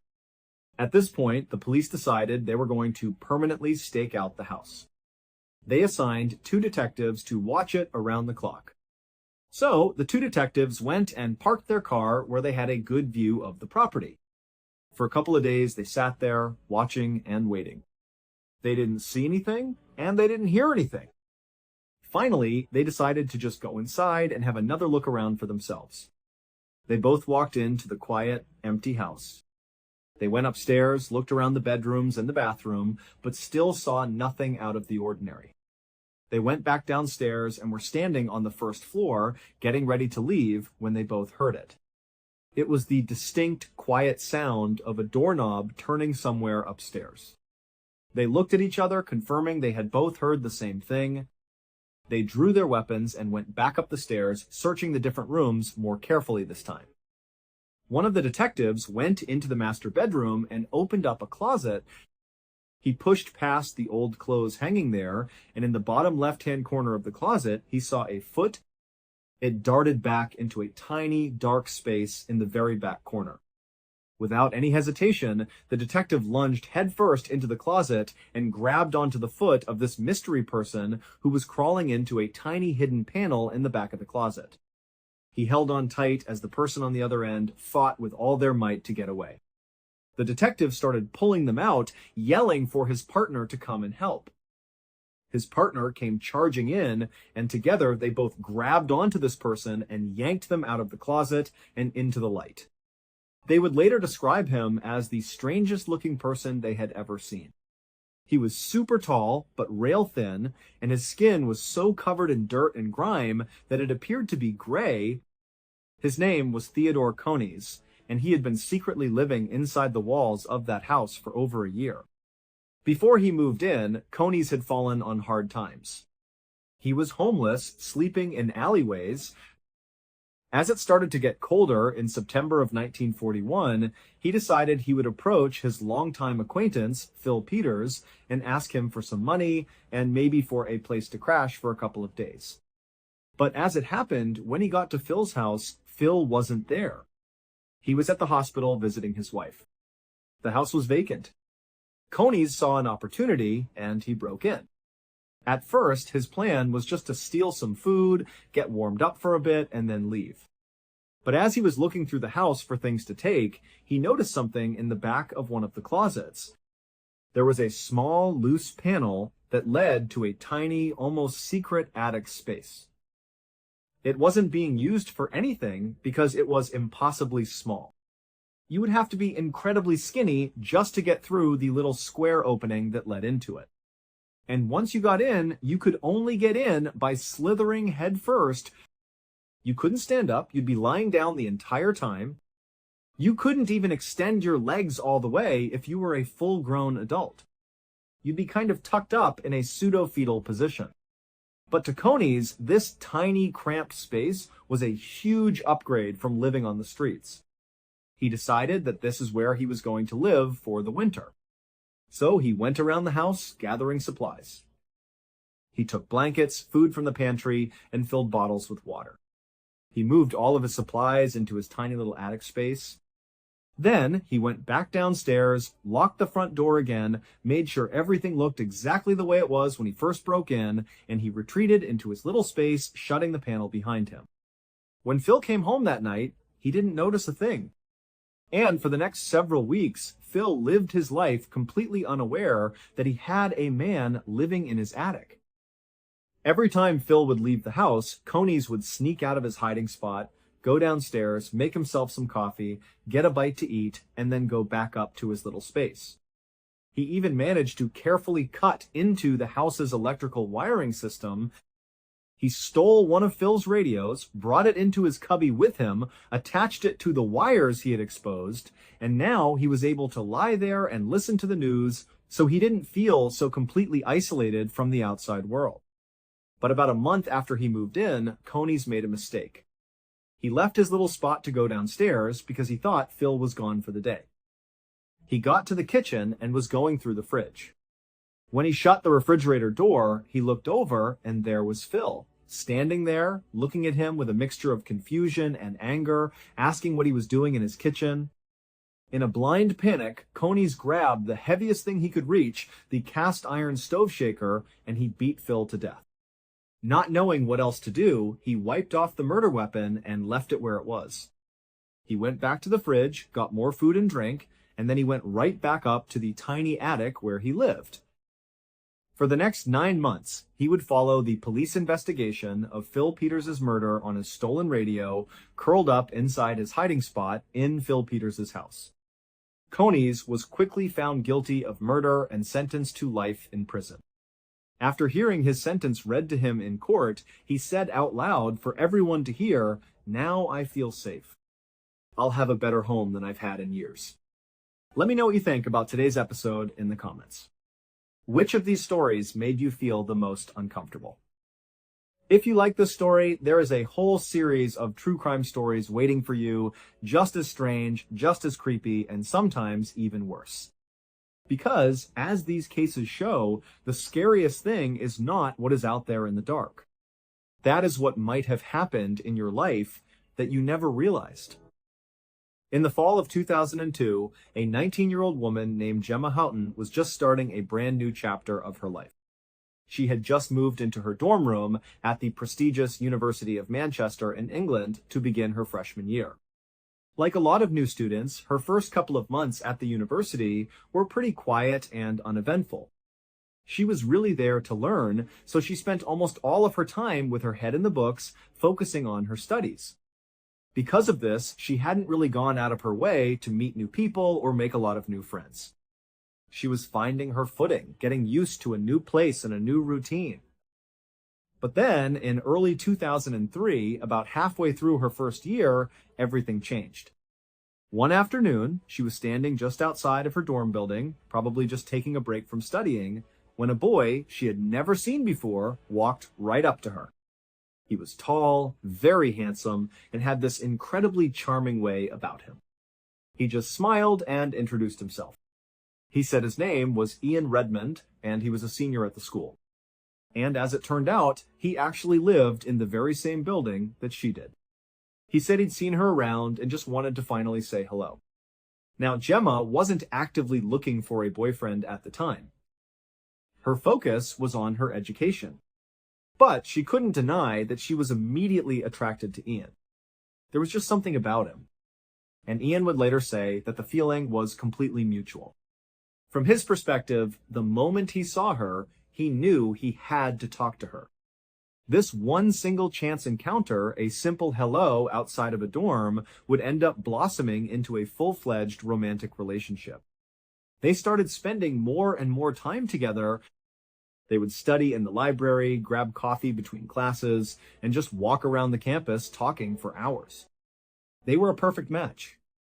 He was a bit older and more experienced with university life, and he helped her navigate her freshman year. She brought a fresh energy and a quiet determination that he really admired.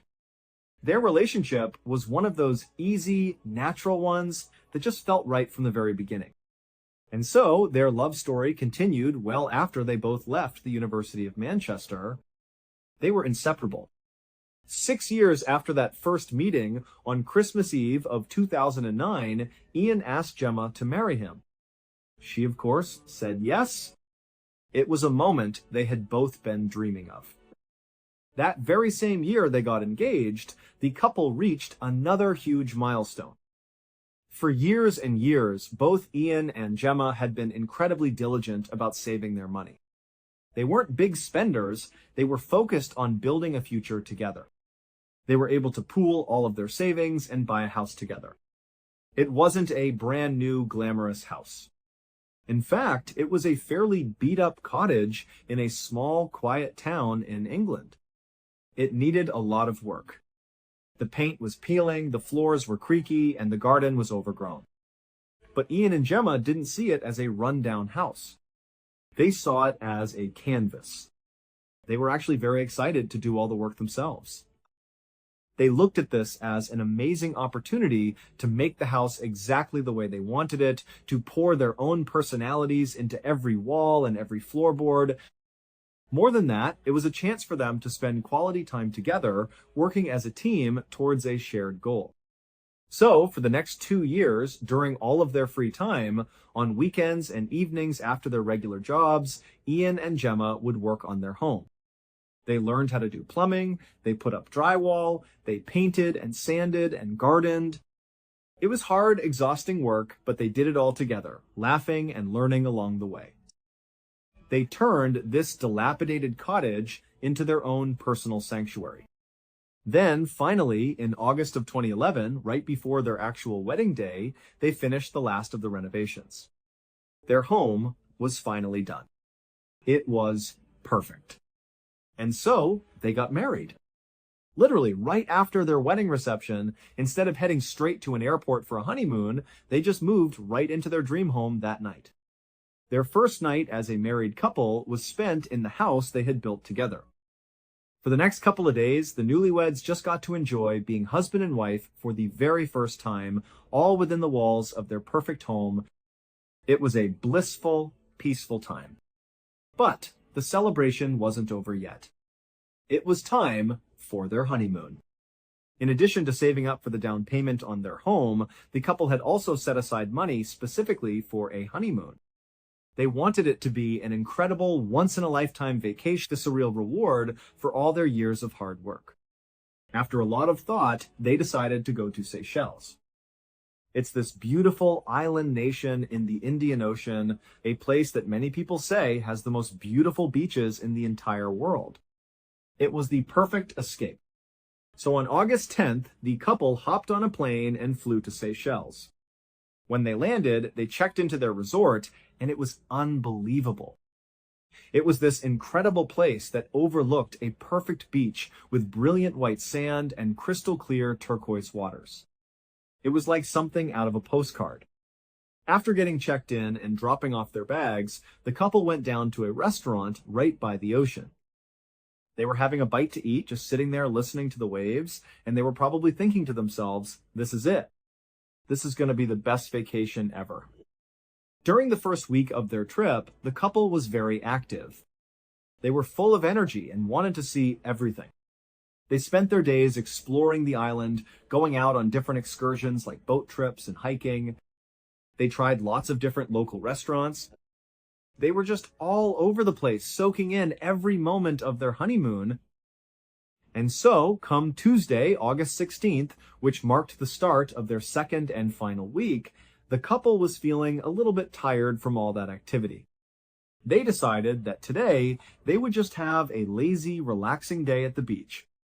No plans, no schedule, just sun and sand. So that morning, the couple grabbed their swimsuits, their towels, and a couple of beach chairs. They left the resort and headed down to the beach that was right outside their door. After finding a decent spot on the sand, they set up their chairs and towels and put their things down. Gemma laid down on one of the chairs to begin sunbathing, just ready to relax and read a book. Ian, on the other hand, was excited to get in the water. He grabbed his fins and his snorkel, leaned over and kissed Gemma on the cheek, and said he was going to go for a swim. Gemma remembers watching Ian as he walked across the beach toward the water. She watched as he stopped right at the edge of the waves and started to put on his big flippers and adjust his snorkel mask. She remembers just smiling to herself as he did that classic awkward flipper walk into the water. It was a funny, endearing sight. And as she watched him wade out into the ocean, she just thought to herself how incredibly lucky she was to be married to such an amazing guy. She really, truly loved him so much. After Ian had finally gotten into the water and had begun his snorkeling journey exploring the clear waters, Gemma laid back in her chair. The sun was warm, the sound of the gentle waves was soothing, and she began to doze off to sleep. A little while later, though, Gemma suddenly woke up. She was startled by a sound. It almost sounded like someone sneezing, but really, really loudly. It was a sharp, strange noise that cut through the peaceful atmosphere of the beach. Instinctively, she sat up and scanned the waterline, looking for her husband. But all she saw were other tourists in the water, swimming and snorkeling and just having a good time. She couldn't see Ian anywhere among them. And then she heard it. A male voice was calling out for help. It was coming from off to her right, towards the top of the beach, but pretty far away from her. She turned, her heart starting to pound, and she saw him. It was Ian. He was about 60 feet away from the sand, so he was well out into the water. He appeared to be kind of hunched forward, with one of his arms sort of submerged in the water, and he was waving his other arm frantically in the air. It looked like he was stuck on something, maybe caught on some rocks. But before Gemma could even get up or process what to do, before she could run to him or call for help, Ian just began to scream. It was a scream of pure agony and terror, a sound that no one on that beach would ever forget. When Ian began screaming, there was a surgeon who happened to be on vacation at this same beach. He was in a small boat nearby where Ian was. He heard the terrible screams and immediately motored his boat over to Ian. The surgeon and another man who was in the boat with him managed to pull Ian out of the water. They got him onto the boat, and Ian was alive, he was conscious, but the sight was horrific. He was missing his entire left arm. He was missing the majority of his left thigh. And there was a huge chunk of his midsection that was just gone. It would turn out that Ian had been attacked by a bull shark, one of the most aggressive and dangerous shark species in the world. That strange, loud sneezing sound that Gemma had heard, the sound that had startled her awake, was the sound Ian had made through his snorkel at the exact moment the shark first bit down on him, The surgeon rushed Ian to the shore. He pulled him out of the boat and got him onto the sand and immediately began trying to save his life, applying pressure to the catastrophic wounds. At the same time, Gemma had come running up the beach. She managed to push her way through the crowd that was quickly forming around her husband. She dropped down to her knees on the sand right next to him. Ian, at this point, was still alive and he was still conscious. He was very, very badly hurt, but he was looking up and he was clearly making eye contact with Gemma. And Gemma, she was looking down at her husband, making clear eye contact right back with him. They didn't really say much. It was like this horrible, surreal moment where all they could do was just be there, together, in the final seconds of his life. And so, during this kind of silent, heartbreaking acknowledgement of their love and their tragic fate, Ian would ultimately pass away right there on the beach with his wife by his side. It would later turn out that over the past few weeks, there had been a rash of shark attacks at this very beach, including one other fatal attack on another tourist. Shark attacks in Seychelles were so incredibly rare, so unheard of, that authorities believed this had to be the work of one single rogue bull shark. They believed it was one shark that was responsible for all of these attacks. And because this shark had not yet been captured or killed, the country had actually instituted a temporary ban on swimming at this beach and a few other nearby beaches. But for whatever reason, the ban had not been communicated effectively to the tourists. The resorts hadn't made it clear. There were no prominent signs. And so, the ban was not being enforced. Gemma and Ian had absolutely no idea that the water was a dangerous place to be. They had just looked out, saw all the other tourists swimming and splashing around, and believed it was totally safe. When in reality, it obviously wasn't. Gemma would quickly return to England, her honeymoon and her life shattered. She would host her husband's funeral in the exact same church where she and he had been married, so full of hope and happiness just 10 days earlier. In 1986, 35 million Americans went to see the brand new movie Crocodile Dundee. It was a comedy that starred this very capable and rugged Australian crocodile hunter who travels to New York City. The film was a massive hit. One of the 35 million Americans who saw this film was a 24-year-old model from Virginia named Ginger Meadows. After seeing the movie, with its stunning landscapes and charismatic hero, Ginger felt deeply inspired. She wanted to actually go to Australia to see the incredible country for herself because it just looked so amazing on the big screen. So, a couple of months later, in March of 1987, Ginger, traveling all by herself, hopped on a plane and flew to Perth, which is a major city in Western Australia. Her plan was simple and adventurous. She would land in Australia, work various odd jobs to make a little bit of cash, and then use that cash to fund her travels all over the country. Then, at some point, whenever she felt like she was tired of doing that, she would just head back to the United States. She was young, independent, and ready for an adventure. She landed in Perth, and right away she saw her first opportunity to make some money. There had been a huge sailing competition in the city leading up to the weekend she arrived there. As a result, she saw all these beautiful luxury yachts anchored at the docks all along the coastline. Ginger thought to herself, you know, these huge ships, they have crews that work on them basically full time. Maybe one of these boats could use an extra set of hands. And so Ginger, who was very friendly and outgoing and not afraid to take a chance, went right down to one of these docks. She stopped in front of the very first yacht she saw, which was this huge luxury 100-foot vessel. She walked right up and introduced herself to the captain of the boat. She said, hey, can I hitch a ride with you guys to the next place you're going? And in exchange, I'll work for you. I'll do whatever you need. As it happened, the captain was actually looking for another crew member to help their chef in the galley. So he looked at her and said, okay, well, can you cook? And Ginger confidently said, yeah, I'm a great cook. And he said, okay, well, you're hired. You can be the chef's assistant. And just like that, Ginger's Australian adventure took an unexpected turn. She climbed on board and met the rest of the 5 other crew members. This included the head chef she'd be working with, a woman named Jane. The 2 of them would become very close friends during their time on the yacht. Shortly after Ginger had come aboard, the captain cast off their lines and they headed out to sea.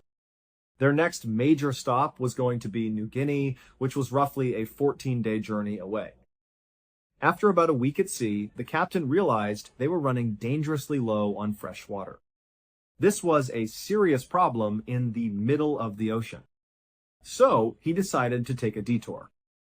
He turned the yacht east and headed inland, navigating along a river system that he knew would eventually bring them to a large freshwater pool. He also knew that this pool had a huge, beautiful waterfall that dumped down into it. So he figured they could just take the yacht's small boat, go right underneath this waterfall, and fill up their jugs with all the fresh water they needed. Then they could head back out to the open sea, and they'd be good to go. So, on the morning of March 29th, the captain anchored the massive yacht out at sea near the mouth of this river system. Then he lowered the yacht's dinghy, which is a much smaller, more agile boat, into the water. Once that was ready, he, Ginger, Jane, and the rest of the crew all hopped into this dinghy along with a bunch of large, empty water jugs. They began making their way from the ocean into the river. They traveled up this river for a little while, surrounded by the rugged Australian wilderness. And then, finally, they arrived at this huge freshwater pool. Right in front of them was the amazing waterfall the captain had described. Everybody was just totally awestruck by the sight of it. It was like a hidden gem in the middle of nowhere. They were in a very remote, very rugged part of Australia at this point, and to see something so beautiful was breathtaking. The captain brought the dinghy right up near the base of the waterfall. One by one, they held up their empty water jugs and filled them with the cool, fresh water. Once all the jugs were full, they were about to turn around and go back out to sea to get back on their yacht. But then the captain had an idea. He thought to himself, you know what? We've been at sea for 7 days straight. It's been very monotonous, just the same routine day in and day out. Maybe it would be a good thing to stick around here for a little bit longer. Maybe we could even hike up to the top of this waterfall and enjoy the view, just enjoy the scenery for a bit before we head back out to sea. So he said to his crew, hey, do you guys want to go to the top of this waterfall? And everyone agreed it was a great idea. It sounded like a fun little adventure. Everyone, that is, with the exception of Jane. She just didn't feel like hiking to the top of a waterfall. She said she would stay down in the dinghy and wait for them. Now, this pool was basically surrounded on all sides by sheer cliff faces. There really wasn't any place to land the dinghy. There were no flat surfaces, no beach, nothing. You basically had cliffs that went directly into the water, and then you had the river that fed back out to the ocean. So the captain maneuvered the dinghy right up against the cliff face, right next to the waterfall. He, Ginger, and the other crew members, not including Jane, carefully climbed out of the dinghy and onto this cliff face. They began climbing, literally climbing up this steep rock wall towards the top of the waterfall. Now, everyone was able to do it, except for Ginger. She kept slipping on the wet rocks. It was very steep, and it seemed kind of dangerous, and she wasn't an experienced climber. So at some point, she abandoned the idea and carefully made her way back down to the dinghy to wait with Jane. The captain and the rest of the crew, they continued their climb up towards the top. So as Ginger and Jane were sitting there in the dinghy, watching the other crew members making their way up the cliff, they started feeling a little bit left out. They were like, you know what? Let's try to find an alternate way up to the top of this waterfall, an easier way. So they began scanning out across the pool, looking at the other cliffs that surrounded it. It looked like on the very other side of the pool, there was a less severe cliff face, one that maybe they would have an easier time climbing up. So the 2 women, in a spontaneous decision, jumped into the murky brown water. They began swimming directly across this pool towards this other cliff. When they made it about a third of the way across, Jane suddenly stopped swimming Ginger noticed and turned around in the water and looked at Jane. She was like, "What's going on?" And Jane would tell her, something just feels off. This doesn't feel right. Let's go back to the dinghy. Let's just forget about this. But Ginger was so close to her goal. She was like, "Come on, we're so close. Let's just keep going. It'll be awesome once we get to the top of this waterfall." So Jane, she was totally hesitant, but she didn't want to let her friend down. She said, "Okay, fine." And they both continued to swim. And then all of a sudden, they heard their captain, who was now at the very top of the waterfall, screaming down to them. He was yelling to get out of the water right now. And they noticed he was pointing down at the pool in a direction slightly away from where they were. So they're looking up at him, confused, and they're following his finger down to the part of the pool he's pointing at. And that's when they saw it. There was this tidal wave of water coming towards them. It was a 12-foot-long saltwater crocodile that had noticed them in the water, and it was charging straight at them. Now, Jane and Ginger knew they were way too far away from the dinghy to be able to swim back to it before this crocodile was going to reach them. So their next best choice was just to turn and swim as fast as they could towards the nearest cliff face. Because again, there was no place to get out of the water. There were only cliffs. So they swam frantically towards this cliff face, which was right on the edge of the bottom of the waterfall. Water from the falls was landing on them as they reached the rocks. They were trying to climb up, trying to pull themselves out of the water, but there was nowhere to grab onto. The rock face was all totally slick with moss and water. There were no good handholds. All they had was this little ledge that was just under the water's surface that they could stand on, but they were still halfway in the water. After they struggled for a minute, desperately trying to pull themselves out of the water, and they realized they couldn't do it, they both just turned around. They locked arms, standing on that ledge together, and they looked out through the curtain of water that was falling down in front of them, out into the pool. And they saw this crocodile had followed them. It had now stopped, right on the other side of the falling water, and it was just staring at them with its mouth wide open, showing rows of sharp teeth. The two women are looking at it, frozen in terror. They don't know what to do. The captain and the other crew members, they see what's going on, and they're trying to climb down the cliff as fast as they possibly can to try to rescue them. But it's going to take several minutes at least before they can get down to the dinghy and get over to them. Jane and Ginger, they're totally aware of this. They're alone. And they're just staring at this crocodile, screaming at it, trying to get it to go away. At some point, the crocodile does just close its mouth and sink below the surface of the murky water. But now, they don't know where it is. This uncertainty, this hidden threat, causes Ginger to completely panic. She let go of Jane's arm, and she dove into the water, off to the right. She was attempting to swim away from where the crocodile had been, trying to make a break for the boat. But Ginger only made it 2 strokes. The crocodile suddenly re-emerged from directly underneath her. It grabbed her by the waist in its powerful jaws and pulled her under the water. Jane is just standing there on the ledge, watching all of this happen right in front of her. She has no idea what to do. The crew is still not down in the dinghy yet, so she's totally stranded. And she's just staring at the area of water where Ginger has been pulled below the surface. Just seconds after she's been pulled under, the crocodile reemerges. Its head is pointed towards Jane. And in its jaws is Ginger. Ginger's got her arms up over her head. Her eyes are wide with terror, and she's looking right at Jane. Jane makes eye contact with her friend for one last horrific moment. But there was nothing she could do. She just watched as Ginger was again pulled back under the water. And this time, she did not come up again. Ultimately, Jane would be rescued from the ledge. The crew would finally get down to the dinghy, they'd swing over, and they would pick her up. About 2 days later, they would find what was left of Ginger's remains. It would later turn out that the captain was well aware of the threat that crocodiles posed in this river.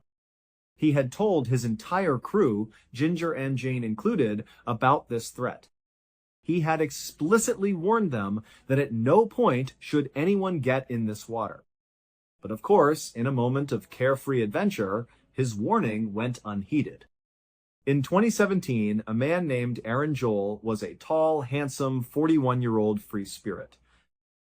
From the time he was just a little kid, he had this sort of restless energy about him.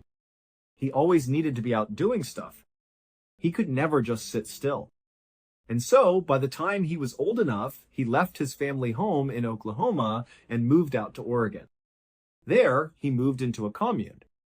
A commune is a community of people that live together and share all their possessions and responsibilities. But shortly after moving into this commune, Aaron got restless again. This wasn't enough for him. And so he left the commune and began traveling all over the United States. But after he had basically gone everywhere in the country, seen all the sights, he became restless again. So he left the United States entirely. He went to Nepal and began traveling all over that country. And while he was there, he met this wonderful young woman from Switzerland named Ladina. The two fell madly in love. And then, when it was time for Ladina to leave Nepal and go back to her home country, Aaron followed her. He moved to Switzerland to be with her. Just a couple of years later, in 2014, the pair got married. They bought a house together and settled down in Switzerland. For a time, Aaron and Ladina were very happy. Their life was very simple and straightforward. They loved each other, and they loved living in Switzerland. But in 2017, Aaron's wanderlust, that deep-seated need to explore, reared its head again. He went up to Ladina and he told her, honey, I need to go out and explore again. I need to go out and be free again. Even if it's just for a couple of days or a week or whatever time it is, I need it. He explained that he needed it in order to feel sane. I don't think Ladina was very pleased about this development. It's hard to hear that the person you love needs to leave to feel free. However, she knew her husband. She knew this was a core part of who he was, and she knew it was important to him and to his mental health. So she said, okay, honey, you do what you have to do. So Aaron thought about what he was going to do to satisfy this deep desire to go out and be free again. He settled on attending that year's Burning Man festival. It was something he had never done before, and it seemed like the ultimate expression of the freedom and community he was searching for. So Aaron left Switzerland and he went back to Oregon in the United States. He met up with a very close friend of his named Justin. Justin was actually someone he had lived with in the commune all those years ago. So the two of them, they linked up in Oregon, and from there, they drove in Justin's big van out to the Nevada desert. When they got to Nevada, they drove out to the Burning Man site. As they were pulling up, they saw thousands and thousands of other vans and tents and all these people out in the middle of the desert setting up and building this temporary community, this utopia. So right away, Aaron and Justin, they found their spot. They parked their van, and they began to build their own campsite. And then after that, they pulled their bikes out of the van and began biking around, helping other people build their sites and build the rest of the community. So by that afternoon, Aaron and Justin had already made lots of new friends. They were out partying and dancing and singing with total strangers, just completely immersed in the Burning Man experience. That night, Aaron would actually turn in early, while Justin would stay up and continue having a good time with the new people he had met. Aaron was just not a night owl. He liked to get a full night's sleep and then get up early in the morning, make himself a smoothie, and do yoga. This was very normal behavior for him. Justin would later say that he really looked up to Aaron. In fact, many people who knew Aaron looked up to him.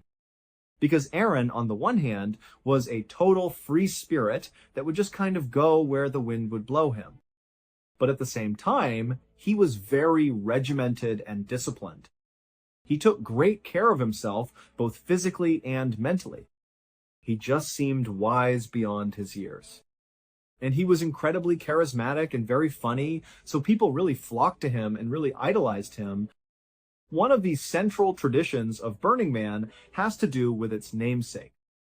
Towards the end of every festival, they build this 40-foot tall wooden effigy of a man and they burn it to the ground. Hence the name Burning Man. So on the night of the so-called man burn, Aaron told Justin that he was not going to turn in early that night.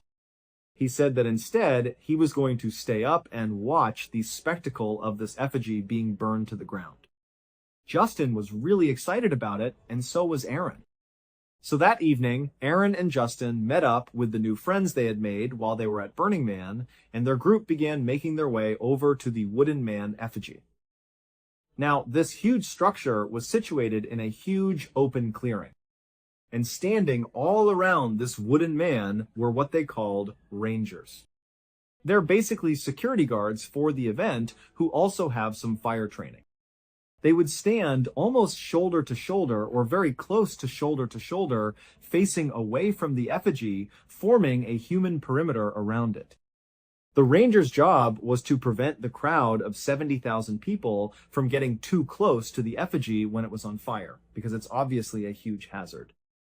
So Aaron, Justin, and their friends, when they got to this clearing and saw the effigy, they would have seen thousands and thousands of event attendees converging on this thing, getting as close to the Rangers as they possibly could on all sides. So Aaron and Justin and their friends, they made their way up to one particular section of this massive crowd, and they began fighting their way through all these people, trying to get as close to the Rangers as they possibly could, because they wanted a good view of the man burn. And then, once they were satisfied with their view, they just stopped and waited for the effigy to be lit. But just before the effigy was lit, Aaron turned to Justin and said, "Hey, I have some friends from Switzerland who are here right now. They're on the other side of the effigy, on the other side of the crowd. I'm going to go see them right now." Justin was totally bummed that Aaron was going to be leaving right before this thing was lit because he wanted to experience this moment with Aaron. But he said, "Okay, no problem. I'll see you. Hopefully, before this thing gets lit, or, I'll see you after this burn is done."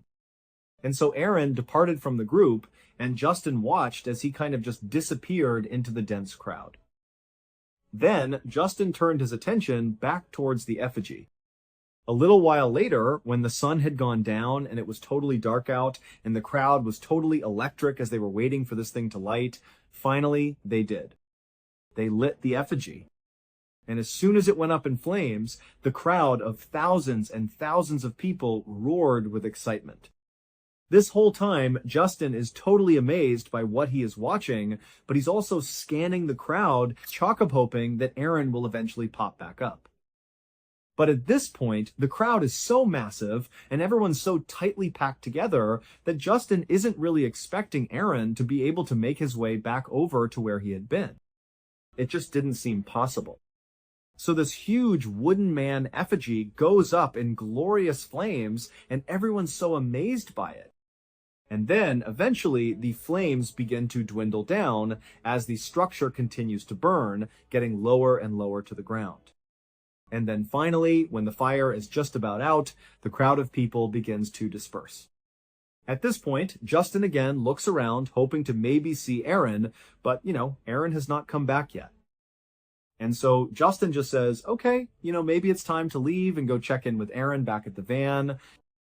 So he notifies his friends that he's going to turn around and head back.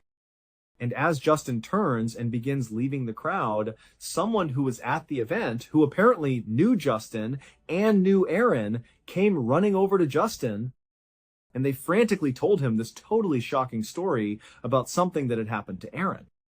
Now, at first, Justin just could not believe it. He couldn't even process it. It seemed so outlandish and so unbelievable that it just could not have possibly happened.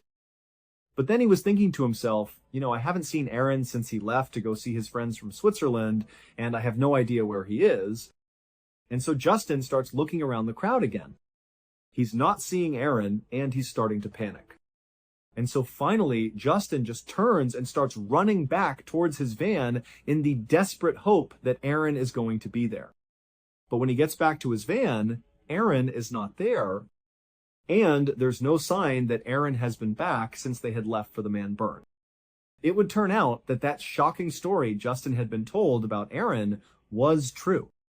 This is what really happened. After Aaron told Justin that he was going to go to the other side of the crowd and spend some time with his friends from Switzerland, he disappeared from the group.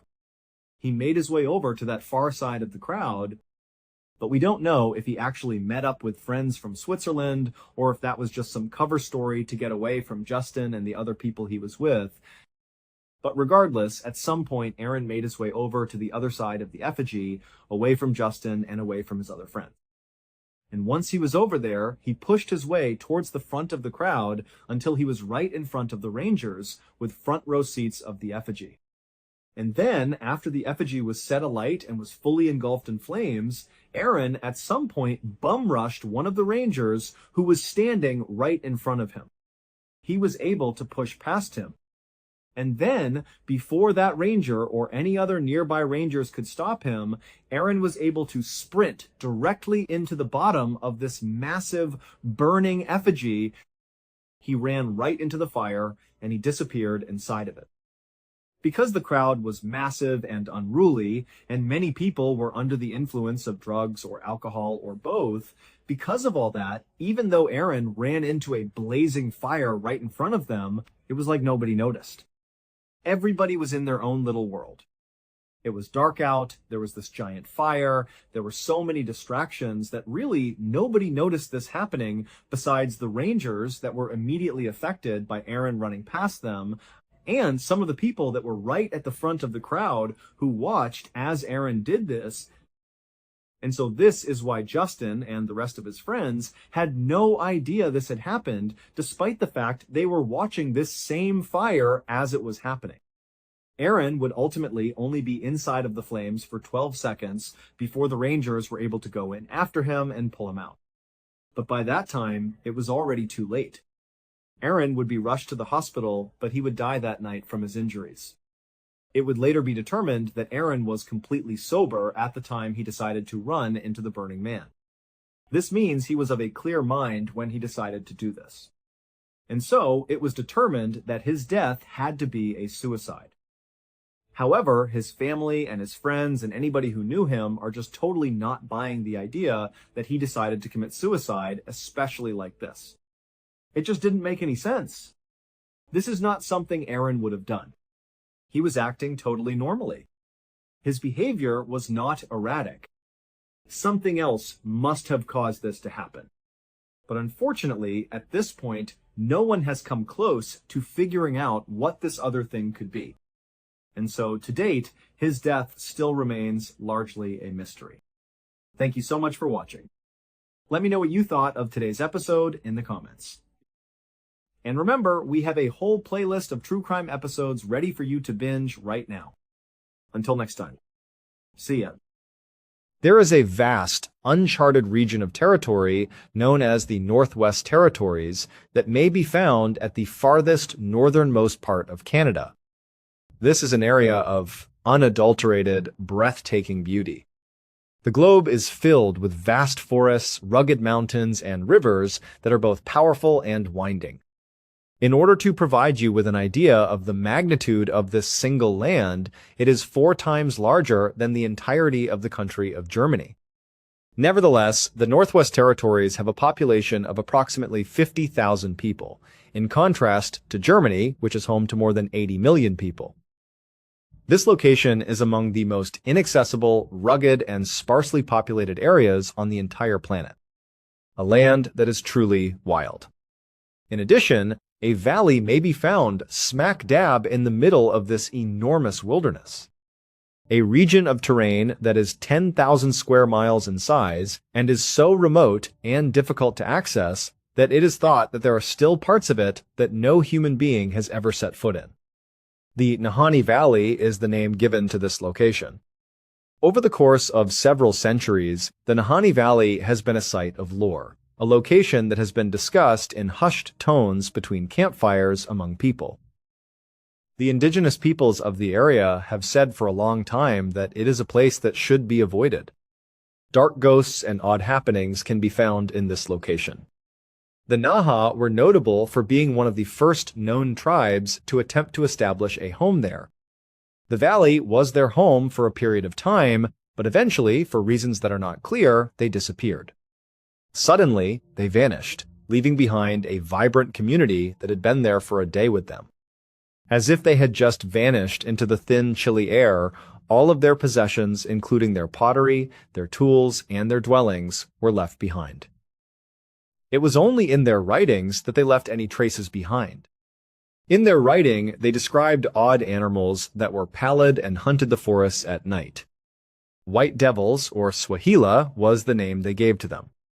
From the beginning of their writings, they were overwhelmed with an ever-increasing sense of fear regarding these aliens, and suddenly, they simply stopped writing. The Naha had passed away. The other tribes that inhabited in the area did not completely disappear, but they did run away. As they packed up their belongings and left the valley, they vowed that they would never return, therefore establishing the Nahani as a location that was both cursed and forbidden. These were merely thought to be old tales, folklore that was intended to keep people away for a considerable amount of time. At the beginning of the 20th century, however, a sequence of actual events began to take place in the Nahani Valley. The occurrences were so peculiar and terrible that they gave the impression that the old legends might not be legends at all. The true beginning of our story takes place in 1904, with three brothers. Willie, Frank, and Charlie McLeod were the four individuals in question.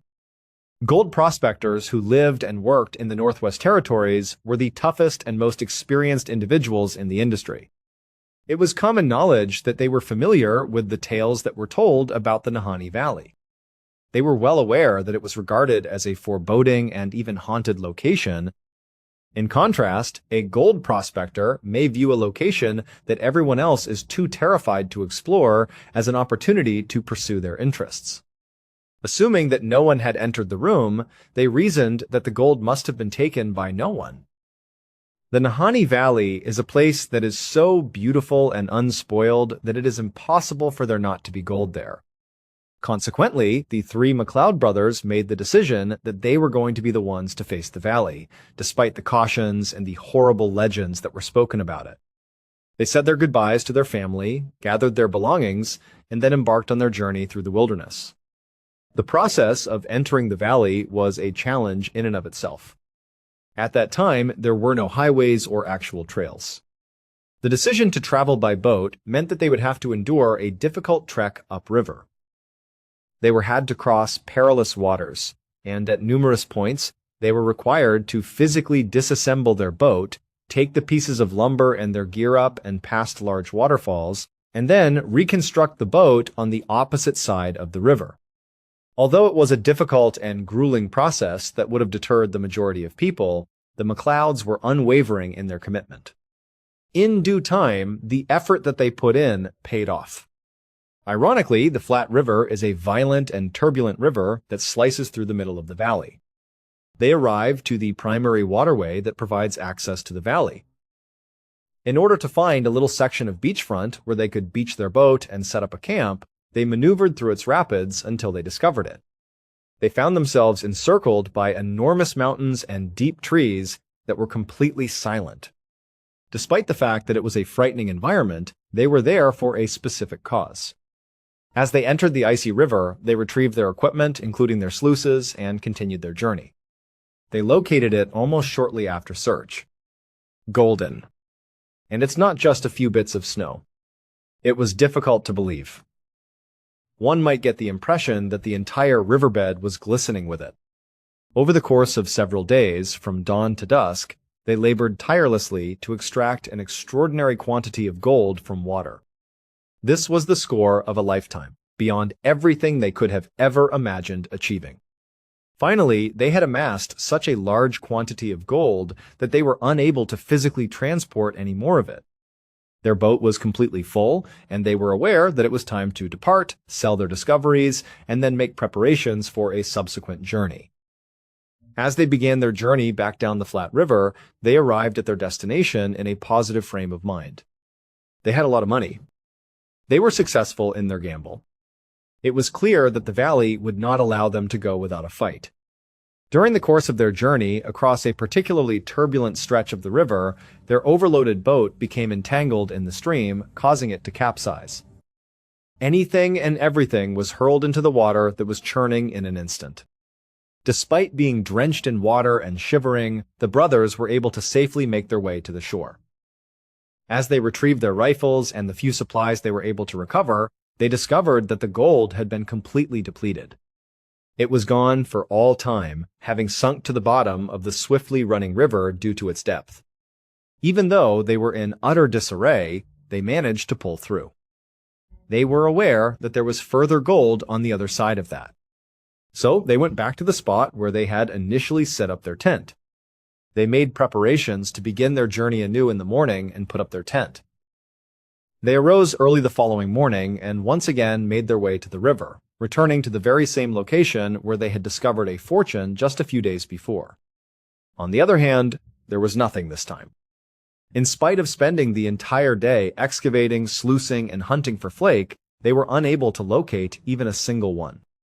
As if the gold had disappeared, the Naha tribe had also disappeared at the same time. They remained for a few more days, but they were aware that they needed to go because their supplies were running low and their boat was no longer available.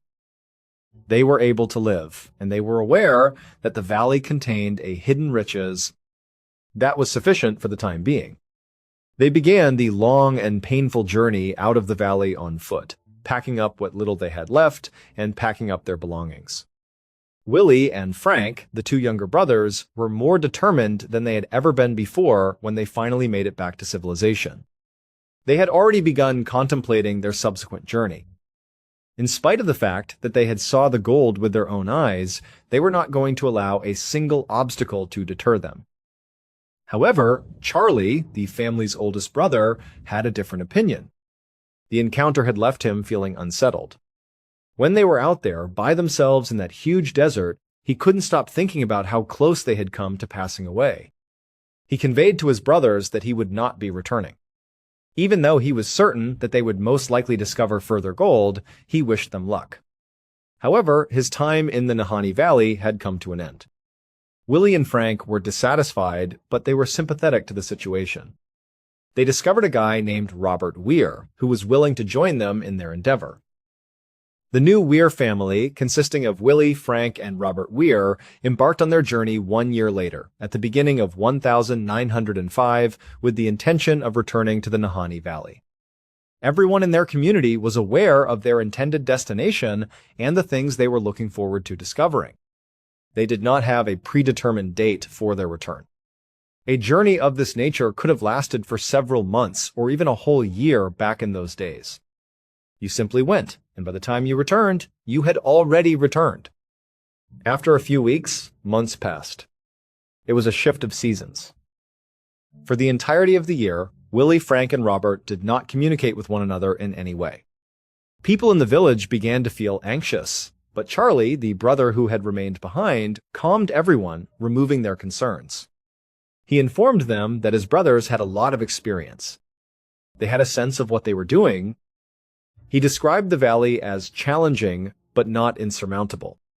He reassured everyone that they should not be concerned. On the other hand, another year went by. Now, the year was 1907.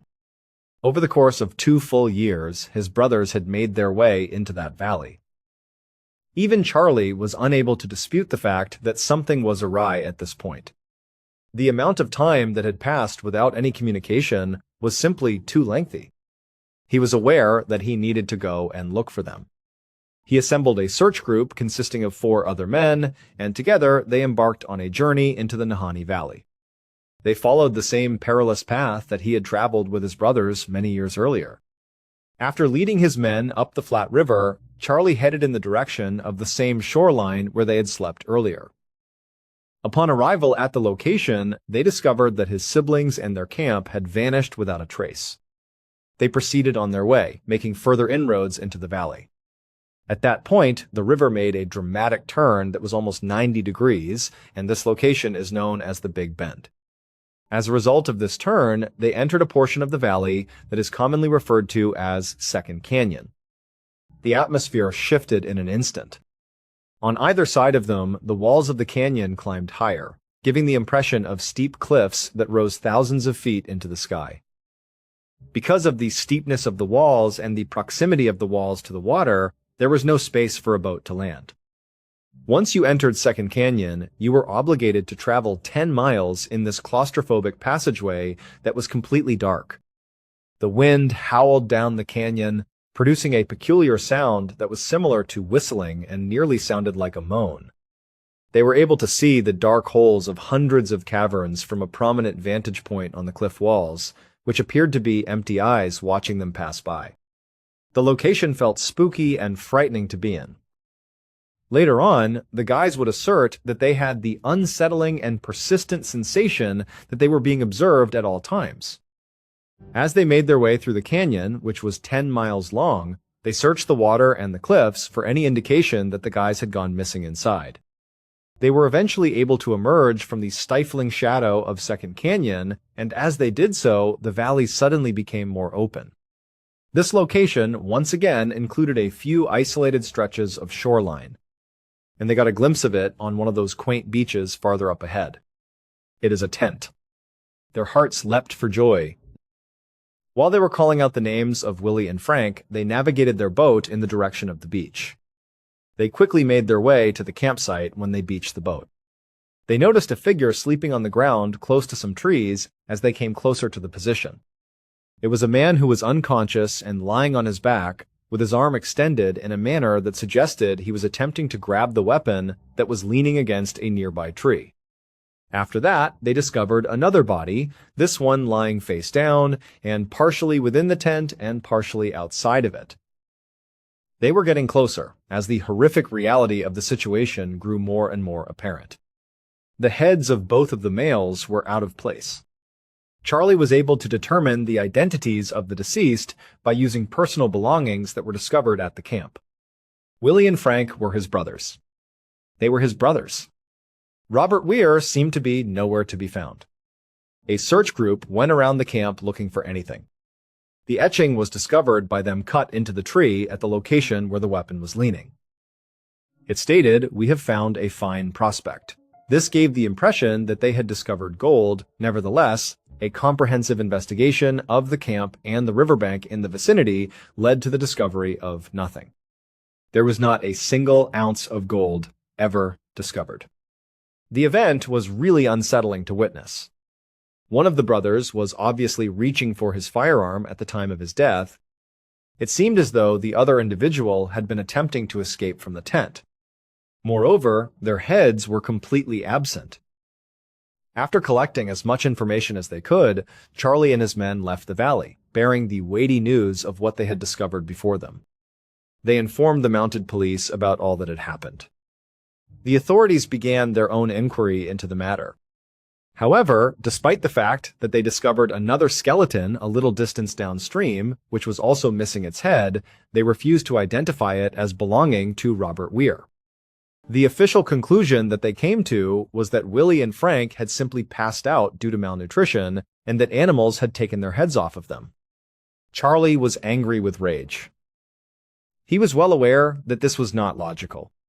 What was written on the tree, where the bodies were located, and what was missing from the heads. As a whole, it indicated that there was something violent and something sinister. The case, however, was resolved.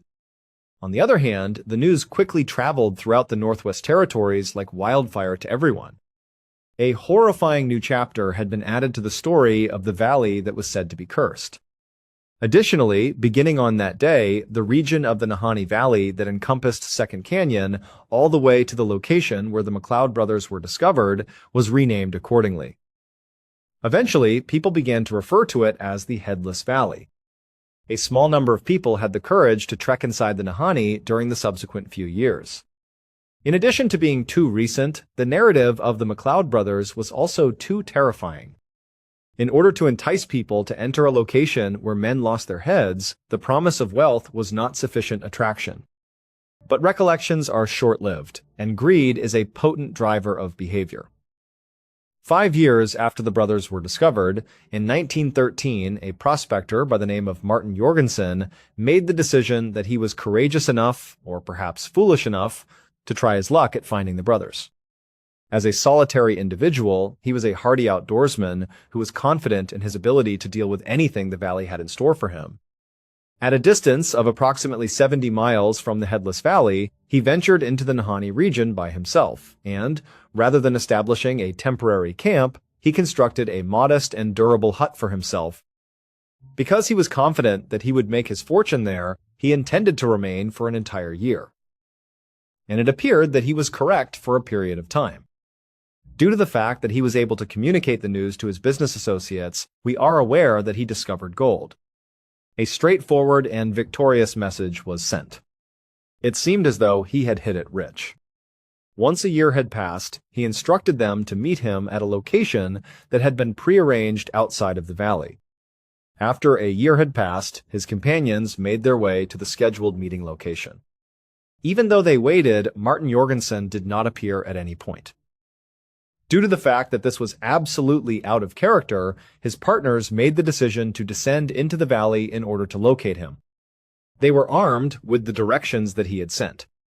As they continued to follow his track, they were eventually able to locate the site of his cabin. However, the cabin was no longer there. What was left behind was nothing more than a heap of burnt wood and ash. It had been entirely consumed by fire and gone up in flames. In addition, the decapitated body of Martin Jorgensen was discovered lying on the ground close to the decaying remains of the cabin. To reiterate, there was no gold to be discovered anywhere in the area. It was decided to call in the mounted police once more. Yet another investigation was carried out by them. Again, they came up with an explanation that was completely in line with the natural world. They came to the conclusion that Jorgensen must have used his stove in a way that caused an accident, which was the cause of the fire. Predation by animals was the cause of the missing head, as was the case with the lost head. It was yet another case that had been resolved, yet another horrible event that occurred in the harsh woods. However, the trend was becoming increasingly difficult for many people to ignore. 8 years later, in 1921, John O'Brien and an anonymous partner, 2 other prospectors, made the decision to test their luck and see what would happen. Despite the fact that they were aware of the tales, they were of the belief that there was a return for every risk. The Headless Valley itself was not too far away from where they established their tent. And very immediately, they discovered gold, just like the others had done. They disseminated the news that they had achieved their goals and that they intended to remain for a considerable amount of time. It had been a couple of weeks since they had begun their journey, and they were getting low on food. Along the path that they used to enter the valley, they had placed a number of animal traps in various locations. For the purpose of examining the traps, John O'Brien informed his partner that he was going to make the journey. It was a lengthy trek that would take him 8 or 9 days to complete, and it was a circuit. For the sake of protecting their wealth and supplies, his partner remained in the camp with them. In spite of the passage of 9 days, John O'Brien did not come back. His companions started to feel concerned about him. It was by accident that he came upon another solitary prospector who was in the vicinity, and the 2 men decided to undertake the mission of searching for O'Brien together. They continued to call his name as they followed the line of traps. They walked for a considerable amount of time. At the moment when the sun was beginning to drop, they entered a tiny clearing. One of the fallen logs was located in the middle of the clearing. In addition, there was a man who was seated on the log with his back to them. "John, is that you?" they yelled out, but there was no response to their question. Completely still, the figure remained in that position. They moved closer with increased caution. They made their way around the log, and as they did so, they saw that it was, in fact, John O'Brien. He was sitting in an upright position, his demeanor uninterested, and he was simply staring into the ashes of a small bonfire that had been extinguished at his feet. He had a book of matches in his hand, and he was holding it tightly. In addition, he had been fully and utterly frozen to death. It was a peculiar fact that the temperature had not been very low. The police, who later inspected the site, said in their report that it appeared as though he had been slain so suddenly that he had no time to react, no time to even realize what was happening. They said that it was as if he had been flash frozen. In the midst of the forest, he remained still, like a statue completely frozen in place. At this point, the stories were stacking up. Burned cabins, headless bodies, and a guy frozen solid make up the scene. The authorities continued to explain that each of these instances was distinct and unrelated to one another, and that they were simply the brutal facts of living in the wild. However, the general public was not entirely convinced. There was a widespread consensus that the Nahanni Valley was a haunted and cursed location at this point. Then, in the year 1926, an event that was both one of the most peculiar and chilling of all time occurred. In the valley, a wealthy hunting party made their entrance. There were perhaps 12 of them, and they were being guided by an experienced guide. It was their belief that there was protection in numbers. They established their camp in close proximity to the river, not too far from the Headless Valley. Nothing of note happened on the first day. After going on a hunt, they went back to their camp and spent the evening around a large bonfire, enjoying each other's company while exchanging stories. They awoke the following morning to discover that one of their party members had vanished without a trace. Annie Lafferty, a young woman, became absent from the scene. She had not yet removed her possessions from her tent. There was no note, and there was no indication that there had been a struggle. In the middle of the night, she had simply disappeared without a trace. The group spent the entire day looking for her, searching the woods and shouting her name numerous times, but they were unable to locate any trace of her. Eventually, they were forced to leave the valley and declare her missing to the authorities. An extensive and official search procedure was initiated. Because her family was so powerful and wealthy, they spared no cost in their spending. But after a number of weeks of hunting, they came up empty-handed. The valley itself seemed to have engulfed Annie Lafferty, as if she had been consumed by it. A man named Charlie, who was known for his solitude and his love of the outdoors, was found in a pub in one of the smaller villages located in the Northwest Territories a few months later. Some men were discussing the mysterious disappearance of Annie Lafferty, and he overheard them talking about it. A look of horror appeared on his face as he listened to the specifics of the incident, including the date and the location. It dawned on him that he had been present. Something had been observed by him. His astonishing narrative was promptly relayed to the authorities, and he went to the police station. During the period when the hunting team was stationed in the Nahanni Valley, he explained that he had been camping by himself in the valley. Even in the evening, he was close enough to them that he could hear their voices. He was not too far away. It was the night that Annie vanished, and he claimed that he was unable to sleep. It was while he was sitting outside his tent that he became aware of a peculiar sound. The sound that could be heard was that of little rocks being dropped into the river, one after the other. The sound was not a natural one, like the sound of rock slides. It appeared to be intentional. He stood up and made his way towards the riverbank in a stealthy manner in order to gain a better glimpse. It was a full moon, and it was shining brightly, which illuminated the area. He turned his gaze downstream, in the direction of the position of the hunting party's camp. He then became aware of it. A woman was climbing up a high, rocky ridge that ran alongside the river while she was absolutely naked. She was on all fours. Unlike a coyote, she was traveling at an unnaturally fast speed, similar to that of an animal. Both her hands and her feet were responsible for the dislodging of small stones, which then fell down the bank and splashed into the river with each step that she took. His ears had been picking up on that particular sound. He stood there, still, observing her in silence. It seemed to him that she was completely insane, and that she would perish from exposure out there. Nevertheless, she came to a halt just as she reached the highest point of the ridge. It appeared as though she was looking right at him when she moved her head.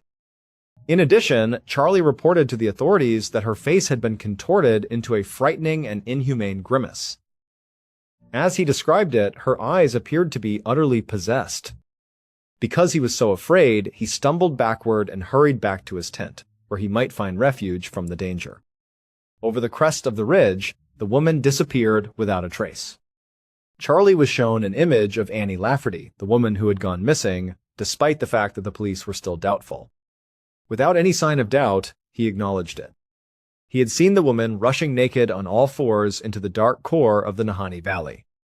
That was the woman he had seen. There was no further sighting of Annie. The number of victims proceeded to reach new heights. In 1931, a prospector by the name of Phil Powers constructed a cabin, discovered gold, and then vanished without a trace. His charred cabin was discovered by a search party that had been sent out. Although the body of Powers was found inside, the investigation discovered that the fire had begun on the roof, which indicates that he would have had a sufficient amount of time to flee the building. As a result, it was determined that it was highly probable that he had already passed away inside his cabin before the fire even began. The year 1936 saw the disappearance of two other prospectors, namely William Epper and Joseph Mulholland. In addition, their cottage was discovered to be completely destroyed by fire. However, this time there were no remains found at all. Simply put, they had disappeared. At the campsite where he was staying in 1945, the body of a guy named Ernest Sabard was discovered inside his sleeping bag. Additionally, he was a prospector who had vanished without a trace. The search crew discovered him without his head when they found him. The year 1946 saw the occurrence of the last important incident. An additional large search party was dispatched to the area in an effort to locate a missing prospector by the name of John Patterson. The individual who was in charge of this search party was a man who was resolute, unyielding, and unwavering in his commitment to unraveling the enigma. They established their fortifications in the Headless Valley, which was the same region in which the McLeod brothers had been discovered. They were sitting around their fire one evening when, all of a sudden, a man emerged from the shade of the forest. The native man wore traditional garb and was dressed in traditional garb. Immediately, he approached the person who was in charge of the search party. His name was not disclosed by him. This is a terrifying warning that he just issued. After that, he informed them that they had to depart the valley without delay. According to him, there were white creatures that were walking around in the woods all around them, and they were very close to their camp. Before the leader of the search group could ask any questions, the man turned around, walked back into the forest, and vanished without a trace. All of the members of the search team were terrified that night by the horrific sounds that emanated from the forest that were all around them. In addition to the sound of enormous trees smashing to the ground, they heard screams and wails that went through their bodies. It was reported by a few of the men that they had witnessed tall white figures moving between the trees that were located on the edge of the firelight. As soon as the sun rose the following morning, they decided to give up their hunt for John Patterson and get away from the valley completely. In a later statement, the leader of the party, the individual who had entered the valley with such a high level of self-assurance, stated that he had never been more terrified in his entire life and that he would never again set foot in that valley. We were never able to locate John Patterson. After that, it appeared as though the odd occurrences in the Nahanni Valley had stopped. However, this is primarily due to the fact that people stopped going in. There were now too many of them, they were too consistent, and they were too terrifying to remain ignored. Thereafter, in the year 1976, the Government of Canada took an unusual action. National park status was bestowed upon the Nahanni Valley by the government. On the surface, it appeared as though this was a move to preserve the natural beauty of the area. In contrast, if you examine the park's regulations in greater detail, you will notice something peculiar. The area does not have any tourist facilities, visitor centers, or trails that are clearly marked. And perhaps most importantly, there are significant portions of the park that have been designated as being completely off-limits to visitors. Nobody is permitted to enter these areas at any time. Neither visitors nor researchers, and not even employees of the park. In addition, the Headless Valley serves as the focal point of the largest of these restricted areas. There is still a legal prohibition against entering the very locations where all of these strange and horrifying events took place, and this prohibition continues to this day. There are a lot of people who think that the government did not establish the park in order to protect the valley from people. They are under the impression that it was designed to shield people from whatever is located in the valley. Annie Lafferty continued to be a mystery, and the mystery of what happened to all of those prospectors has not been solved. The Nahanni Valley is a place where no one is permitted to look, and it is there that the valley conceals its information. You are very much appreciated for watching. If you saw today's program, please share your thoughts with me in the comments section. You should also keep in mind that we have a whole playlist of episodes of true crime ready for you to watch in one sitting right now. Up until the next time, what's up?